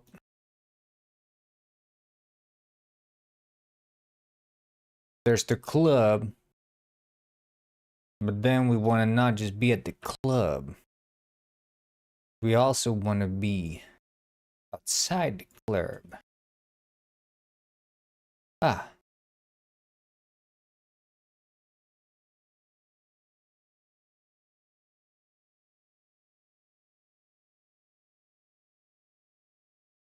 It's not all sunshine and roses.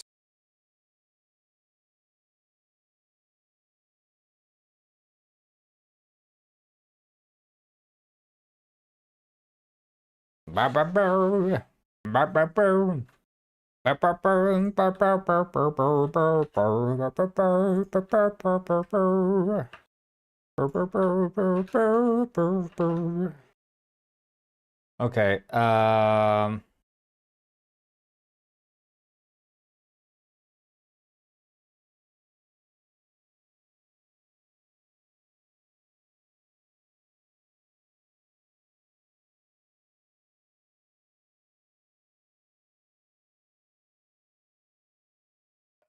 why I don't do the voice acting, it's because it's a bit too much work. The written text is far easier.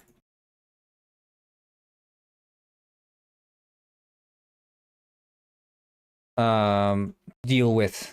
Otherwise, it's like every single line is like something you have to record, maintain audio files for, do audio balancing, and then you change the line, you have to re-record the entire thing, and you wouldn't know the amount of times I re-record lines. Just dealing with voice lines overall is a hell.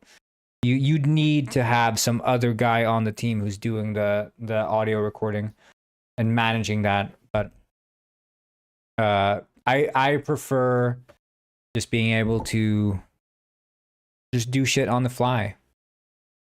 Much nicer. As an indie developer, I can't do everything. I have to realize my limits.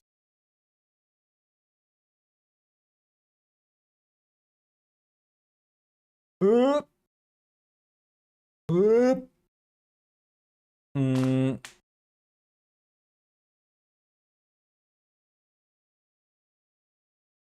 My granny said, Travi, you work too hard. I'm worried you forget about me.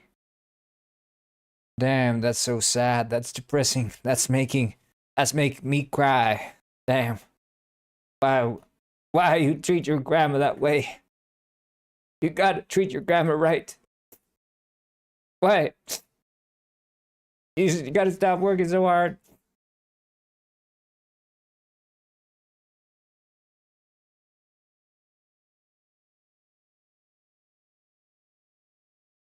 Oh, it's from a Travis Scott song. Oh, okay. Yeah, well then I don't care.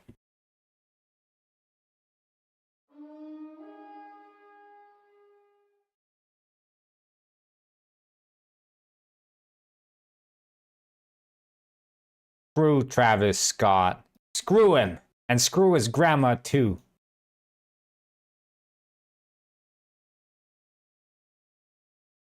Oh, you've been following me? Thank you. Thank you, Cryo.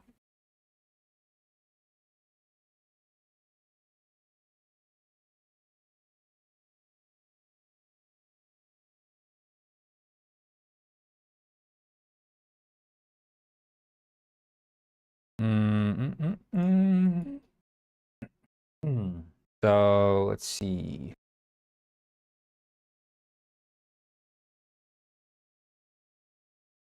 So we need to have like a proper audience.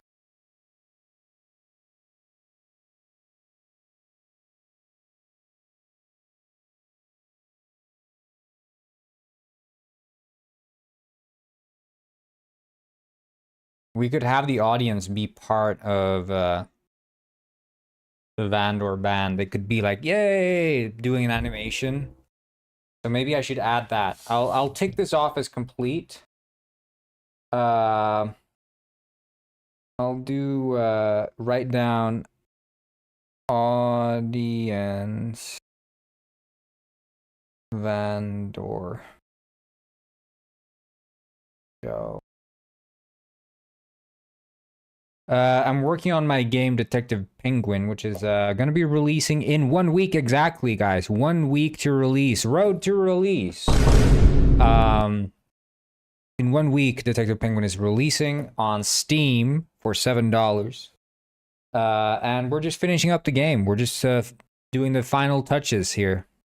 Live on stream. So I'm hyped. Everyone else is hyped. We're all hyped. This is going to be a great game. And we're all hyped. Yeah. So. But this stream is done for today, boys. We did it. The stream is done. Tomorrow, I mean, we ticked off a lot of things on the list. We ticked off a lot of things on the list here.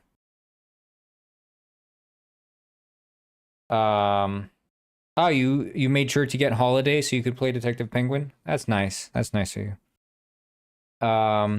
So here's what's still left on the agenda, okay? I'm gonna list down what's left on the agenda as far as I know. Okay, these are not the final things that need to get done. These are the things that I know need to get done. We need to fix the Robber and Mr. Penguin sequences, because as you know, that becomes an option for what the yeah, thank you. And as you all know, my name is George. So the Robber and Mr. Penguin are an option in which order you tackle them. So you can get the jet ski from Robber and you can get the jet ski from Mr. Penguin. Either one is fine. But when you pick one or the other, the motivation for the character to go to the other one changes, right? So when you go to Mr. Penguin, well, Mr. Penguin will approach you and ask you for help if you have gone to Robber first, and vice versa, right? Because otherwise, if you either one you approach first, the detective will say, "Hey, I need this part for the jet ski." So that's going to be sort of the motivation going in, but then that changes depending on which one you do first. So that's something we're going to have to fix. It's just some dialogue sequencing fixes. Then I want to add a tutorial, and I'm not going to do a tutorial chamber like I did with Penguin Heist because this game doesn't have any items or guns and stuff. So the tutorial is going to be basically on the boat, there's the walking controls. In the harbor, you just get the lifting item controls, and that's basically going to be it. And maybe I'll throw in the punching controls if you enter the gym. If you go into the gym, you'll get the punching controls, or I could show them when you meet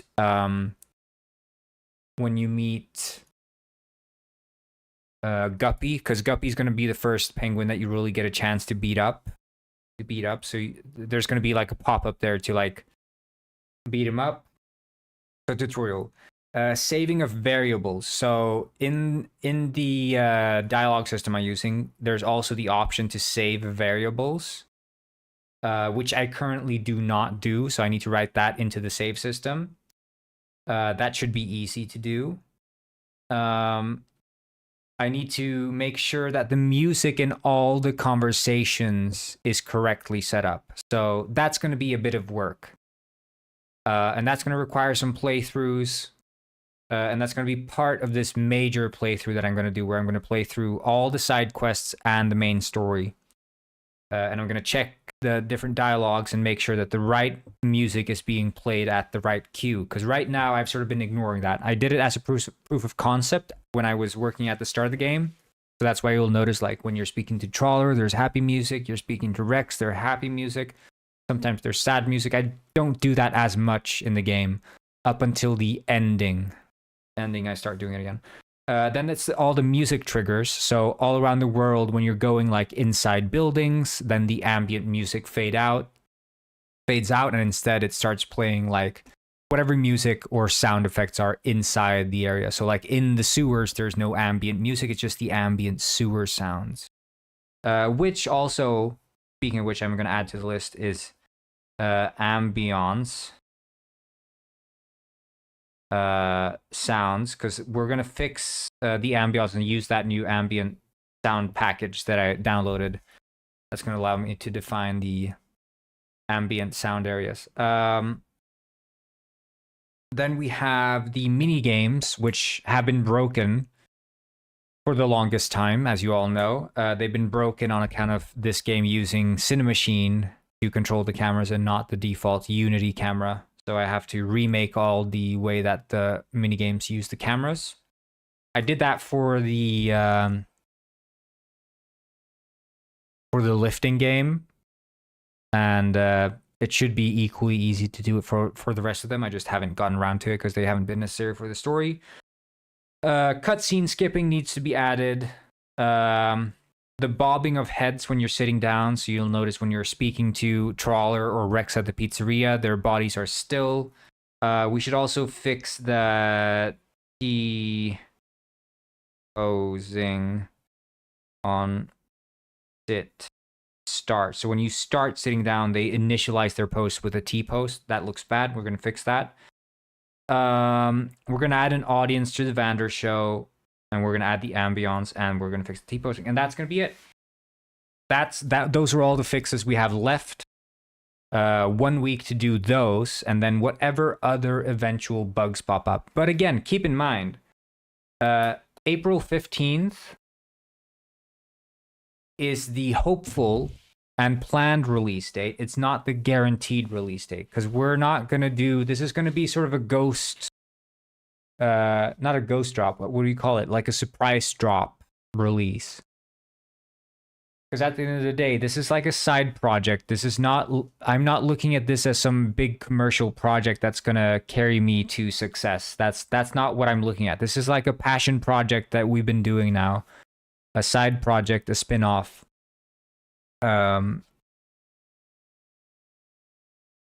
So to me, whether this game succeeds or not doesn't matter to me. I just want to get it out. I want people to play it and have fun with it.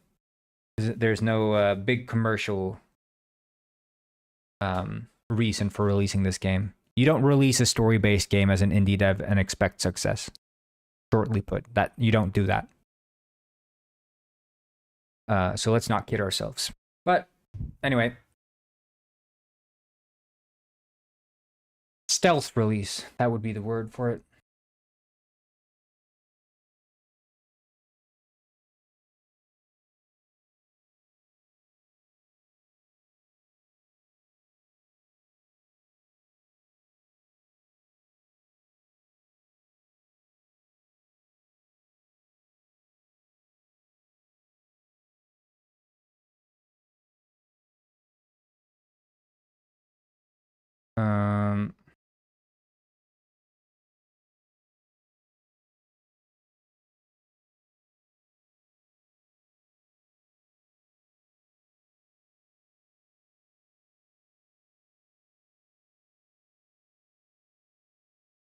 Okay, yeah, it seems like the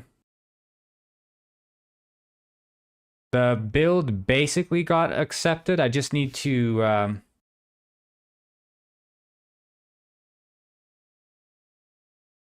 okay, so we basically have been accepted by Steam to release. I just need to change 2 things. It says that we're using Steam Cloud and